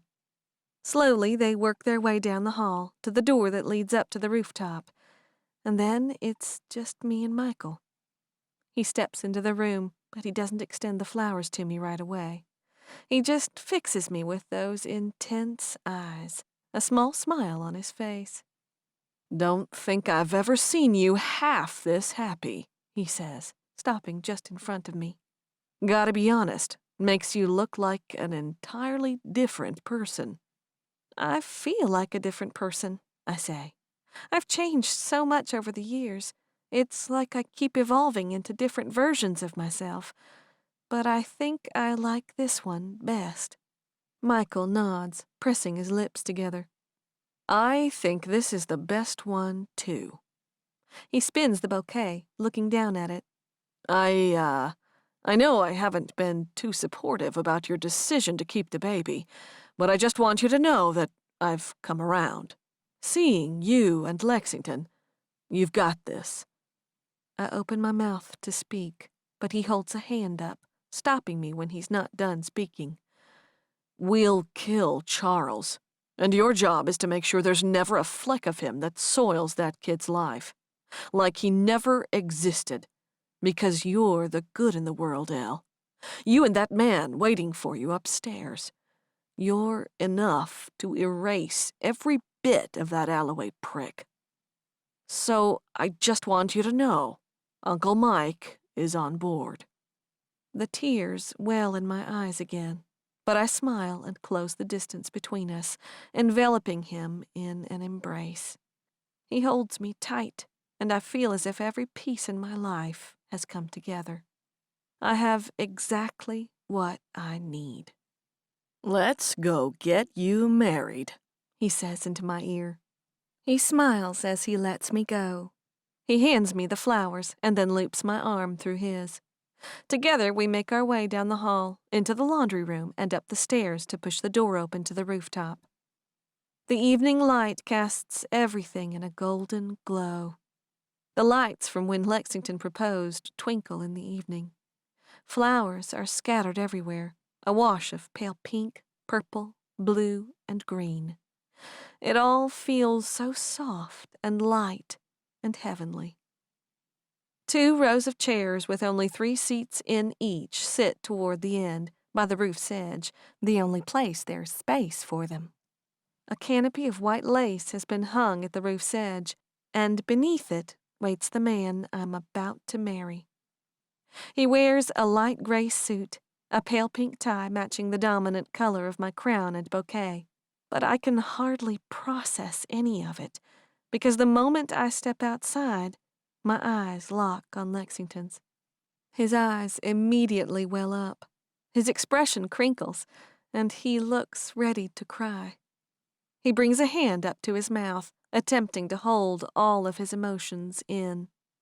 He nods his head twice, and I see an incredible smile grow behind his hand. And it breaks one onto my own face as I take a step forward, linked arm in arm with Michael. Soft music tinkles through the garden as we walk forward. My heart races, but not with nerves or fear.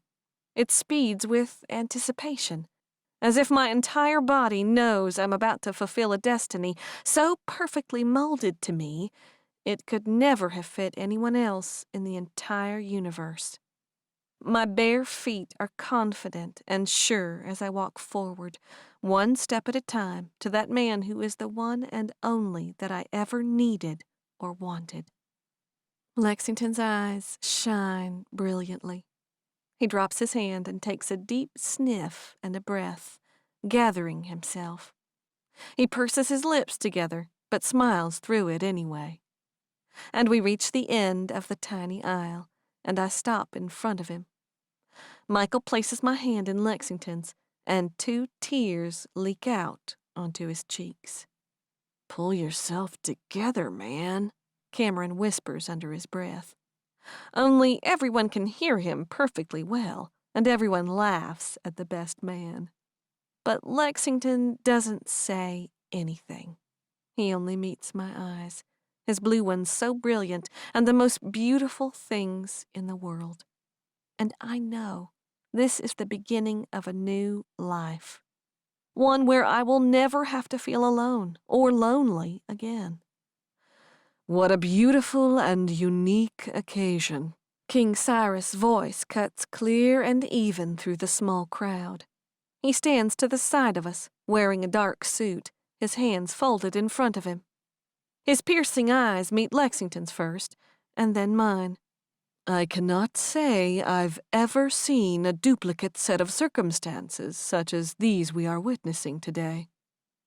I look to the side, taking note of the complicated expressions on the faces of all our guests. The happiness for Lexington and I, but also the fear of the man who officiates our union. Especially Olivia. But in the end, there really was no question as to who would marry us. In the end, that part didn't matter at all. Over my many years, I've seen countless mortals and immortals fall in love, create lives together, create new beings to inhabit this planet, Cyrus continues. And often these new beings are created under less than loving circumstances.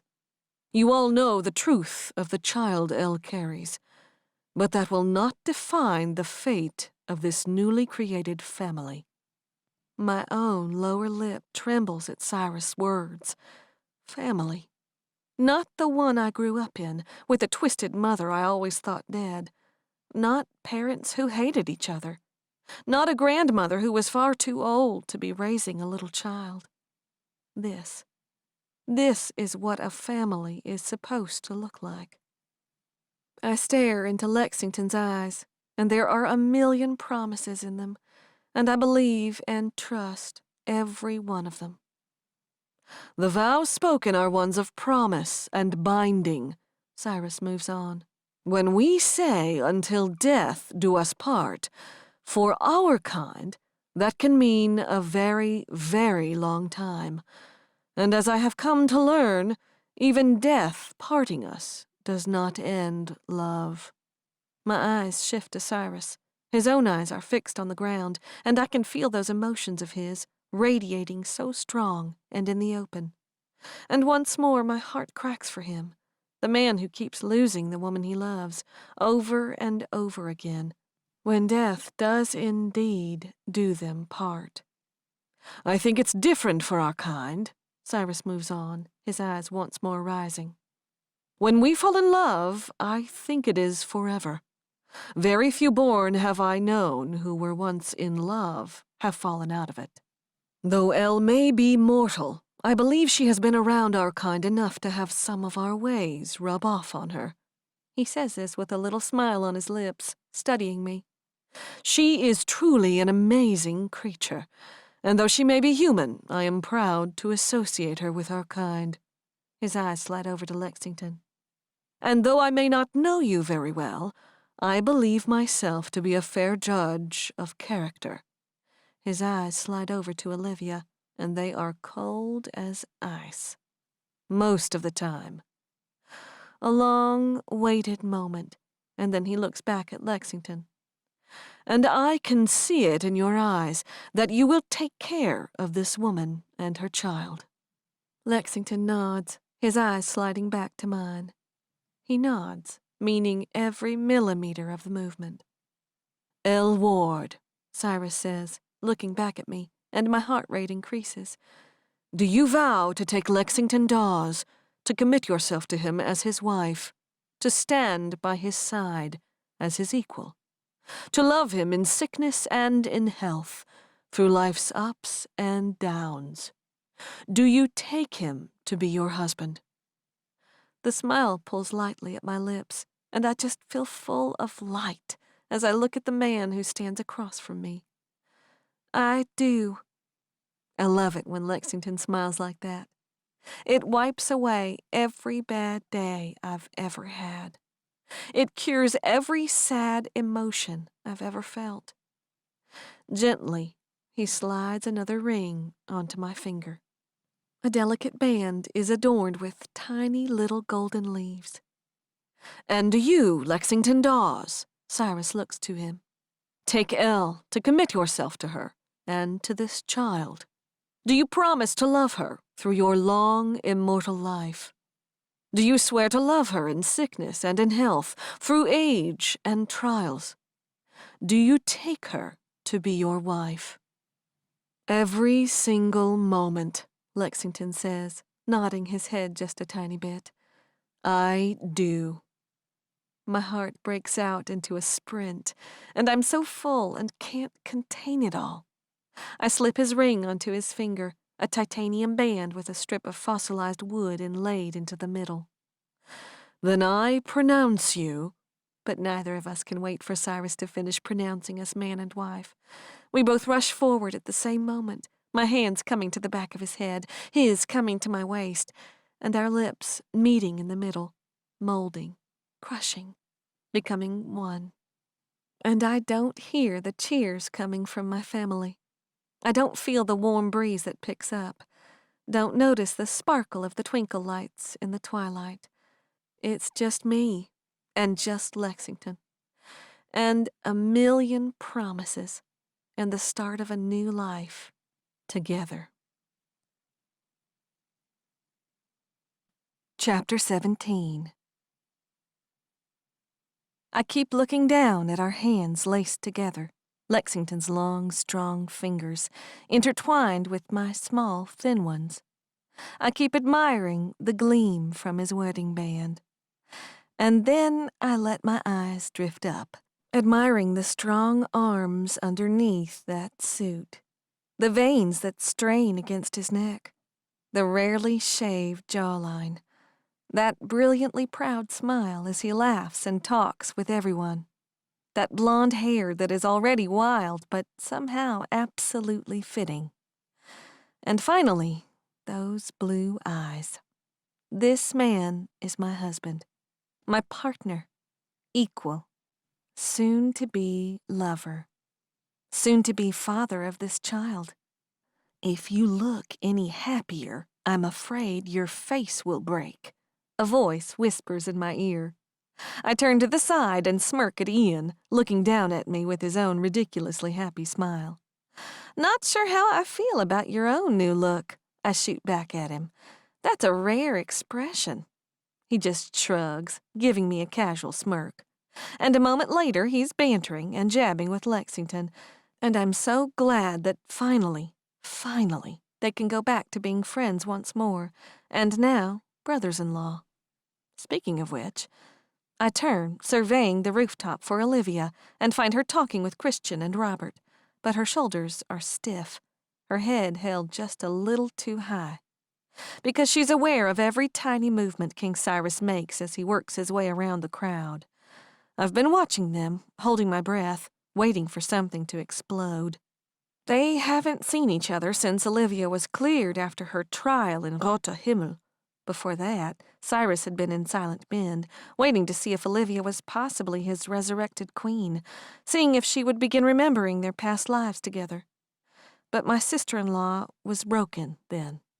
My brother couldn't accept himself, especially couldn't accept Olivia becoming a royal-born, and he'd broken her heart. So she tried to numb it in the most dangerous of ways. She led Cyrus on, letting him think she was the queen, in her own dangerous game. All the while, she had something going on with one of the king's spies, the mysterious Rahim, who hasn't been heard from since the trial. So I watch, nervous, waiting for Cyrus to say something to Olivia, waiting for that grudge to come flaring back up, because I know Cyrus does not forgive, and he certainly never forgets. But for now, perhaps for my sake, they're simply ignoring one another. "Kind of like waiting for a nuclear warhead to go off, isn't it?" Lexington whispers in my ear. "Wouldn't be normal if there wasn't at least a little tension," I say. The word's true, but the ridiculousness of that reality pulls a smile onto my lips. I catch him staring, his eyes admiring my mouth, then dripping lower.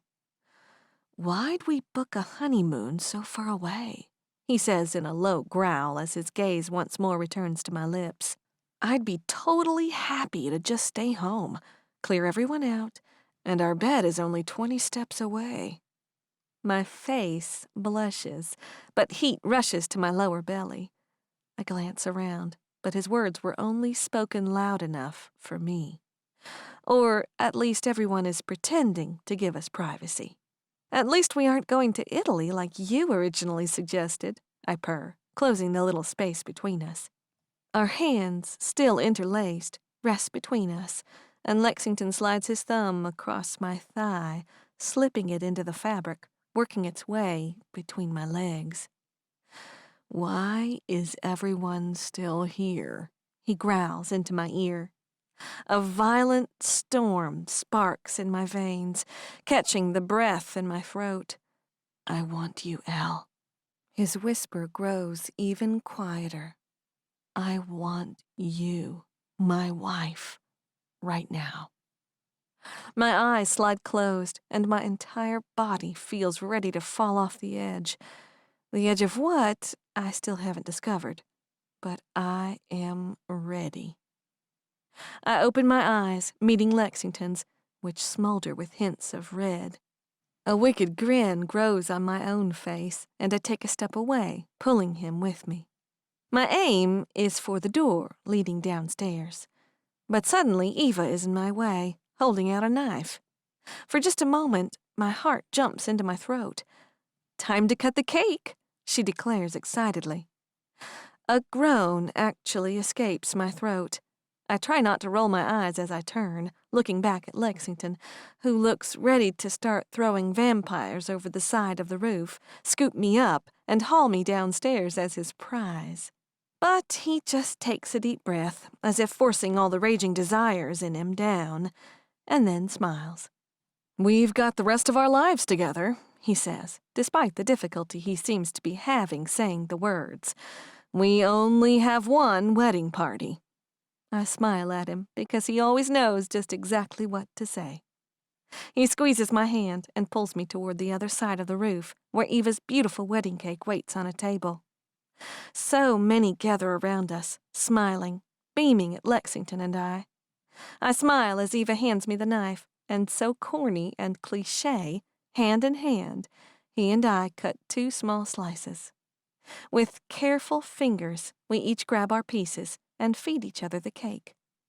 I watch Lexington's eyes closely, waiting for that moment of mischievousness. But it doesn't come. So I take my opportunity. I smear the cake all over his lips, his jaw. He takes half a step back, his face utterly shocked, in absolute disbelief that I just did that. The small crowd around us breaks out into an instant roar, none of them able to believe I just did that either. I smile, laugh, as I look at Lexington, still frozen there, his expression in shock, a smile slowly growing on his face. I step forward, lacing my fingers behind his neck, and lick my tongue from the edge of his jaw up his cheek. A very animalistic sound rises up from his chest, and he buries his face in my neck, smearing the cake all over me. I squeal, throwing my head back, but he holds me tight to him, in return licking the cake he smeared over me. "You all need to come see this." A grave voice cuts through the party, and Aaliyah's tone grips us all with instant dread. I look over to see her standing next to the door, wearing her usual black clothes, her expression grim. She didn't come to the wedding. Everyone justified it that she had to stay on watch, but really I knew it was because she was still mad at me. I look up at Lexington, and all the happiness in me sinks. We all move at once. Everyone darts forward, heading down the stairs, and we follow Aaliyah to my bedroom. She grabs the remote from my nightstand and clicks the TV on. She changes the channel until she comes to a news station. The camera points to a man lying in a hospital bed. He's got a tube of blood running into his arm, the transfusion obvious, and there, on the side of his neck, are 2 small puncture marks. "The attack happened around 7 p.m., just outside the West End Museum." A reporter's voice cuts through the shot. "The attacker is said to be a Caucasian male, slim build and average height, with red hair." "Charles," half of the crowd in my bedroom says in a breath, and the anger and violence is thick enough in the air to choke me. "That's not all," Aaliyah says gravely, and when I look over at her, there's a heavy dose of shame in her eyes.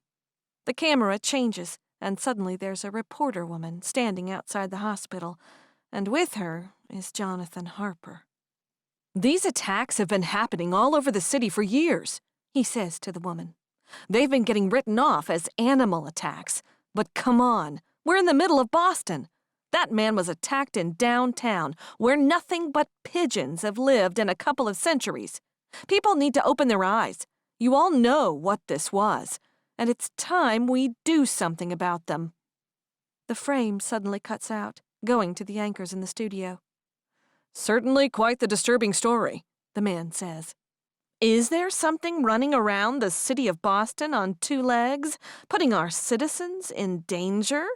The woman says dramatically, but her tone makes it obvious she doesn't take this story very seriously. We'll find out with tomorrow's segment and continued interview with Mr. Harper. They move on to a story about the endangered bee population. Everyone is still for half a beat. I turn to face Aaliyah. You said you killed Jonathan Harper. My voice is very cold and low. She won't quite look up at me. She fixes her eyes on the ground. We thought we did. He said his name was Jonathan. He knew things. In a flash, Cyrus collides with Aaliyah, his hand around her throat, pinning her against a wall. Your lack of investigation has put our entire race on the nightly news, he hisses into her face. His eyes are brilliant red, his fangs extended. You will remember that I have entrusted you to do a job. You begged me for it, and then you have failed within the first few weeks of establishment. His fingers squeeze, digging into the flesh of her throat. She claws at his hands, but she is no match for his strength. Her feet lift off the ground. A stream of blood suddenly slides down from one of his finger placements. It is as much my fault as hers, Duncan says, stepping forward, his eyes wide in horror as he watches his cousin struggle to breathe. We thought that was him, had reason to believe it was. But we'd only heard of Jonathan before. None of us had ever seen him. None of them except me and Kai, and neither of us was in town when they captured the self-sacrificing imposter. Who is this Jonathan Harper, and why is he trying to get our kind exposed? Cyrus growls. He gives Aaliyah's throat one more squeeze, loosing one more trail of blood, before releasing her, where she crumples to the floor, holding a hand to her damaged throat. I freeze. This is the part that could get me killed. This is what we all agreed we needed to keep under the rug, what we needed to keep hidden from Cyrus. He's some human who found out about vampires and has been on a quest to destroy us. It's Robert who speaks up, the one I never would have expected to lie for me. We don't know much about him, Eva pipes up, just that he's been rallying others to try and take us out. Partial truth, partial lies. I force my heart to calm a bit, hope and pray that I'm not sweating too bad. There hasn't been anything too serious before tonight, Duncan says from where he is crouched at Aaliyah's side. We did everything we could. We thought we had taken care of the problem. Cyrus breathes hard. His eyes glow, brilliant and angry. His hands are curled into fists. I want this man found. I want him brought in alive to me. He turns, stalking out of the room. We all stand frozen, silent. So we all overhear as he begins talking into a phone as he heads for the door, speaking quickly in German. I assume to Killian. No one says a word, not for a whole 2 minutes after we hear Cyrus close my front door and the rest of the house fall silent. I hope that hotel was refundable, Duncan says, scowling back at me as he takes his suit jacket off and presses it to Aaliyah's throat to help with the bleeding, which is already beginning to heal. 'Cause you're not going anywhere tonight. I need you to tell me everything you know about Jonathan. And someone get Kai on the phone. Chapter 18. I should be on my honeymoon, 100 miles away from here, enjoying the feel of my husband's body against mine. Instead, I'm here in my house, being interrogated. Aaliyah, Danny, Christian Valentina, Robert, and Eva are out scouring the city, rather aggressively, searching for Jonathan and Charles. And I sit at my house with the rest of the members of the House of Marshals, Ian and Olivia, with Kai on speakerphone. It was Michael who finally got Kai to answer a call. "Tell me again how he worded it," Duncan says. "He called it a revolution," I say.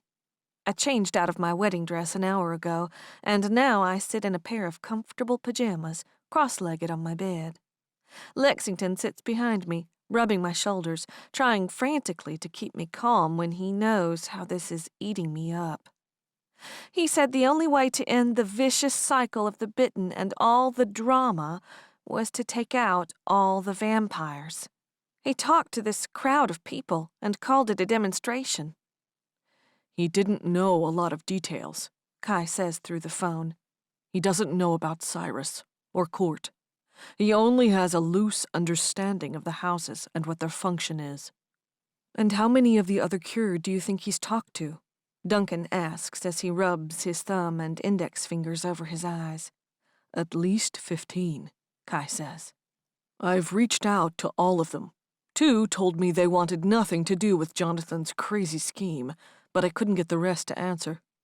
My guess is some of them have dropped off the face of the planet like they were supposed to, and some might have joined his mission." Ian swears under his breath and shakes his head. Something that feels like shame creeps up in my chest. They're doing this because I was stubborn enough to help them. Lexington gives my shoulders a little squeeze, one that very clearly says, "This isn't your fault." I lift my chin. It's not. I did a good thing, saved lives. This is on them. This is their choice. "What do you know about Jonathan?" Olivia says, leaning in toward the phone. I can see the wheels spinning behind her eyes, going into full royal mode. "Not a lot," Kai and I actually say at the same time. "He's the serious, brooding type," Kai says. "He lost a bunch of family. He killed his wife and one of his kids when he turned. There was some other kind of drama after he was cured, but I don't know the details. He wasn't the most pleasant company when he was in the camp." Over and over, Kai and I repeat everything we know about Jonathan, about what he was like when I cured him, and the woman, Patricia, who came with him, about the time frame of when he went back to a normal life until he showed up at the curing camp.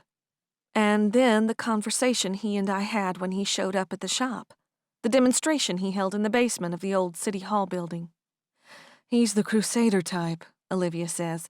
"The little man with a big cause and anger in his veins. It's a dangerous combination." "For him, maybe," Lexington says. "For all of us, obviously," Duncan counters. "The timing couldn't be worse, considering Cyrus is still here." "The news station said they are continuing the interview with Jonathan tomorrow," I say, desperate to give us a direction, some kind of real action to take. "I think we need to send someone to all of the local news stations. Watch, snoop around. It looked like that interview was pre-recorded. They're probably going to do the same thing with the second interview." "She's right," Lexington says, his hand stilling on my shoulders. "We might be able to catch Jonathan there, at one of the stations.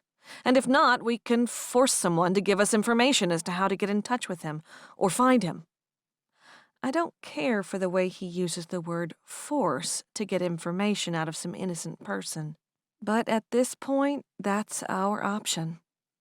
"I like it," Duncan says, nodding his head. "Julie, I need you to look up every news station in the area. Which one interviewed him?" "Channel 3, Lexington immediately fills in. Duncan nods. "We'll send a few people there. Watch that one the closest. But we'll send people to all of them, just to cover our bases." He pulls out his phone, and Aaliyah nearly immediately picks up. He tells her the plan, listens as she creates coverage partnerships, and hangs up. Julie almost immediately starts rattling off news stations in the area, reading them off her phone. Duncan barks out assignments. "Where do you want us?" I ask as they all start filing out the door. I swing my legs over the edge of the bed, getting ready to go change and head out.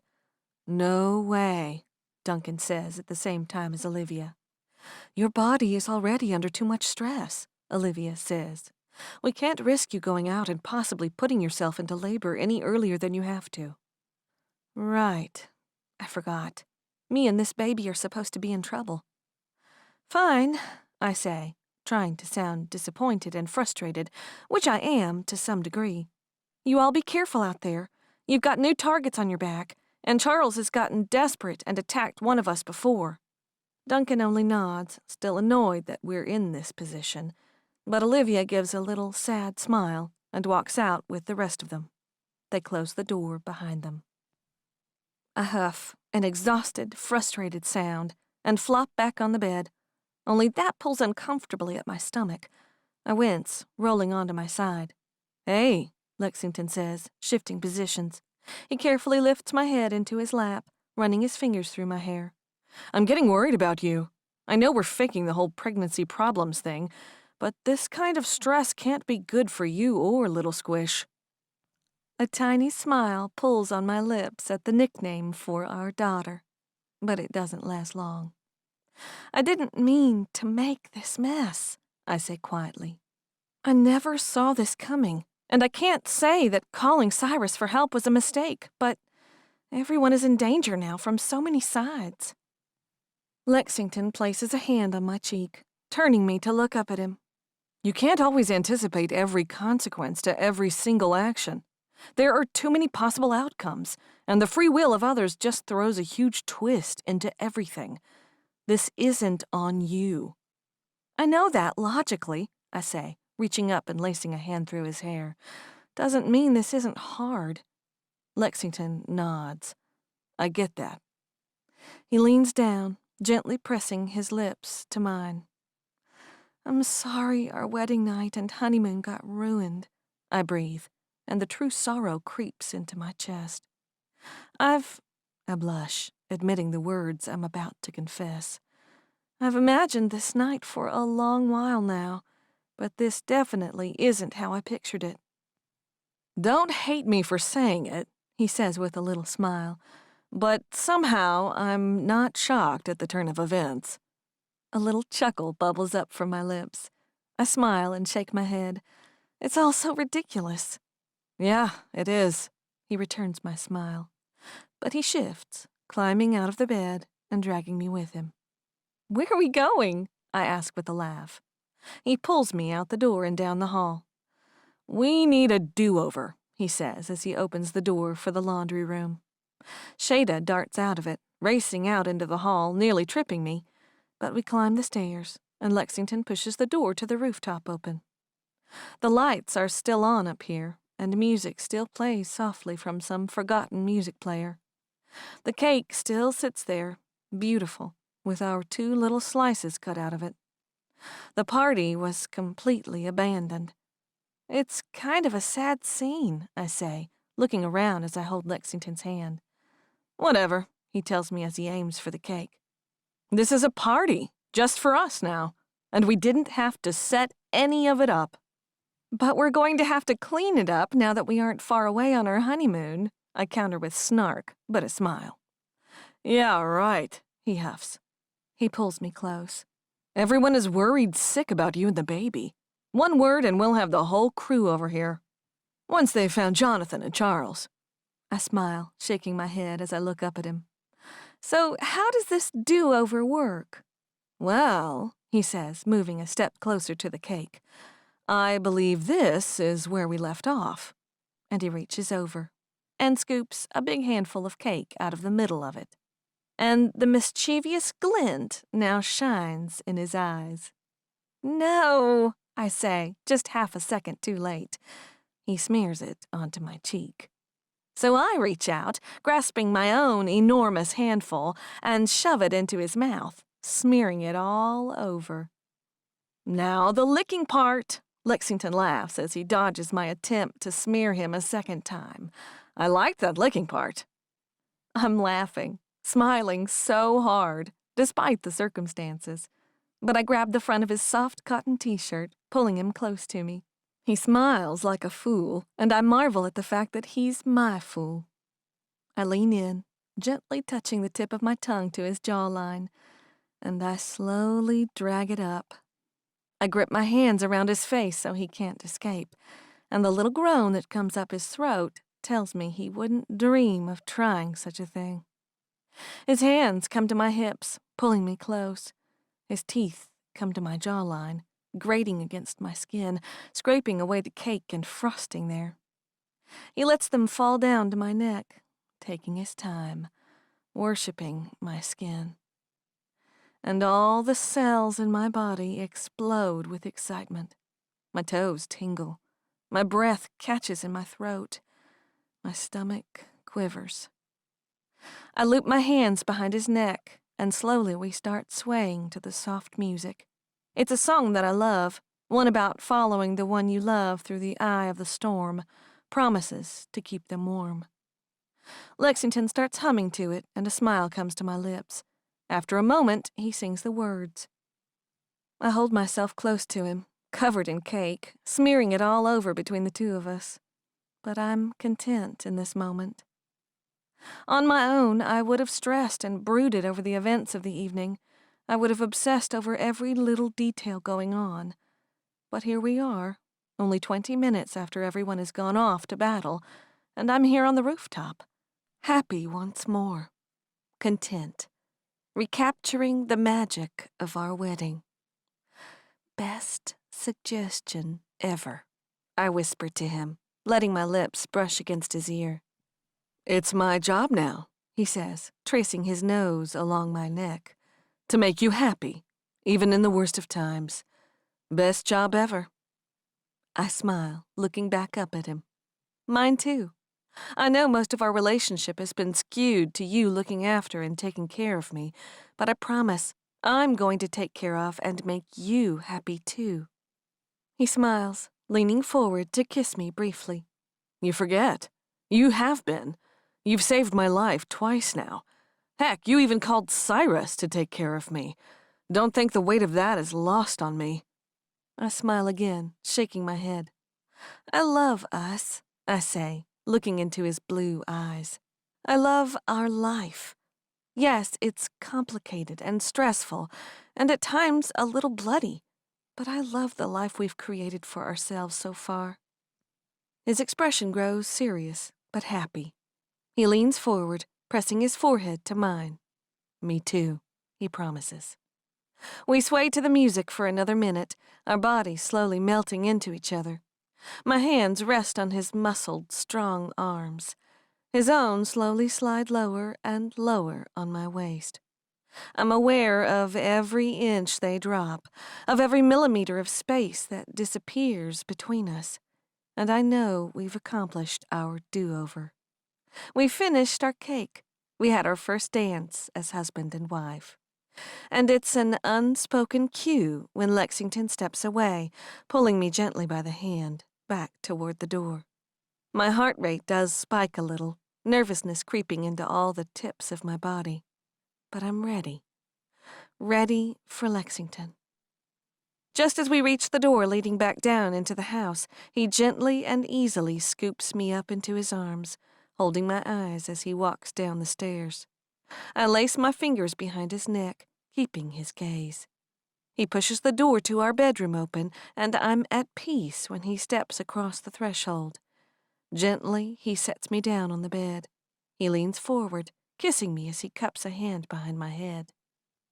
I reach for the hem of his shirt, smeared with cake. I pull, and he slides out of it.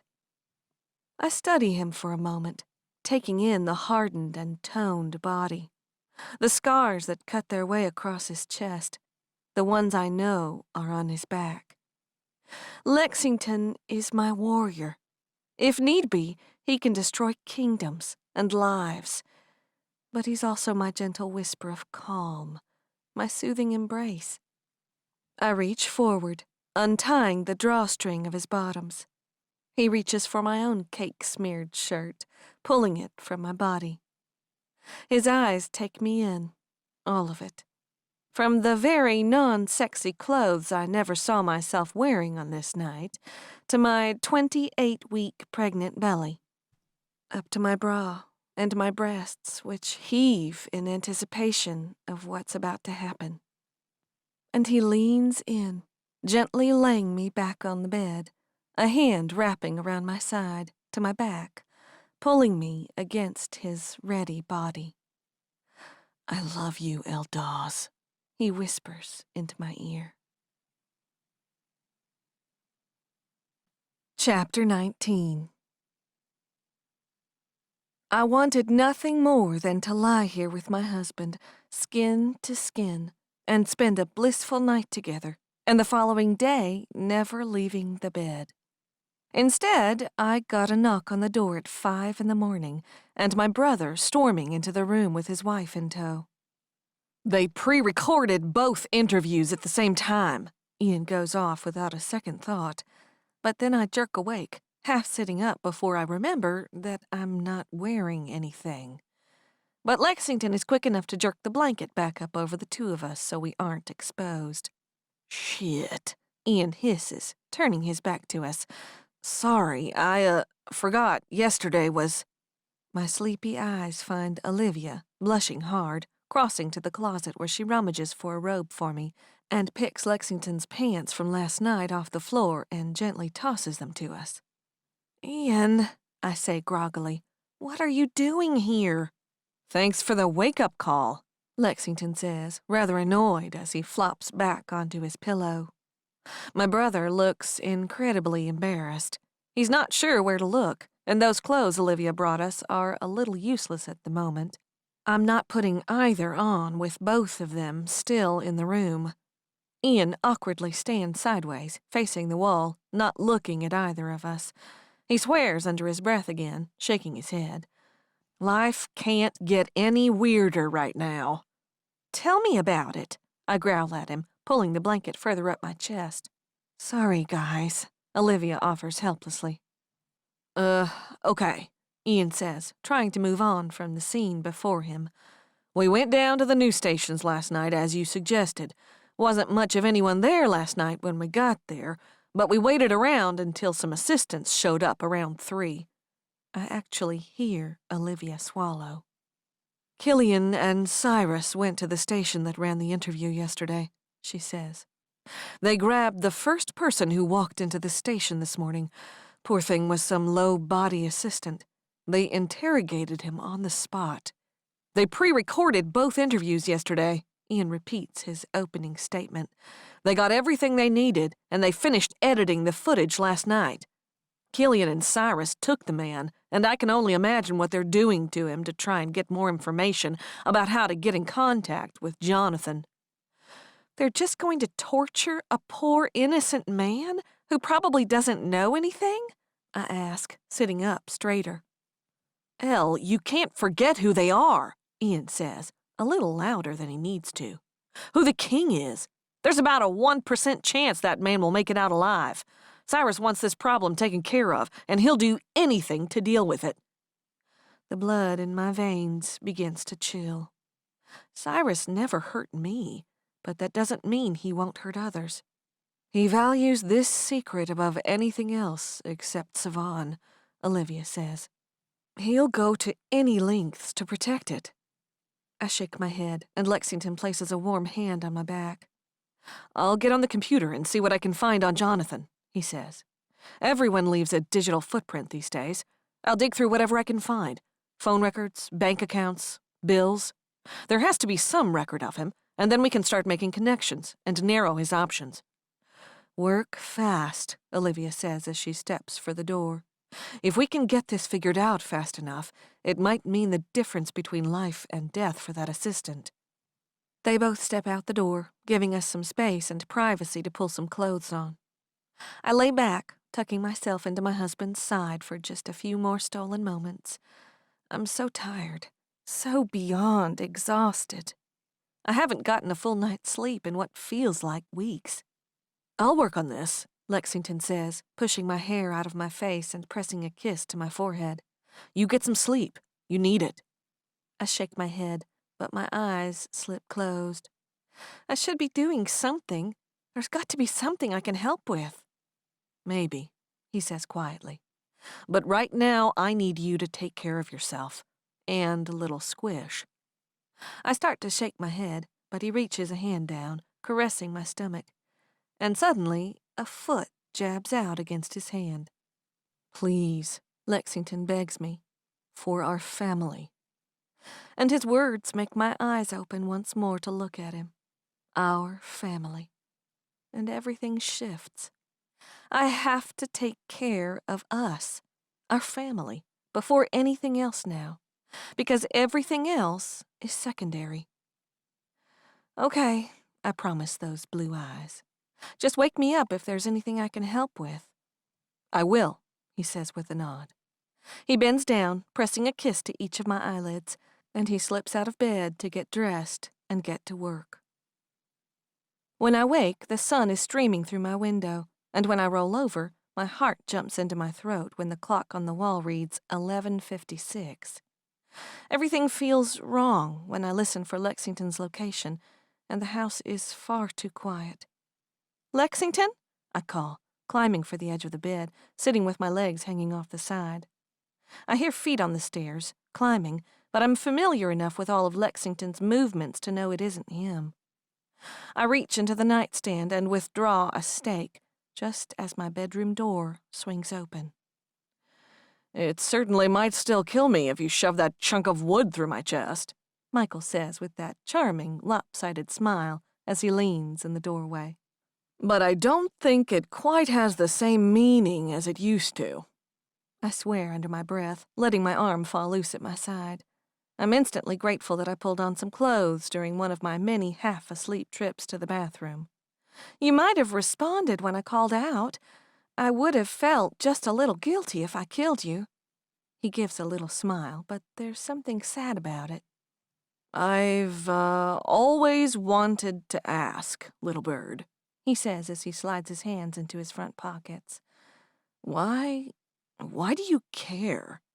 "About what?" I ask, sitting back on the bed. "About me," he says with a shrug. "Ever since my parents died 15 years ago, it's been the solo Michael Savage show, until I made all those friends who were just my mindless slaves. And then you came along. So, why?"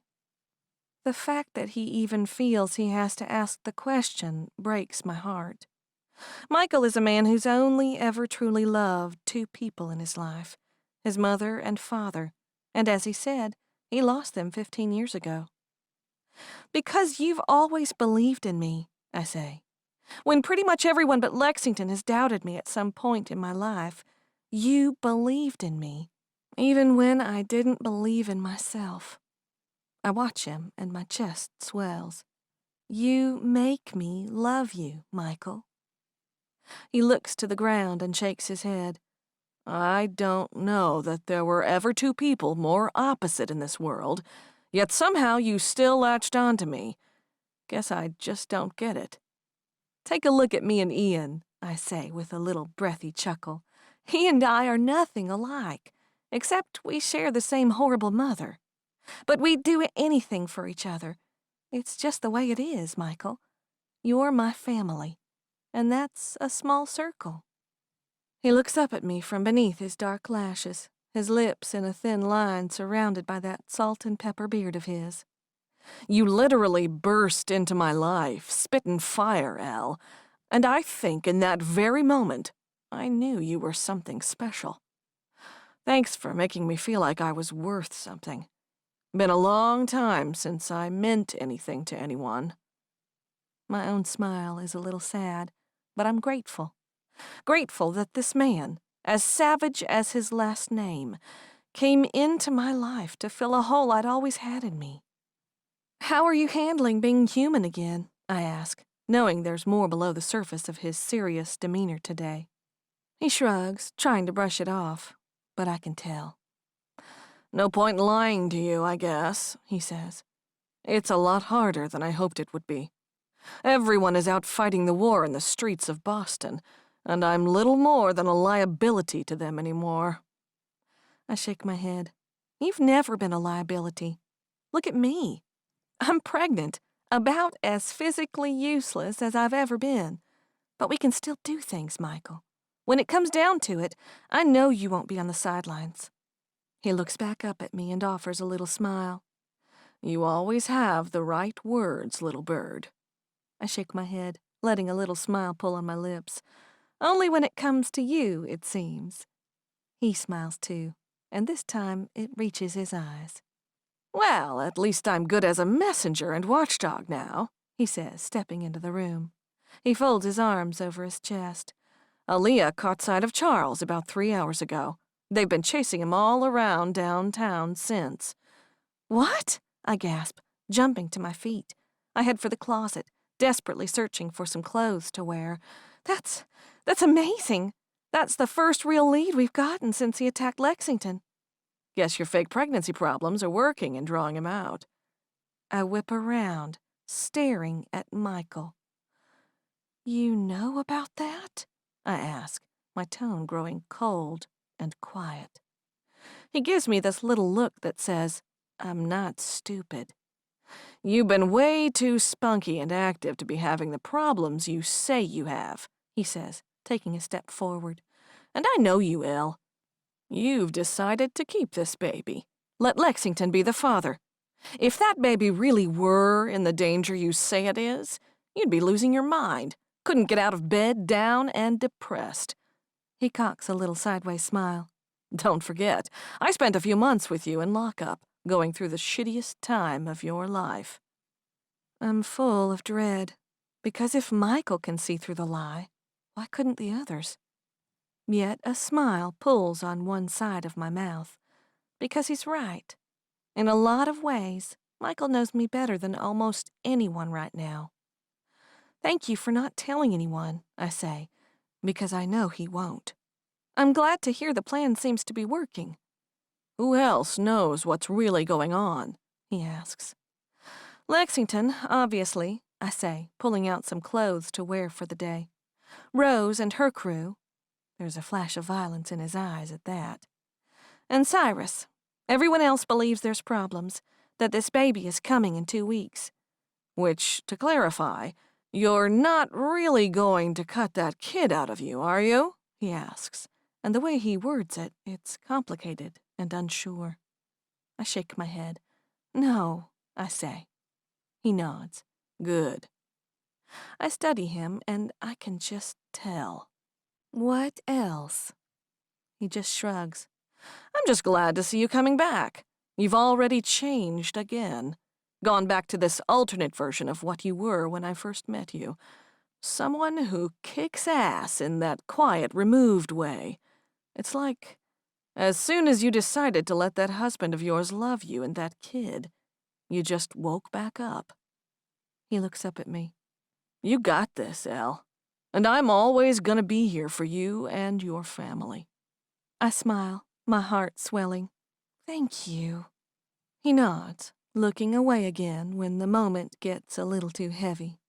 "You get dressed now. We've got some updates to acquire." Chapter 20. Lexington is the first to return that night. When he walks through the door, his head hangs low, his shoulders slumped.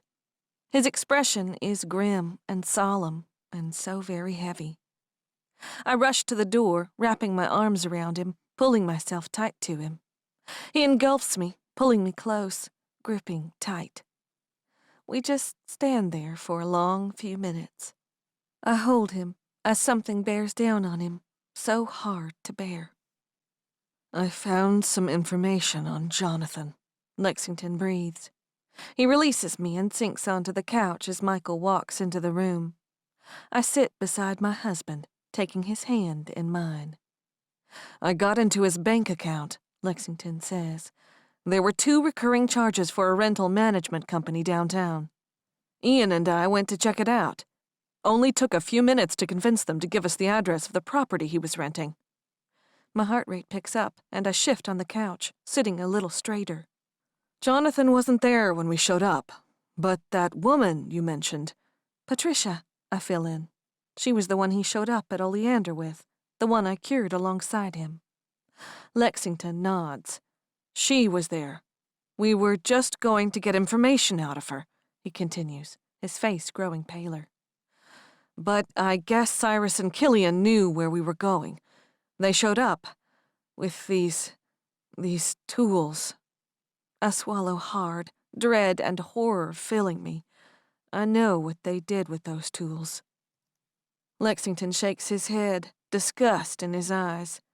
They were a little more aggressive in their interrogating. She only said something bigger was coming, and then she killed herself. I startle back, horror saturating my bones. This is such a mess. The ramifications of trying to help others. It's come back to hurt so many others. We didn't get anything out of her, Lexington says. Nothing useful. She didn't give them time. I squeeze his hand. I assume the King's got someone camping out at that apartment now, waiting for this prick to come back. Lexington nods, looking up as if he's just now realizing Michael is here. Killian isn't leaving until Jonathan is dead. I shake my head. Once more, I'm so tired of all these politics and the drama and the lives that are lost and twisted, over and over and over again. Any other clues at his place? Michael moves on, because he's just like that. As to what more he's got planned? Lexington shrugs. Probably. Cyrus kind of took over and is tearing the whole place apart. I'm sure they'll find something. He leans his head back, looking up at the ceiling. This is hard for him. It's hard on all of us, but now he has so much more to worry about. A future that hangs so heavily on how things play out in the next 2 weeks. What about the second interview? I ask. The one that's supposed to air today. Olivia went down to the station, he says. I think she paid them off to not run the second half, and supposedly she's convinced them to recant yesterday's statements. She handled it the way she does. I nod. She's always been so good at this. I hope someday our daughter can be the kind of leader Olivia has become. And the assistant? He looks up at the ceiling and swallows once. I was too late to save him. I squeeze his hand again, trying to give reassurance that he did the best he could. But that pain is real, and I can't make the facts not be facts. Aaliyah didn't catch Charles that day. Finally, the trail went cold, and she had to admit that he had slipped through her hands yet again. Killian and Cyrus found a personal calendar at Jonathan's apartment. There was a name, Phillips Anderson, and 5:30 written on it, August 30th. Lexington was on the computer day and night, trying to track Phillips Anderson down, because if we could intercept this meeting, we could finally catch Jonathan, but to no avail. For the next few days, things were quiet, until Post-Sun found a gathering of 4 people near the waterfront, ripping apart a born man. Who the victim was and where he came from, none of us had any idea. But those humans killed him, tore him apart, piece by piece. They took his fangs, took his eyes, mutilating and torturing him. And then they were dead. Cyrus and Killian's hunters tracked them down and ended their lives, slowly. Lexington drives himself mad, spending nearly all hours of the day on the computer, tracking and hacking. Jonathan is still in the city, but he's all over the board, and still hasn't returned to his apartment. Just 4 days before my plan to draw Charles out goes into action, there are 2 more attacks, and then 11 more humans dead.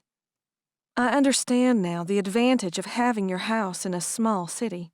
There are fewer places to hide, fewer people to help you cover up your tracks. The city of Boston has a huge population of around 700,000. The greater Boston area is home to more than 4 million. 2 days until my delivery, and Cyrus shows up at my door. I thought you might like to see the facility in which we shall welcome this child into the world, he says. There's mischief in his eyes. He knows the ruse, but he knows there is always the possibility of spying ears overhearing. That sounds great, I say. I look back into my apartment, meeting Michael's eyes for a moment. There's a dark look in them, But I don't take the time to analyze it. I walk out and close the door as quickly as I can. Cyrus is certainly aware that my Uncle Michael is around, and that he knows way more than he should, but that doesn't mean I want Cyrus asking any questions if it can be avoided. It's late. Late enough I should be in bed. But Cyrus is a vampire, and he does only go out when it's dark. We take the subway toward the medical part of town. We hop off and head into a tall building. Once the elevator closes, he dares speak. "The entire top floor is ours," he says, keeping his voice low just in case. "There are only two ways in, this elevator and the stairs. After you have arrived for the delivery, we will clue everyone in and have them arrive. There will be guards at both entry points, hidden. Once he's in, he won't be getting out." "I expect he's probably following us right now," I say, hushed, before the doors ding and slide open once more. Cyrus only nods, and we step out. Indeed, we find a long hallway branching off to the right and straight ahead of us. The floor is laid out in a square of hallways, with rooms branching off in every direction. But we follow the long hallway before us, and straight at the end is a staged surgical room. I swallow hard, looking around at the terrifying equipment that reminds me so much of the ones that were used against me back in Vermont. I feel the color drain out of my face. My knees wobble just a little. A strong arm wraps around my waist, holding me fast but gentle. "I wish I could say that what has happened to you is a first-case scenario," he says. My eyes want to rise to his, but I can't look away from all the equipment, listing off in my head how they were used to inseminate me. But I can't.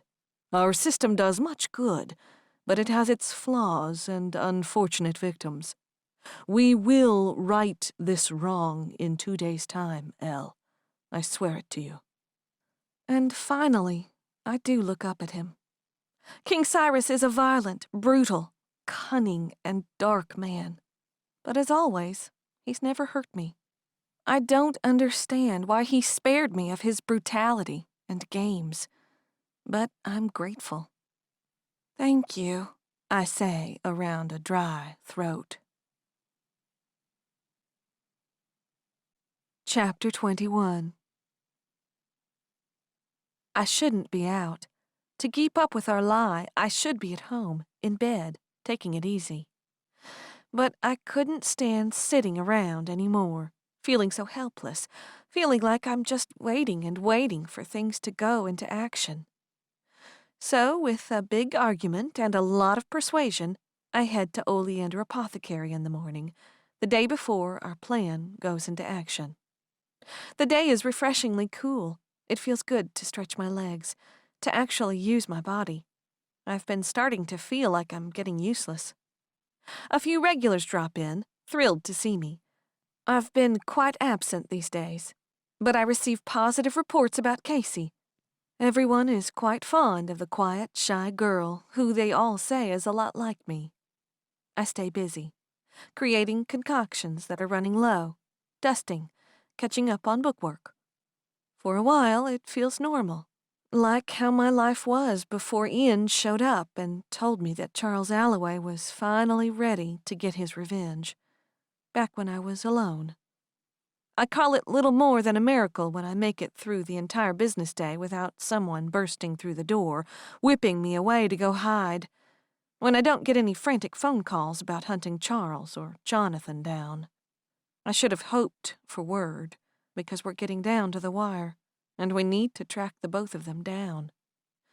But I'm relieved for normalcy, a day to myself, to just be me.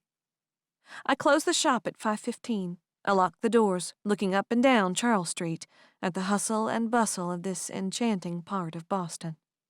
Couples walking the street, joggers going for an afternoon run in the heat, the sound of voices floating out from the boutique restaurants. And I'm reminded of why I love this city so much, because it has charming little areas like Beacon Hill with so much history, with such enchanting beauty. I smile as I watch a biker struggle to make his way up the hill and finally turn right onto Phillips Street. And that peaceful, happy moment I managed to grab hold of for a second goes out like a candle. My feet are moving before my brain gives them permission to do so. I clutch my bag, digging through it to find the stake at the bottom of it. My fingers curl around its warm, rough surface. Down Phillips Street, I jog, blood pounding in my ears. I pray that I'm wrong. Pray that this isn't what it suddenly looks like. But this is the date, and very nearly the time. I only have to go 2 blocks before the cross street comes into view. Anderson Street. Phillips Anderson. 5:30. It wasn't the name of someone Jonathan was meeting with on this day at 5:30 that Cyrus and Killian found, but a place. As I walk as quickly as I can, scrambling for my phone, I see 2 people cross the street up ahead and duck out of view. Finally, I clutch my phone. 5:23. People are gathering. I dial Aaliyah and hold the phone to my ear. Phillips Anderson isn't a person. It's a place. I blurt out the second she answers. It's about 4 blocks from the house. I think they're about to start a demonstration. Aaliyah swears loudly. We were following a lead, she says, and I hear her bark at someone. We're clear out in Mission Hill. You stay out of it, Elle. We'll be there as quick as we can. She hangs up, and my feet slow. I'm torn. I'm not sure what to do. Looking back down at my phone, there are only 5 minutes until this demonstration begins, but all help is at least 10 minutes away, even with their vampire speed. Slowly, I begin walking forward again. I don't even realize I'm holding my breath. I cross Anderson Street, and the voices guide me to where the crowd gathers. There's a little park tucked between buildings. A few benches sit at the front of it, and beyond that is a playground. Gathered in the park, there are 8 people. All of them look unsure about being there. They fuss with their hands. Their eyes are slightly too wide, darting around, looking for something. No sign of Jonathan. Is this where we're supposed to meet? I ask the woman closest to me. She looks at me with this startled expression, as if forgetting that there were other humans around. This is the place I was told. Her voice trembles. I look around, waiting for something, watching for familiar faces. You don't really believe what he's telling people, do you? I'm careful with my tone, not to be condescending or ridiculing, just putting enough fear and doubt in my voice to try and get her to talk. The woman nods her head. I watched one of them kill my cousin last fall, she says. Those yellow eyes, the fangs, all the blood. I feel my face blanch. This makes it real. Hearing stories of loss and death. It was easier before to believe these were nameless, faceless individuals who were just ignorant and stupid. But these people are real. Suddenly, a truck parks on the street just outside the park, and 3 men jump out of the back of it, hauling a struggling woman with them. No, the word breathes out over my lips. I shake my head, taking a step forward. My eyes wide, I take in the men who carry the woman. I don't recognize any of them. None of them is Jonathan Harper. The way the woman stumbles, there's something wrong about it, like she can't fully stand. And as she's dragged closer, I realize it is because her legs are severely broken. Jagged bone threatens to puncture through her skin as she tries to walk, but the men shove and pull her forward. The crowd shies back as she's dragged forward, a bag over her head. Collectively, we hold our breath. You are all here because you suspect, one of the men speaks up. You've suffered some kind of loss, maybe even survived an attack. You all know. All you need is confirmation. You need to be given one last reason to fight. He suddenly rips the bag away from the woman's head. She screams in pain. I see a flash of yellow eyes, and suddenly a strong set of hands grabs me from behind, dragging me backwards. I try to swing, to fling my stake through a heart, but I'm only tripping backwards, seeing sky and then brick walls as my assailant tucks us into a little alcove between buildings. You've been working with them this whole time. I'm twisted around, and suddenly I'm nose to nose with Jonathan Harper. There's malice in his eyes, anger, betrayal.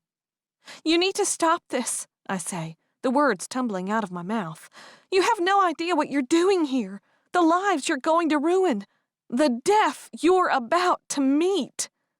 We're building, Elle Ward, he says, taking a step forward, and I take an equal one back, bumping into the brick wall. Our numbers. We're gaining supporters every single day. People want to know they're safe, and that won't happen until we eliminate them all. I shake my head. You're so stupid, I breathe. There are so many more than you know. They are so much more powerful than any of you. And things have changed. There's a new player in town, and he is determined to have your head, and he won't stop until he gets it. Screams sound from the park next door, and there's a sickening, ripping, wet sound, followed by a thud. It's too late to stop, Jonathan says, shaking his head. The movement is gaining traction. He takes a step forward, and his eyes darken, violent, stormy. I thought you were on our side, he says. I lean back as he invades my space, my head bumping against the bricks behind me. He places his hands on the wall to either side of my head, trapping me. You misled me. I've seen you, Elle, working with them, married to one of them.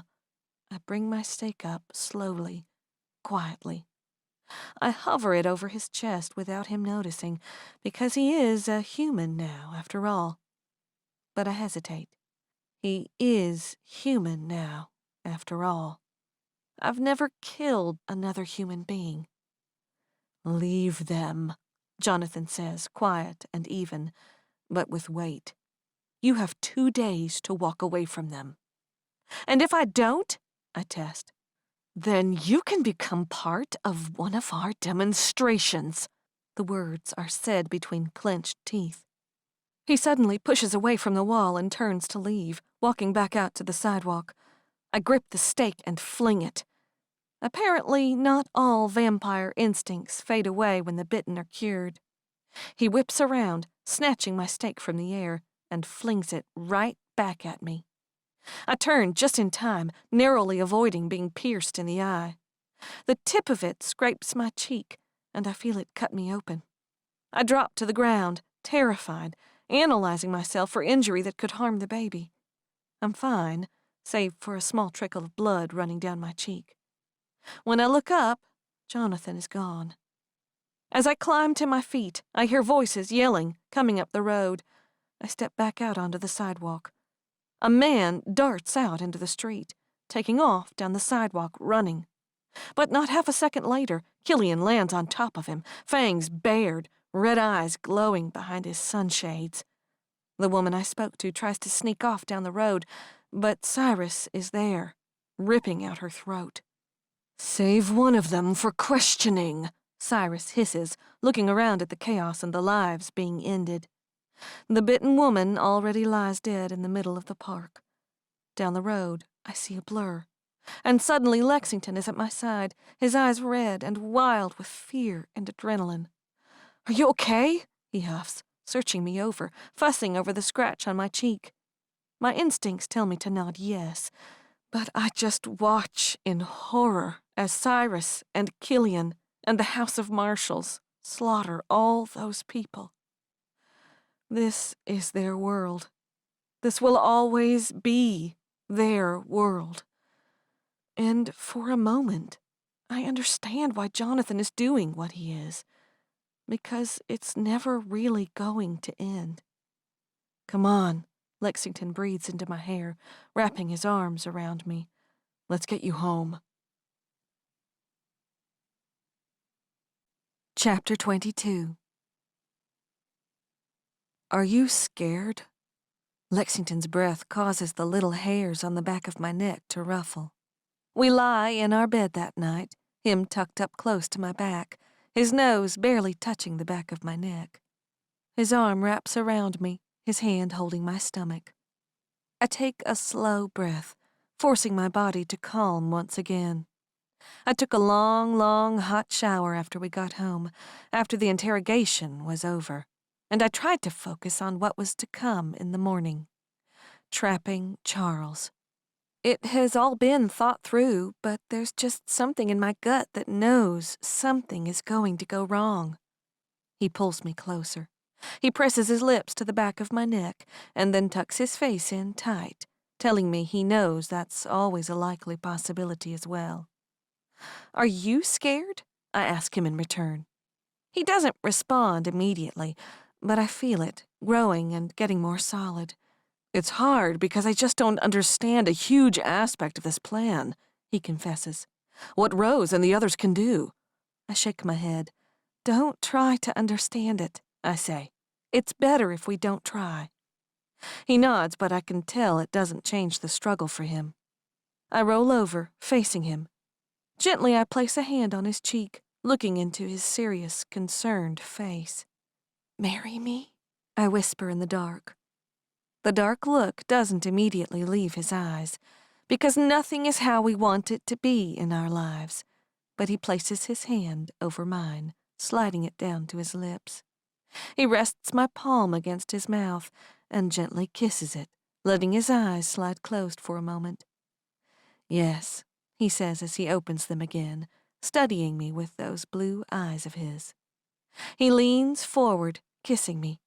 It's a gift we have when we're together, forcing out the bad, making it all disappear until it's just us. He comes to his hands and knees over me, kissing me until everything bad fades away, parting my lips, slipping his tongue into my mouth. In one gentle, swift movement, he removes the tank top I wear, and I pull his shirt off. My hands rise up his stomach, touching every hard muscle there, over scars and up the rising muscles of his chest. His skin shivers at my touch, his entire body tensing at my trailing fingertips. I lace my fingers in his hair as his lips once more return to mine. This is what I will fight for. This is what I will sit on the sidelines for if I have to. It's what I will move heaven or shift hell for. Lexington and I. Chapter 23. Throughout the next day, everyone treats me as if I'm made of glass. I'm annoyed because in reality, I'm perfectly fine, besides feeling very pregnant at 30 weeks, and everyone should be out there, tracking down Jonathan and keeping an eye out for Charles. But they all think they need to be with me, giving support. It's sweet, and I have to play along. They make me breakfast, bring an abundance of gifts for the baby, even though they've all already given me multiple presents. They try to distract me with funny stories and lots of laughter. Every now and then, Lexington squeezes my hand, reminding me that I'm supposed to be extremely concerned, sad, worried. And every time I look at him, I forget that I am anything but. He's such a good actor. He forces these little smiles whenever someone cracks a joke, but they never reach his eyes.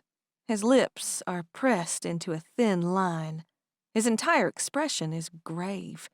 He looks ready to shatter at any moment. He's breaking my heart, and I'm the one who knows everything is okay. But in just an hour, they'll all be told the truth and summoned to help. At noon, I say goodbye to half of the House of Marshals.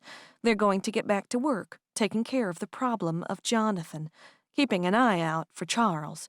But I know exactly where Charles is going to be.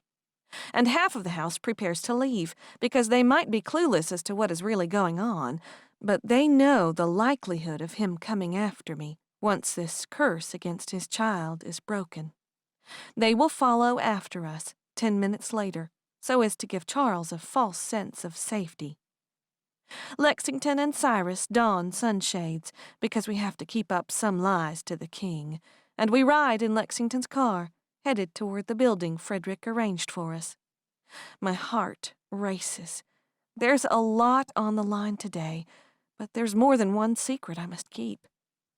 Cyrus knows Charles is cursed against his own child until after the birth, but he thinks it just spontaneously happened, just like his own cursing. He has no idea that I know exactly who the curse came from. I know what would happen to Rose, Tove, and Imogen if Cyrus were to find out. He'd take them.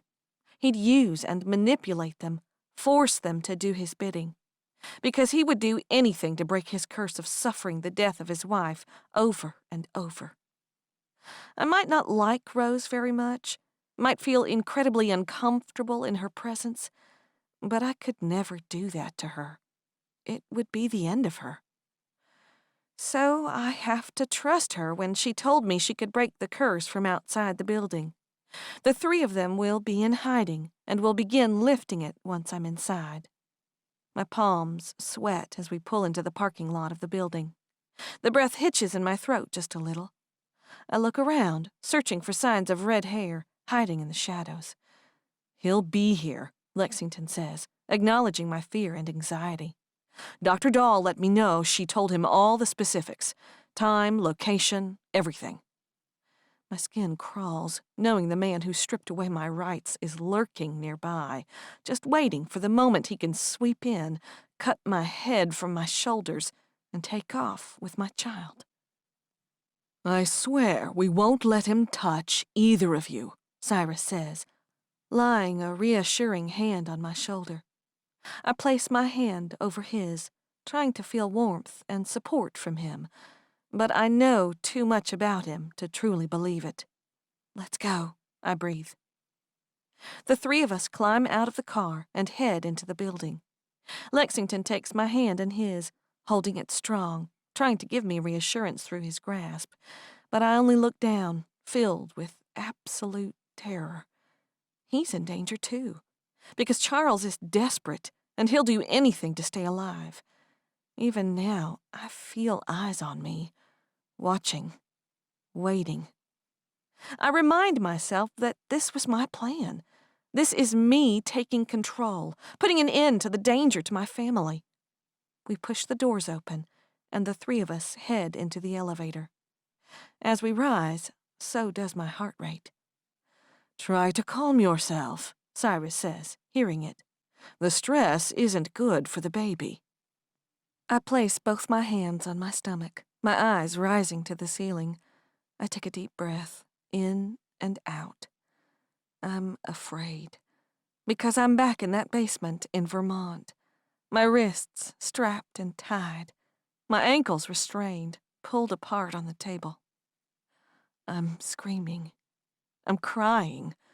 I'm hoarse and going numb, the fight seeping out of me, because no one is coming to my rescue. A smug smile beams at me from beneath red hair. "It's going to be okay," Lexington says, wrapping his arms around me. The worry and fear is rolling off of him in tangible waves. He can tell what's going through my head, but in reality, he could never really understand just how horrifying it all was. The elevator levels out, and the door dings before it slides open. Down the hall, I see Dr. Dahl. She waits in the doorway, dressed as if for surgery, her hands folded in front of her. I know I'm not really about to undergo a C-section, but still, I feel a flash of pain slice across my abdomen. I feel the cold of a medical table under my back. I smell the forced oxygen being blown into my nose. With a little help from my husband and a king, I take a step forward off the elevator. One stiff step at a time, I make my way down the hall. I don't care that Jonathan is out there somewhere, a very real threat that could lead to the exposure of all my friends and family. I want them all here. I want Ian and Olivia by my side. I want Eva and Julie outside those doors, standing guard. I even want Robert and Poe's son down this hall, waiting for the moment I know things are going to go wrong. "Hello, Elle," Dr. Dahl says, forcing a pleasant smile. But the wideness of her eyes tells me the truth. She knows everything is wrong. She senses the danger. "Let's get you changed and we'll get started." We have to act out every part of this, because there can't be any detail that tips Charles off that something is wrong. We must act this out until the very last moment when he finally shows his face. I nod and walk down the hall to the room Dr. Dahl indicates, so that I can change into the gown she hands me. Alone, I shiver in the small room, stripping out of my clothes. And I realize that I'm not cold only because of the tile floors. It's not just the air conditioning. The hair on the back of my neck stands on end. A chill creeps down my veins. Something tingles in my stomach. It's started. The curse is being lowered. My breathing picks up just a little bit. Rose told me it would take them about 20 minutes to fully lower it. The clock is ticking. I slip the surgical gown on, tying it carefully so I don't expose anything when I walk out these doors. I let my eyes slide closed, bracing my hands on the door, giving myself just a few moments. This is part of being a parent, an emotion I'm going to have to get used to. Fear. Fear that something will happen to my daughter. Fear that bad things will happen and I won't be able to shield this little family of mine from them. But this was my idea, my choice. There have always been bad things in my life, and I will take charge over them. I will do everything in my power to control them. I take one more deep breath, and despite the coldness that continues to creep through my body, I feel calm collecting in my blood. I feel the strength in me gather from the tips of my toes, spreading up, racing to my fingertips. I can do this. I have planned for this. I grip the doorknob and pull it open. Everything is quiet when I step back out into the hall. My socked feet walk over the cold tiles, heading back toward the delivery room. I listen for Lexington talking to Dr. Dahl or Cyrus, but all I hear is the echoes of my own footsteps. Ice spreads in my veins. Goosebumps flash across my arms. I listen, only the silence is deafening. I don't dare breathe, and my pace slows. My hands begin to shake. My knees feel just a little weak. Around the corner, and every fear I've had comes to a peak. There's no sign of Dr. Dahl in the surgical room. There's no trace of Lexington or King Cyrus in the hall. But there are splinters of wood on the floor. A table in the surgical room is tipped over, tools spread across the floor. There's a small smear of blood going from the room down the hall, back toward the door leading into the facility. I back up a step, shaking my head. My left hand comes to my stomach, and I feel the cold spreading down my entire body, from my fingertips to my toes, releasing the curse, leaving me exposed and alone. I move down the hall to where my bag lies tipped over on the floor. There's a change of clothes in there, and at the very bottom is... No, I breathe. I shuffle the clothes once more, frantically digging through them. No, no, no. I know, without a doubt, that I placed 10 doses of vampire toxins in it before we left the house. That I had 5 stakes in it. Everything I needed to defend myself for when things went wrong. And things have gone wrong. In a way so much worse than I ever could have imagined. The sound of a set of footsteps echoes softly through the top floor, and I instantly freeze. I am ice, and my body is no longer a functioning live thing. If I've learned anything about you, Elle, a voice cuts through the empty building. I hear footsteps take another step forward. It is that you always like to be prepared. There's the sound of breaking glass, and I know he's just shattered my toxins that he stole from my bag. It's followed by the sound of wood splintering. There go my stakes. But you're still human, and the born have always been 5 steps ahead of your mortal kind. My hands tremble violently, but I blink twice. Think. Don't shut down. You're going to have to fight. My eyes wildly search the room for a weapon. As silent as I can, I dart for a cart which holds half a dozen scalpels. I grab 2 of them, but looking down, they're abysmally small. Better than nothing. I creep back to the doorway, peering around the corner. The hallways appear clear. I listen, desperate to get a fix on his location. My heart screaming in my throat, I dart down the hallway to my left, back toward the room I changed in. Your crew gave a valiant effort attempting to track me down. Charles' voice echoes from down by the elevator now. But I haven't been called a slippery snake for no reason. And this is certainly the disadvantage of setting up house in a large city. Plenty of places to hide. I feel ready to pass out. I've been holding my breath as I try to quietly run down the hall. My body is screaming, going into panic mode, and I just can't think about what it's doing to my daughter right now. I have to get us out of here alive first. I reach the window at the end of the hall, but my heart sinks. A sheet of solid steel has been welded over it, trapping Charles and me inside. I turn, surveying the options, and head down another hall. This floor is set up as a big square of halls, with rooms branching off of the squares, the elevator and stairs on one corner of the square. If my ears aren't betraying me, Charles is walking along the opposite leg of the square. Slowly, I creep down the hall, my eyes desperately searching for an alternative escape route. Every window is welded shut, and I have to remind myself this trap was designed to keep Charles in. He wasn't supposed to escape once he walked in. I didn't see the curveball of the curse coming into play, though. Charles' voice cuts through the quiet again. I've never been the subject of a curse before. I'm still a little confused on how it happened. I'd very much like to talk to your special friend again. She seems fascinating. There's a picture of a calm seaside featuring some kind of sailboat hanging on the wall. I hoist it down, examining the frame. Just as I hoped, it's cheaply made, but made from real wood. My heart threatens to pound out of my chest, and I have to face the fact that I haven't wanted to think about. Charles is a born vampire. He can hear every pound of my heart, hear every one of my footsteps. I'm aware of his general location.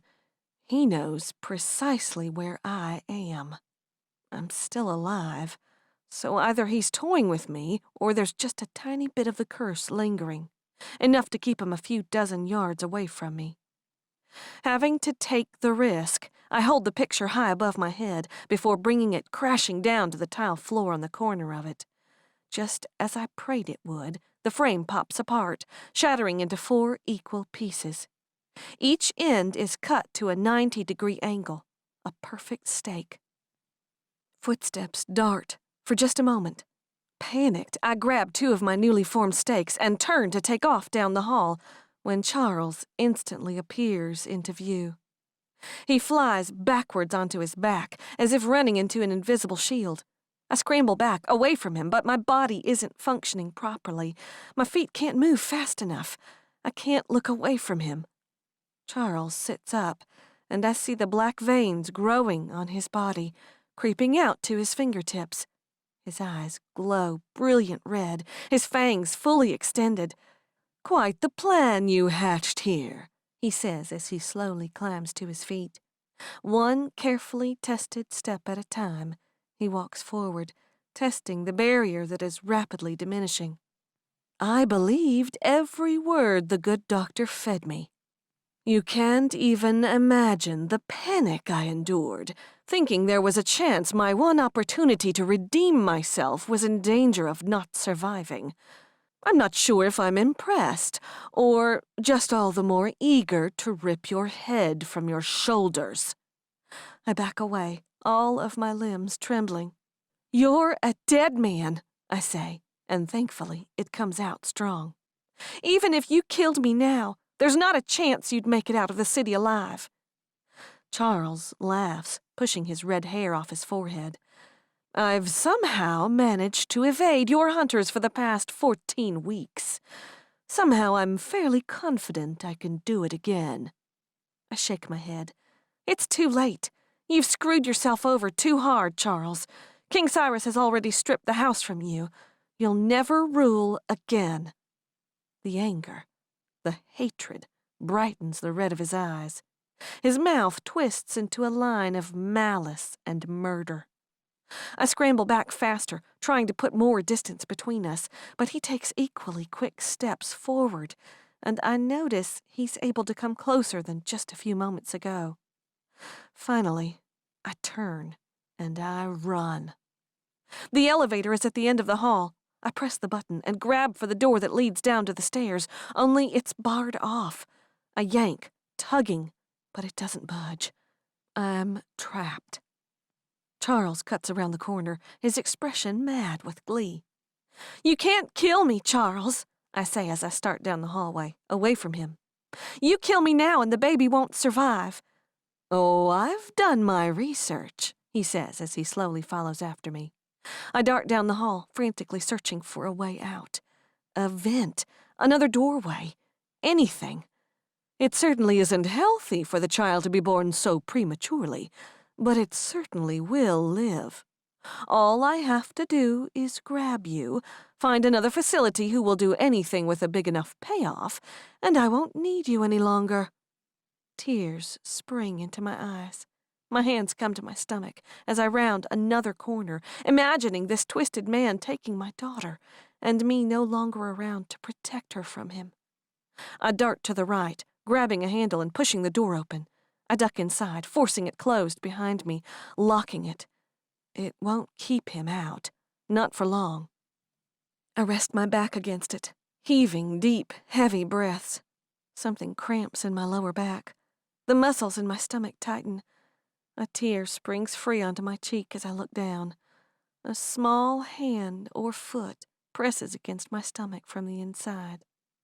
Another cramp tightens my lower body, and I have to stifle the gasp of pain. No. This was all supposed to be pretend today. This was all fake. But those contractions were anything but. I hear footsteps still outside the door, and there's a low chuckle. "Maybe we don't have to pay anyone to do anything after all," he says, and I want to rip the smug smile I know is there from his face with my fingernails. Charles starts whistling some song, and I hear his footsteps start to walk away. He's circling me, just like I'm prey. More tears break onto my cheeks, but they morph. They aren't just scared anymore. They're angry. I'm done. I'm tired of being the prey. I am a vulture. I am wolfsbane. I am the poison willow. I straighten, adjusting my grip on the broken frame. I take a deep breath. 2. I can only just barely hear the sound of Charles whistling. He rounds the farthest corner, and then it's gone. I wait 5 more seconds, and then the sound of it picks back up, and he begins rounding back toward me. I rest my hand on the doorknob. Listen so hard my ears hurt, until they feel as if they're bleeding. As I yank the door open, I hear the sound of the elevator ding. Calm, I step out, just as Charles rounds the corner. Our eyes lock. A smug smile grows on his lips, and he takes a step forward, matching my own steps. "You could have lived to be so much more," I say calmly. I grip the stake in my hand, tightening my fingers. "Your birthright gave you so much potential, and you've wasted your entire life."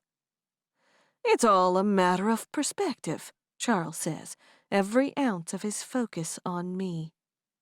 I watch for it, and there I see it, the change, the glint that flashes in his eyes. He lunges for me, but I dart forward.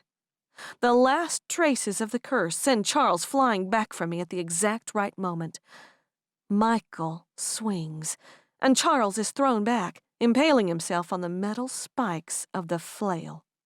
My momentum does not slow.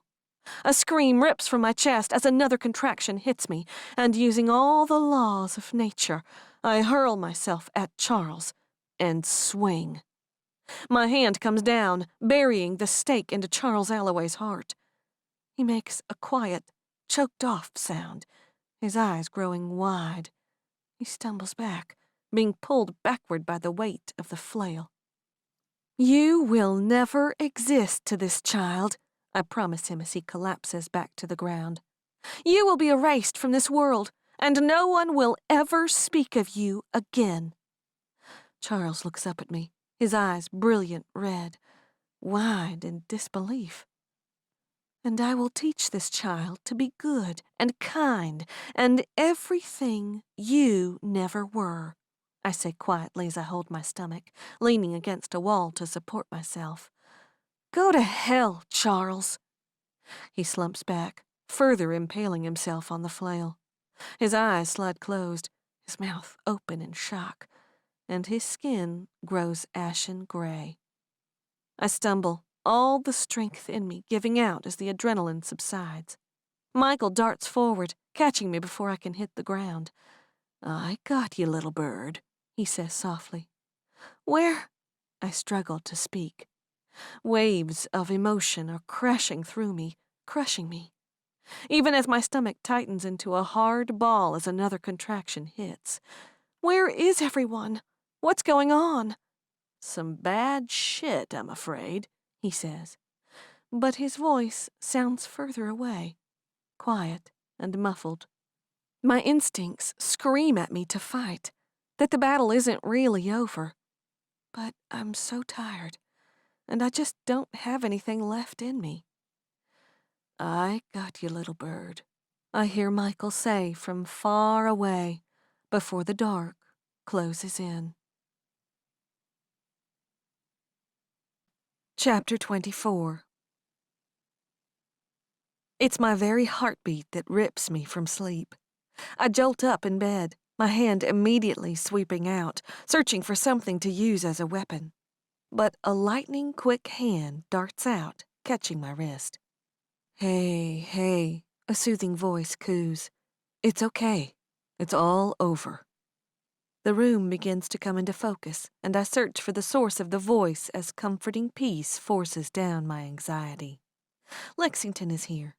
His expression reflects agony, terror, but relief. My eyes trail over him, searching for signs of damage. There aren't any, but there's a hint of dried blood under his jaw, smeared, like he'd tried to wipe it away and missed the spot. There are drops of it splashed all over his blue t-shirt, but he tried to hide it beneath a long-sleeved black button-up shirt. There is dried blood on the backs of his knuckles. I look around. In a hospital. I'm in a hospital room. My hands instantly fly to my stomach, and to my relief, it's still huge and rounded. Too many emotions are trying to rip through me at the same time. Adrenaline, fear, relief, anger. A breath rips from my chest, and another as the tears spring to my eyes. I drop back against my pillow, and the sobs rip from my chest. My husband crawls into the bed, tucking himself into my side, holding me close, as all the terror and anger finally washes over me. Here, at the end, when I know it's finally over. Lexington's hands cup my stomach, avoiding the strap around it, monitoring the baby's heartbeat. He leans forward, pressing his lips to my skin, his eyes closed in reverence. And the relief in me is tremendous. Everyone always promised that Charles wouldn't live to see this child born, but there was always that shred of doubt in me. And it grew bigger and bigger the longer it took to track him down. I was afraid that maybe, just maybe, he'd somehow get his hands on her. But he's dead. I killed him. Michael killed him. He'll never see my daughter. He'll never have any influence over her. I slide my fingers into Lexington's hair. It's extra wild, all over the place, pulled over and over throughout the stress of the day. And tears once more spring into my eyes. He's going to be a father. He'll kiss this child's cheeks, cradle her in his arms, rock her to sleep. Lexington is the father. He looks up at me, and I'm sure I'm going to crack, trying to hold in all this emotion racing through me. He slides up, pressing a kiss to my lips, wrapping a hand behind my head. I was so scared, Elle. He breathes against my lips. I was so scared Charles was going to win, and I was going to lose you and the baby. I'm so sorry. His voice cracks with emotion. My heart breaks for him, for me, for all the fear I just experienced. What happened? I whisper. He takes a shuddering breath and bites his lower lip for a moment. This is hard for him, incredibly so. He sits back in his chair beside the bed. While you were changing, about 30 people stormed into the building, he begins. It was crazy, like army ants, just swarming out of the stairs and the elevator.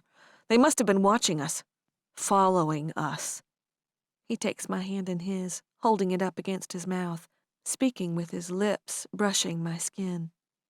Cyrus and I were overwhelmed. They dragged us out of there, took Dr. Dahl. Just as they hauled us to this van, I saw Charles. The breath catches in his throat. He looks down at the floor, pressing our hands against his forehead. He's trembling. He just gave me that smile of his, Lexington says through gritted teeth, and then he slipped in the door. I've never been more terrified than I was in that moment, Elle. Was he working with Jonathan? I ask breathily. Lexington shakes his head and looks back up.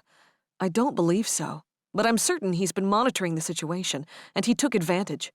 He knew he could work the timing of it, let Jonathan distract us, and wait for just the right moment. I nod. That sounds like him. Never one to get his hands dirty, always one to wait for the right moment to strike. Jonathan's people hauled us back to the House of Marshals. Lexington moves on. I got word to those who were following us to the delivery site. They'd been attacked already, so the house, Smith and Valentina, were the only ones there. He stops talking for a long moment. His blue eyes stare vacantly at a blank space of wall. And I know before he even says it. The mob killed them.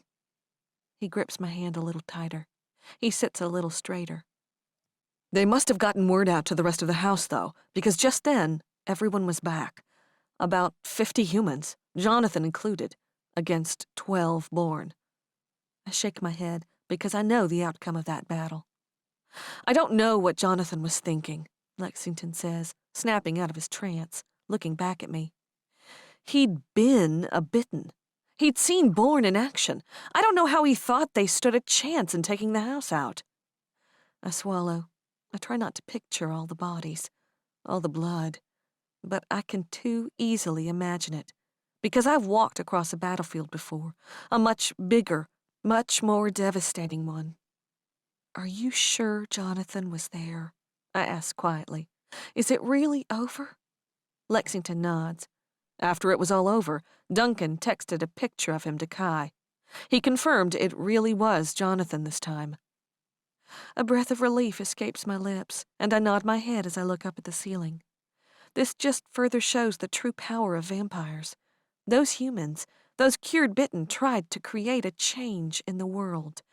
They weren't few in number, but in just a matter of minutes, the Born crushed them, easily. Very little good can be said about King Cyrus, but this, it reminds me that he has done the greatest thing he can in controlling his creations. He has instilled the value of secrecy in every one of them, and it's the only thing that has saved the world from being taken over by Born, because they all too easily could if they ever tried, like Cyrus' son did. This little revolt has been squashed, put out before it ever got any real traction. It's over.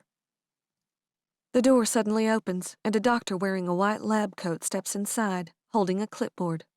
"Glad to see you awake, Mrs. Dawes," he says, giving me a cheerful smile. He stops at the foot of the bed. You gave us all quite the scare, though nothing like the scare I'm sure you suffered.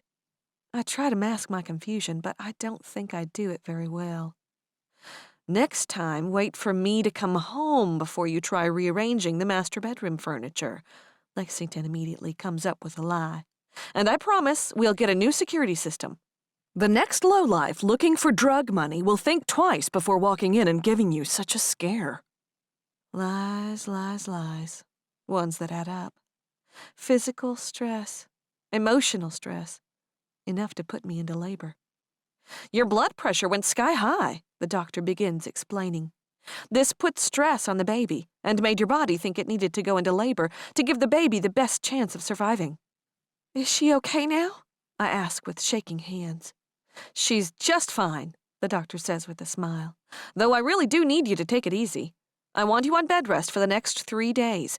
No more than 8 hours of activity a day after that for 3 weeks. You can meet with Dr. Dahl after that to determine what is needed through the rest of the pregnancy. I look to Lexington, and I doubt I'm masking my shock very well. For some reason, I assumed she was dead. He gives me a little nod, and the look in his eyes makes me think she probably didn't make it out completely unscathed. But she is, in fact, alive. We would like to monitor you overnight, just to make sure you don't start having any more contractions, the doctor continues, ignoring my strange reaction. But I believe you'll be fine to go home in the morning. Thank you, Lexington says, shaking the doctor's hand before he exits the room. The door's still open. A knock sounds from it. I look over to see Ian, Olivia, and Michael. Hi, I breathe, utterly happy to see the 3 of them. Tears immediately streak down Olivia's face. She's instantly at my side, hugging me gently to her. Ian stops at my side, taking my hand in his. Michael just stands back a little bit, crossing his arms over his chest, giving me this proud smile. I'm so glad y'all are okay, I say, so relieved that what I did didn't lead to me losing them. Lexington suddenly laughs. It grows, and I look over at him in confusion. You said y'all, he laughs, beaming at me. He leans forward, pressing a kiss to my temple. You can take the girl out of the South, but you can't take the South out of the girl. He laughs, and so does Ian, and so does Olivia. And so do I. And I know everything is going to be okay. Chapter 25. Lexington has to hold a hand out for me and pull me from the car. With this giant belly, it's hard to do anything these days.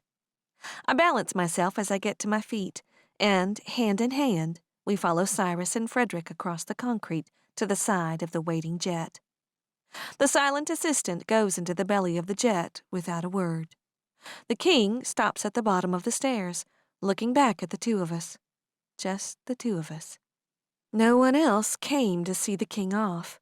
Everyone else was too scared or too smart. Those from the House of Conrath returned home 6 days ago. Those from the House of Marshalls are back home or off doing their jobs. I hope this is goodbye, Cyrus says, a little mischievous glint twinkling in his eye in the dark night. For a good long while. I smile. I'm sure this trip wasn't quite what you expected it to be, I say. But thank you for all your help. There would have been some very different outcomes if it weren't for you. Cyrus smiles and looks from me to Lexington and back again. Actually, this trip was nearly exactly what I expected. I never go into the territory of a house without anticipating some kind of dramatics. I shake my head, even as a chuckle huffs from my chest. Thank you for your hospitality, Cyrus says, turning to Lexington, shaking his hand. You're a good man, Lexington Dawes. I don't say that about individuals very often, but there is something inherently good about you. Take care of this little family of yours. I promise, Lexington says with a nod and a smile. His eyes are serious, though, and I can tell he means it from his toes to the tips of his hair. Cyrus turns back to me, and a little smile pulls on his lips. He lifts his arms and rests his hands on my shoulders, looking straight into my eyes. I can say without a doubt that you are my very favorite human, Elle Ward Dawes, he says. And he's not mocking. He's dead serious. I wish all other humans were like you. It's a pity it was your brother who was born, and not you. There it is, the little bitter jab I was anticipating. Thank you, I say, instead of making a big deal of his last statement. He gives a tiny nod of his head and takes a step back, releasing me. I enjoyed colluding with you on the game. You're quite the master secret keeper. He gives a rueful smile, his eyes sliding over to my husband. And Lexington looks over at me, confused. But I just shake my head. I'll explain later. Cyrus smiles once more. Well, I suppose I shall see you again, in about 18 years or so. Take care of that baby girl. My throat tightens, but I nod. Lexington and I step back, watching as Cyrus walks up those steps. When he reaches the top, he turns and winks, just as the stairs close up, sealing him inside. 18 years, Lexington breathes. That's going to go by in a heartbeat. I don't say anything, and here's the stark difference between the born and humans. To me, 18 years sounds like an eternity. My husband wraps an arm over my shoulder, and I hug myself into his side, one hand on my 32-week pregnant stomach, as we watch the King of Vampires' private jet taxi onto the runway and then take off, back to a land far, far away. Chapter 26. We're both holding our breath, but neither realizes it. Praying that the door doesn't squeak, Lexington reaches for the knob, twists, and pushes it open. We both stare at her tiny face as we step into the nursery in so much awe and shock that she's finally here. Cradled in my arms, we carry the tiny babe into her very own room, finally home. She sleeps peacefully, her squishy cheeks framing tiny, perfect lips. With Lexington right at my side, we cross the room, and ever so gently, so as not to wake her, I lie her in the crib. Aster Lou Dawes. We both stare at the perfect, tiny baby, marveling at this little human. At 38 weeks, both the baby and I were perfectly healthy. At 38 weeks, I was absolutely miserable. I was huge, uncomfortable. My back was hurting so bad. I was ready to have her out. We tried every trick in the book. Spicy food, long walks, sex, red raspberry leaf tea, anything to induce labor. And, miracle of miracles, at exactly the 39-week mark, I woke Lexington up in the middle of the night when the contractions hit. A frantic drive across the city to the hospital, a call to Dr. Dahl, and then 4 hours later, there she was, in my arms, perfectly healthy, perfectly perfect. She's amazing, Lexington says.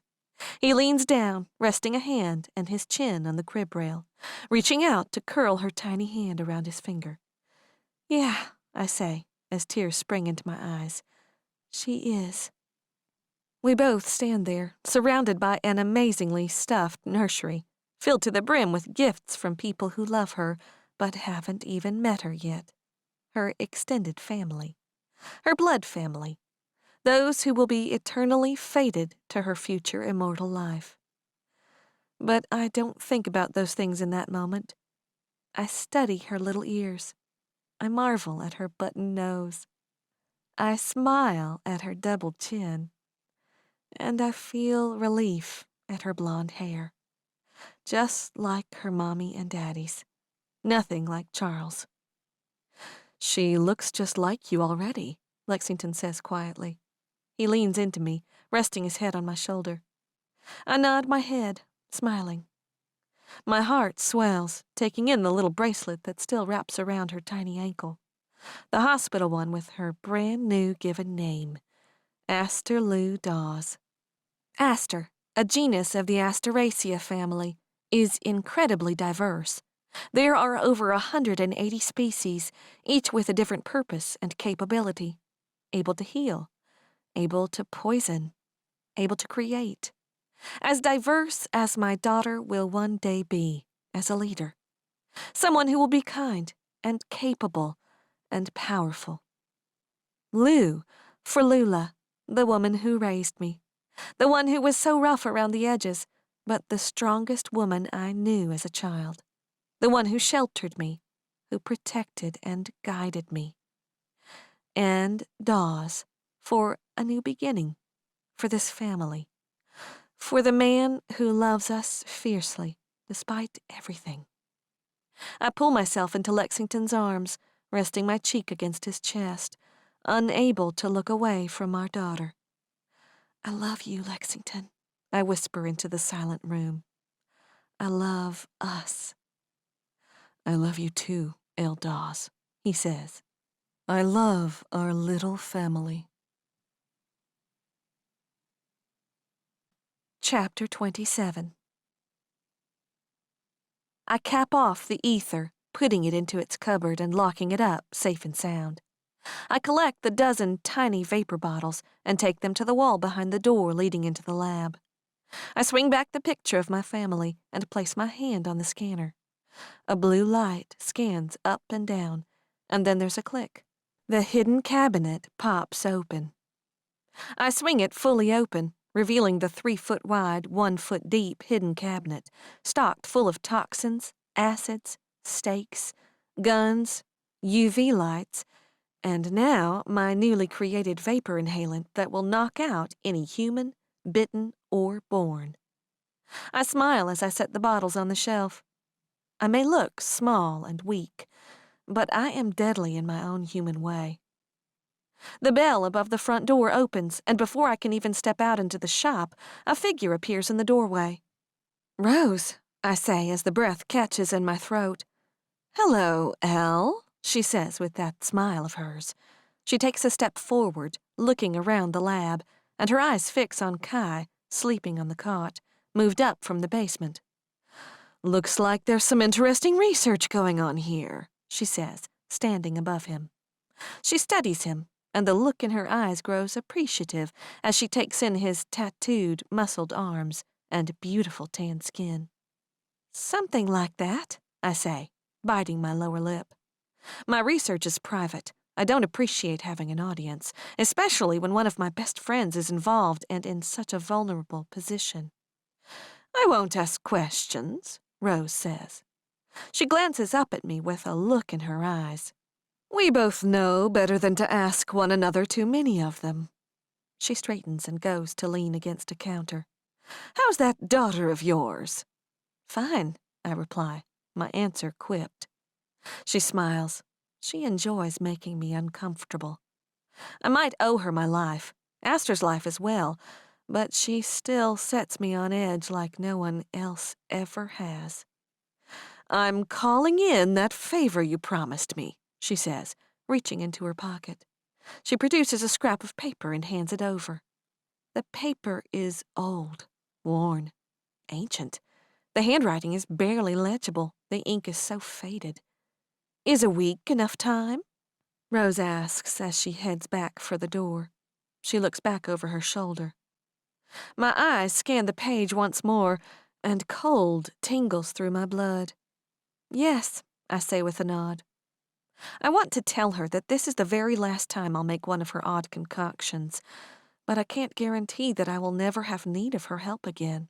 I can't burn bridges. "I can get it done."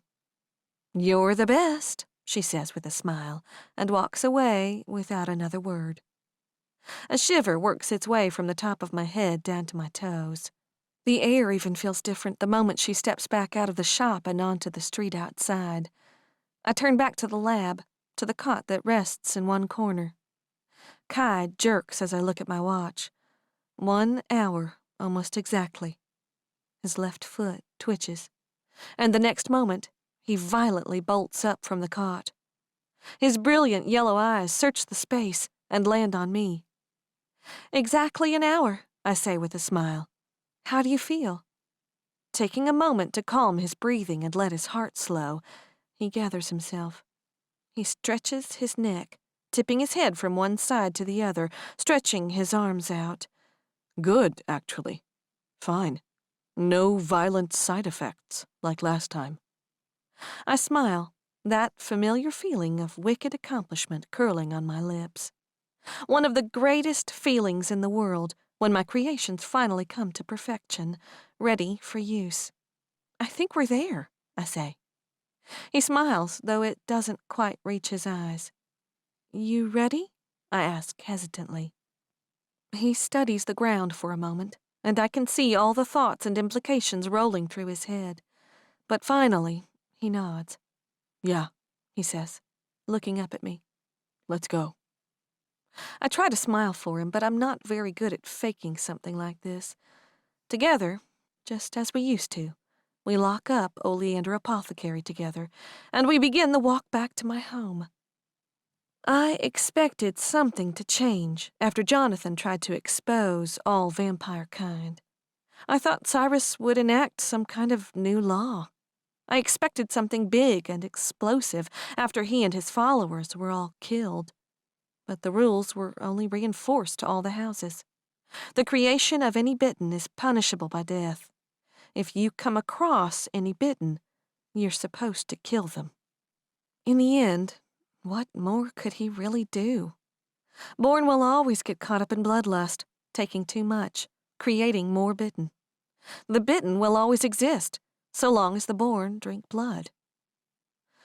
So as we finish the walk down my block, as we go up the stairs into the building, and then up the stairs to my condo and walk through the door, Kai kicks his shoes off. He heads toward the couch. He lies down. "You're finally getting what you wanted," Kai says. But even as he does, I hear the soft tone in his voice, the one that says he doesn't really mean what he's saying. I shake my head still. "This isn't what I wanted," I say. "I just wanted everyone to be safe." He nods, though he just stares up at the ceiling instead of looking at me. He feels like he's failed. For the past 7 months, he's obsessively been looking for Bitten to help and cure, but when Jonathan went and betrayed us all, he stopped. There are always unseen consequences to our actions, even when we're only trying to do good. So, Kai has finally decided that it's time for him to move on, to get his life back. Just a few months ago, when I asked him to let me cure him, I was met with a violent no. Being a Bitten had become a part of his identity. It always will be. But there are chapters in our lives, doors that close. And Kai has finally come to the point where he is ready to move on and find a new one to open. I pull one of the silver cords from around my neck. I kneel beside Kai, pulling the cap off, exposing the needle. "I'm really proud of you," I say. "You're always fighting for good. You're going to change this world, Kai Ioane." He finally does look at me and brushes his knuckles over my cheek. "I'm only following you, Manolele Toa." I smile, and his gaze goes back up to the ceiling. "Do it now," he says. And I don't make him wait any longer. I prick the needle into his skin and release the cure into his veins. A great howl escapes his lips, and all of his muscles tense, curling him up into a ball for just a moment. Raging, violent pain rips through his veins for a solid 60 seconds. I back away from the couch, away from any of those heavily muscled arms that might swing my way by accident. I stand across the room, my heart breaking for my friend. We've been broken, bent out of shape for a long time now. Because we've always wanted different things, saw different futures. But in 24 hours, he'll be human again, and I think that will change things. Maybe then we can go back to being real friends. Finally, 60 seconds burns out, and Kai collapses into the couch, unconscious. When he wakes up, his eyes will never glow yellow again. Turning, I leave him to sleep it off on the couch and head upstairs.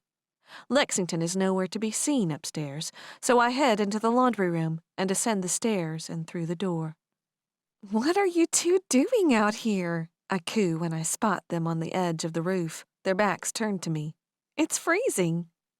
"It's the only warm day this week," Lexington says, turning back to me.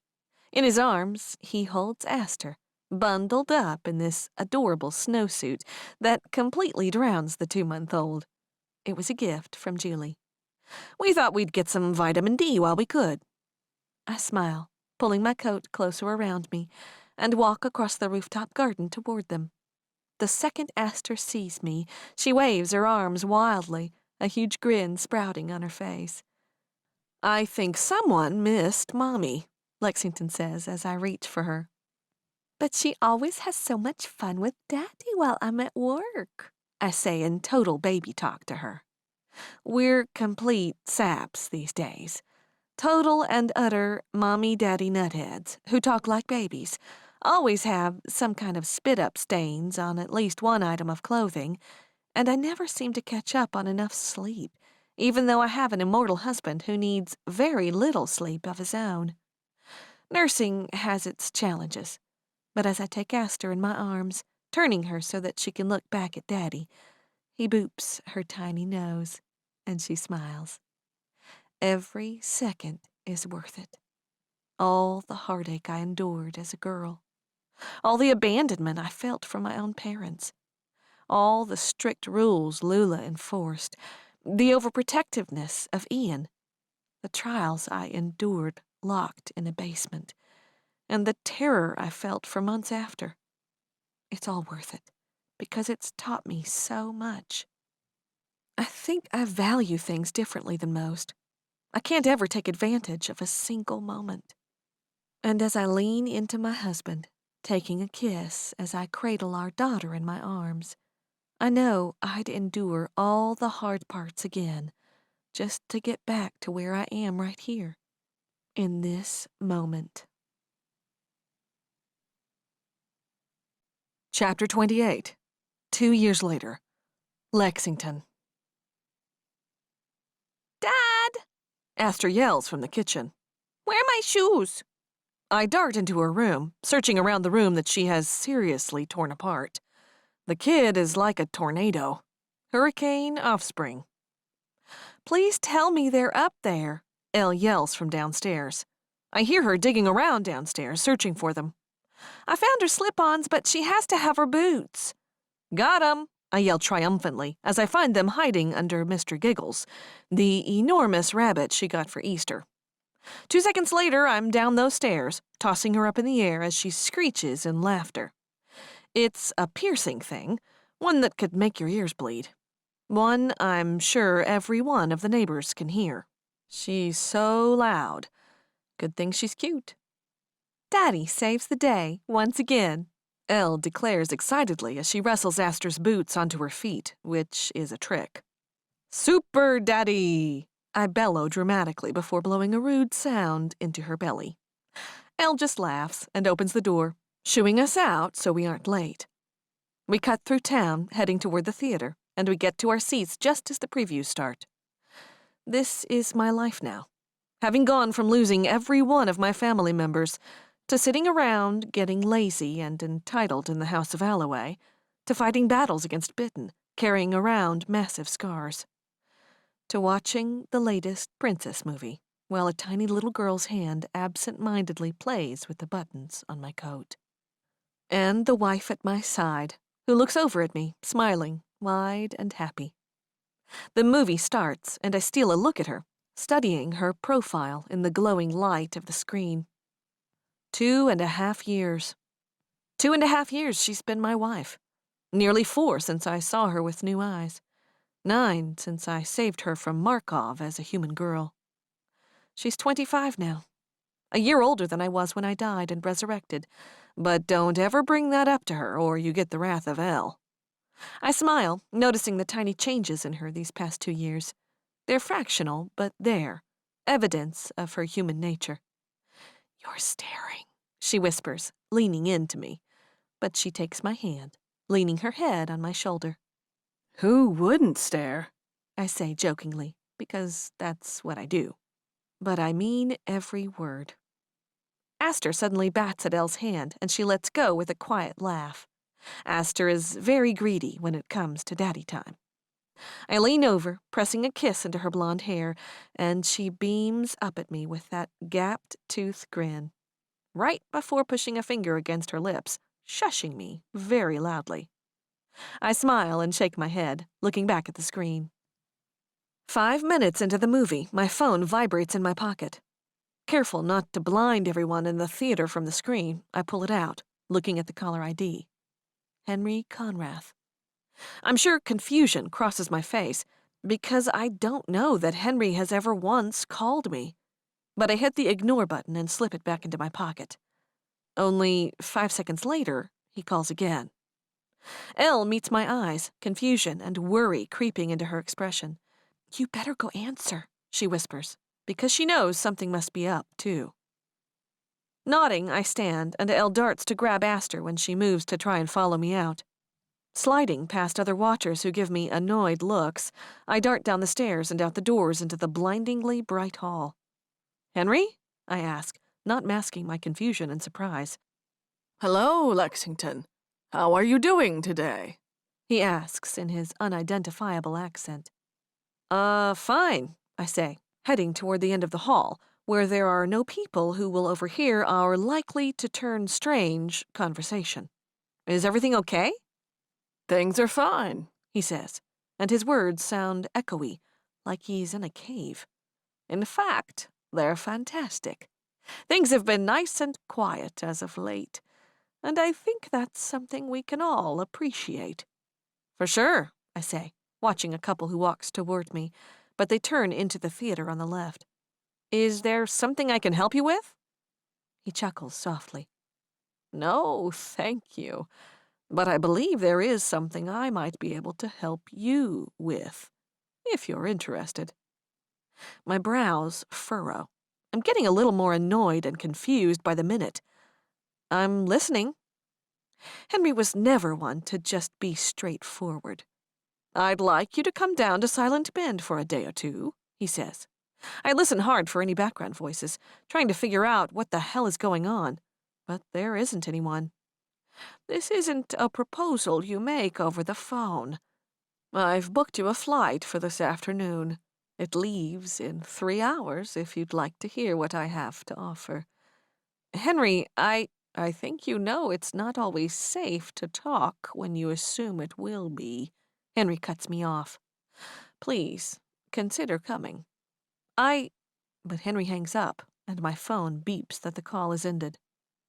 I look at the phone, my brows furrowing deeper. Why does he have to be so damn cryptic all the time? Drama queen. I quietly slip back into the theater.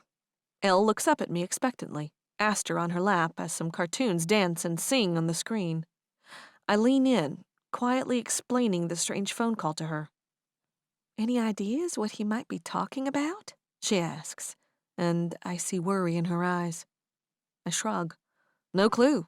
I mean, a proposal he didn't want possibly overheard, and he seemed to be in a pretty big hurry about it. Elle looks at me, the wheels turning in her head. But I don't see how I can just ignore the conversation. You'd better get going, she says. You'll need to pack before your flight. I shake my head. Everything in me is saying this is too weird, too fast. What about Aster? You've got the shop the rest of the week. Michael can take her, Elle says, her adorable southern accent growing stronger, just like it always does when she's a little stressed. And I'll get Casey to take the afternoons. I don't love this.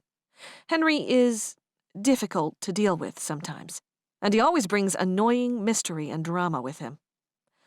But he's got me on the hook. I'm curious to hear what he's talking about. Hopefully, curiosity doesn't kill the cat. You sure? I ask. I hate the idea of leaving you girls. Elle smiles, placing a hand on my cheek. You know I can handle things, and if I need help, there's always Michael and the entire house. I bite the inside of my lip, mulling it over for a minute. She's right. Elle has always been able to take care of herself, and now she has an entire house at her command. She is the mother of their rightful house leader, after all. Cyrus said they have to jump if she says so. All right, I relent. I lean in and kiss Aster's head, who doesn't look my way as she watches the movie. I'll call and let you know how long I'll be gone once I get to Silent Bend. Elle leans in and kisses me, and for a moment, I change my mind. Screw Henry's cryptic request. I'd much rather stay here with my beautiful wife. You go, she says quietly. We'll be here when you get back. A quick goodbye that is pretty damn painful, and I slip back out of the theater. I leave the car for Elle, and instead dart through the city on foot, so fast I'm invisible. No more than a blur written off as a trick of the light. An hour later, I'm packed, and a taxi drops me off at the airport. Through security, through the terminals, and I arrive just as my flight begins boarding. The first-class seat Henry booked me makes me a little suspicious, but I recline back and try not to overthink everything for the next 5 hours. It's pitch black by the time I touch down in Jackson. Shouldering my carry-on, I weave my way through the airport and head to the pickup area, where Henry texted he would be waiting for me. As promised, I find a jet-black Lamborghini waiting at the curb. Ducking in, I once more marvel at the amount of money he has, tucked away, somehow always magically replenishing itself. I hope you had a pleasant flight, Henry says as he pulls away from the curb the second I close the door.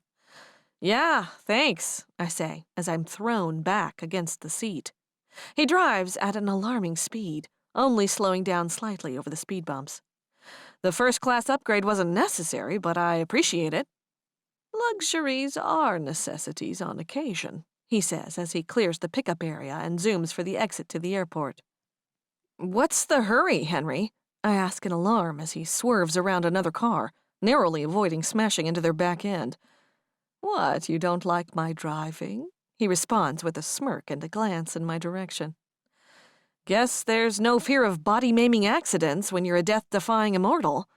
I cringe back in my seat as we swerve again, narrowly missing yet another unsuspecting vehicle. Henry chuckles, smiling as he darts through the dark night. He cuts to the freeway, and he steps on the gas, pushing our speed past the 100-mile-per-hour mark. My grip on the handle above my right ear tightens. So, you got me to leave my family and get down here in a matter of hours, I say, when he doesn't offer answers immediately. What's with the short notice and urgency? Henry does at least use his blinkers as he changes lanes, weaving in and out of cars. Because Olivia and Ian and the rest of the house are in Las Vegas, meeting with the leaders there, he answers. They're discussing some issue with a coven in Texas. It's right on the territory border, and they're deciding whose problem it is. Ah, I say, nodding, even though my stomach clenches. So much for peace in all the American houses.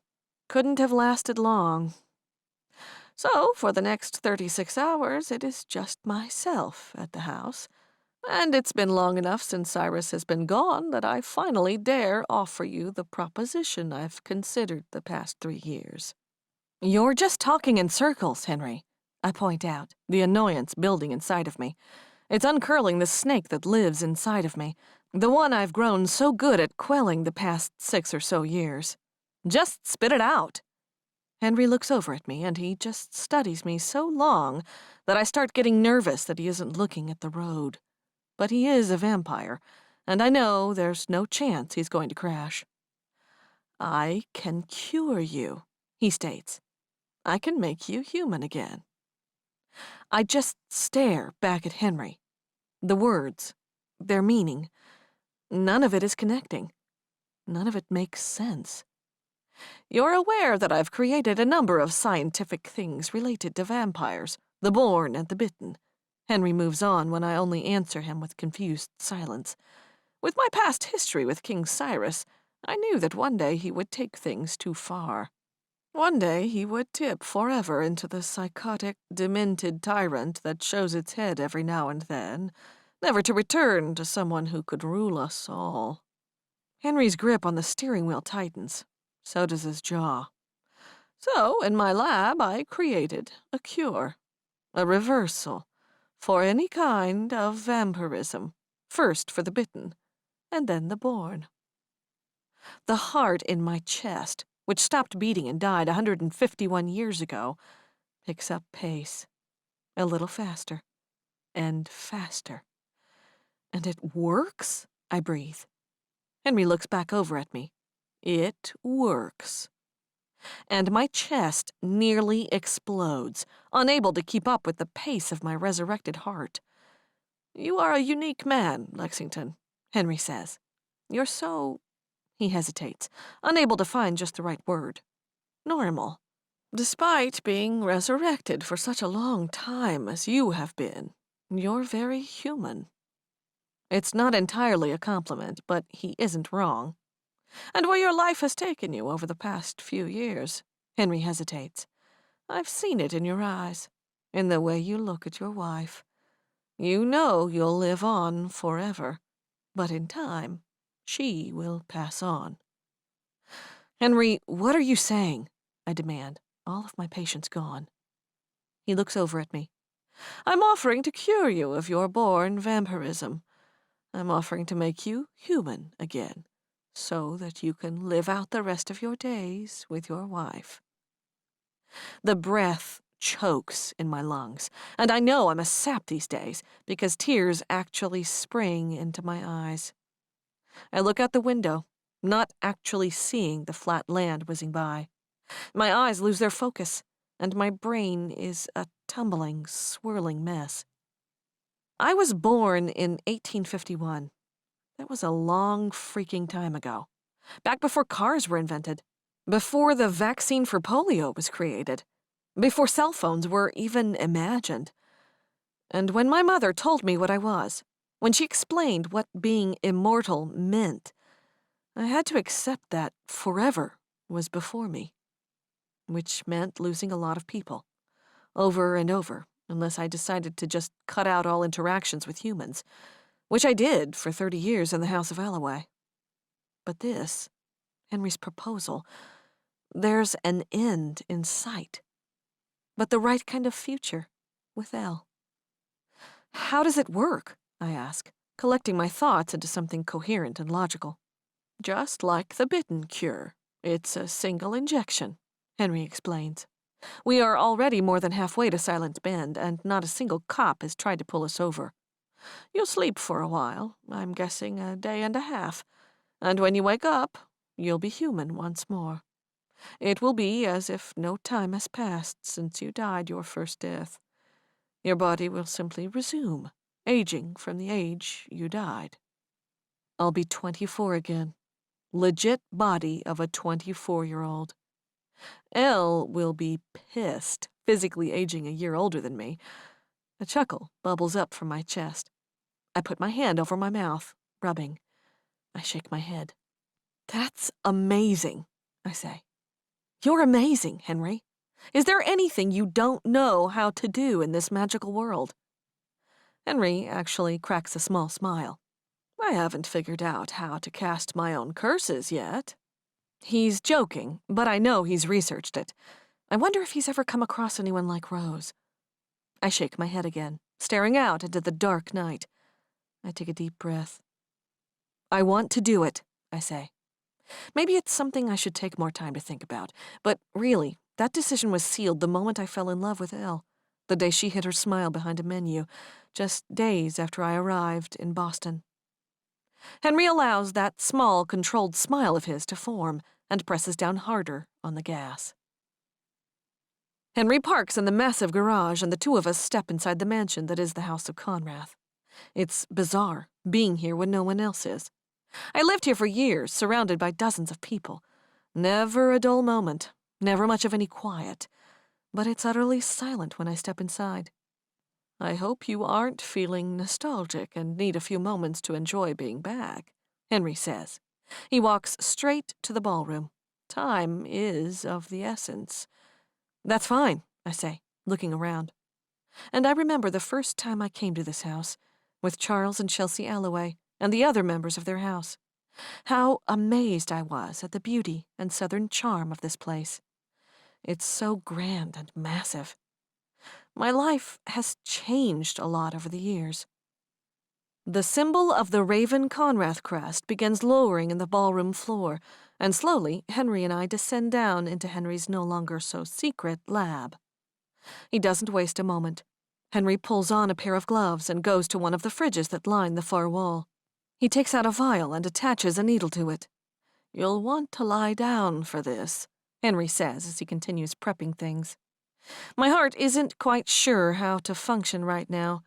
It's racing, thundering, skipping beats, and in general trying to climb up my throat and out my mouth. I take a deep breath. I lay my jacket across the back of a chair and walk over to the cot set up against the bookshelves. "How many others have you cured with this?" I ask as I lie down. "None," Henry says as he walks over. "You'll be the first." "Well, that's comforting," I say as sweat breaks out over my entire body. Henry smiles, and man, that's disturbing in this very moment. "Don't worry, I'm 1,000% confident it will work. What I can't promise is that it will feel very pleasant." I shake my head, probably not hiding the eye roll. I take a deep breath, placing Elle and Aster firmly in my mind. "Let's do this." Henry nods his head and sinks the needle into my chest, right into my heart. Henry steps on the gas once more, rocketing us away from the Conrath estate. I sit slumped in the passenger seat, my eyes barely focusing as we rip out of Silent Bend and head back toward the main freeway.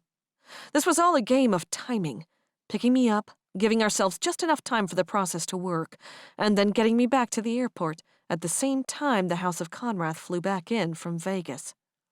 My job is to get through the airport without any of them seeing me.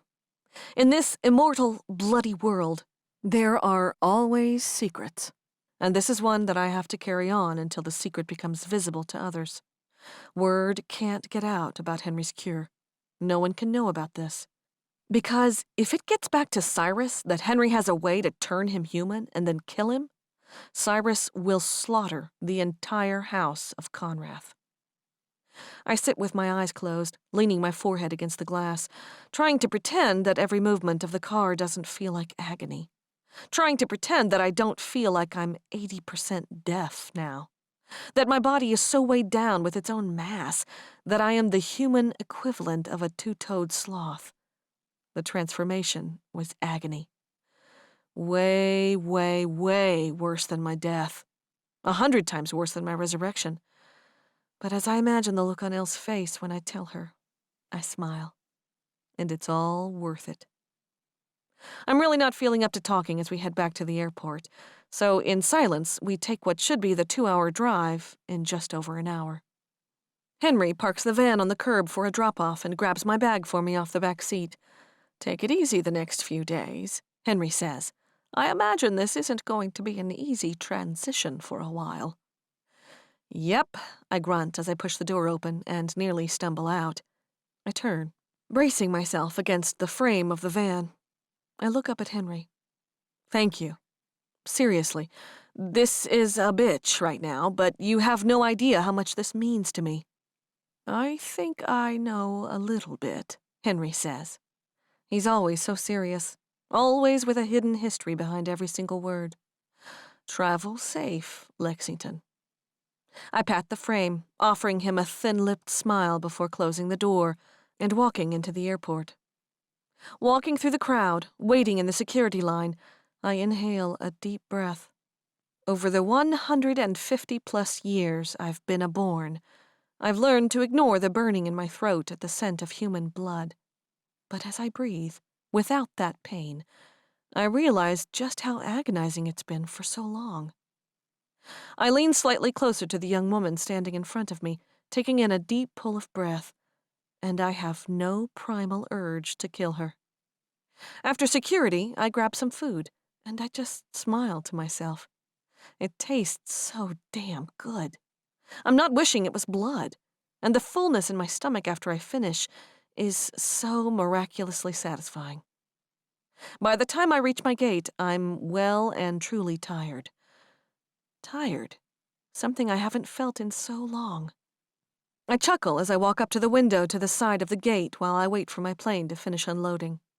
I stare out at the landscape. The sun shines brilliantly on this February morning in Mississippi, and for the first time in over 100 years, it's not causing me any pain.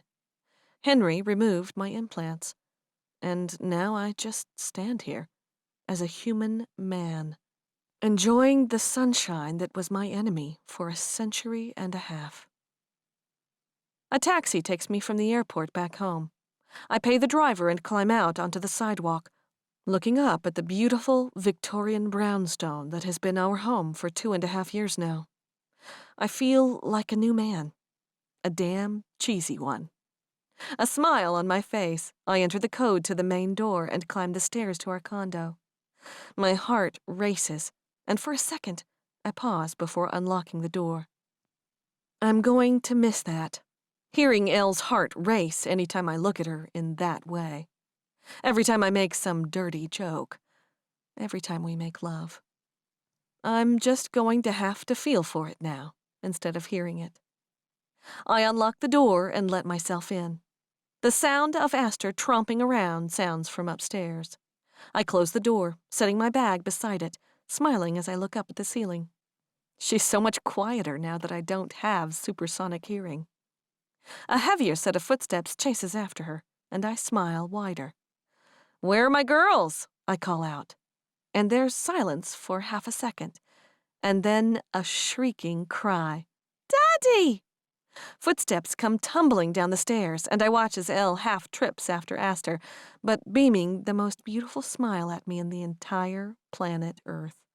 "Daddy, you home!" Aster cries happily as she races over. I catch her before she can trip into my legs and lift her up, pressing a kiss into her chubby cheek. She, in turn, splatters kisses on my cheek, wet and slimy ones. Elle smiles up at me as she comes to my side, and I wrap an arm around her, pulling her into me, before tipping my head to kiss her. "Ew!" Aster cries out in disgust, trying to push us apart. But even she can't do that.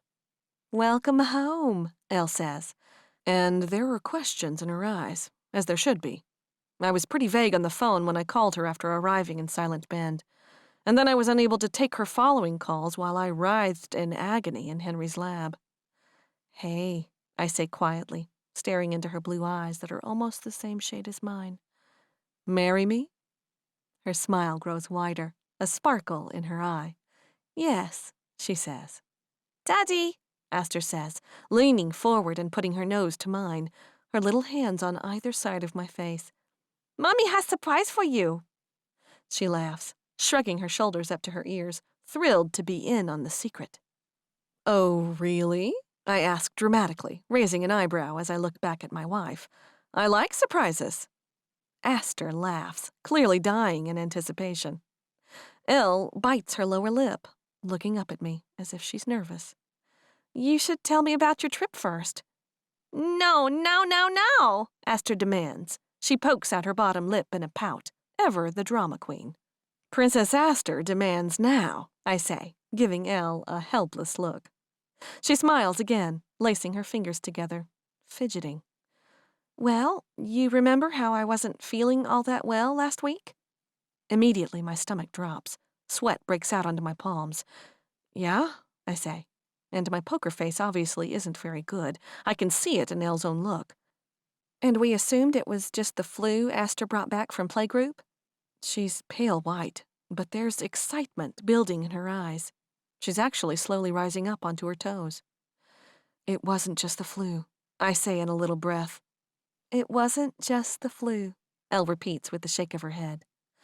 "I'm gonna have a little brother or sister," Aster declares excitedly. My eyes grow wide, and my heartbeat slows down.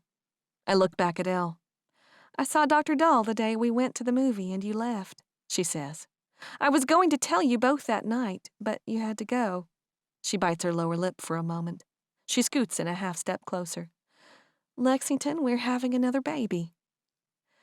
And I finally break. I let go of all the control I had for the last minute. A laugh rockets from my chest. A single, sharp, pure thing. And it's followed by 3 more. I squeeze Elle tighter to me, filled to the brim with amazement and disbelief. Another baby. We're going to be a family of 4. Parents to an immortal royal and an immortal born. And the both of us are human. Utterly aging, frail humans. I love you, I breathe into Elle's hair. I loose another laugh. This is amazing. Elle laughs too, but there's emotion in it. She's gained so many more emotions since she had asked her, and it's amazingly beautiful. I've been dying the last 2 days. I can't tell you how relieved I am to have the news out. I laugh and squeeze her once more. Oh, I've got some news of my own I'm dying to share, I say as my very human heart rockets into my throat. This has been Garden of Graves, House of Royals, Book 8, written by Keary Taylor, narrated by Stephanie Dillard. Copyright 2017 by Keary Taylor. Production copyright 2017 by Keary Taylor.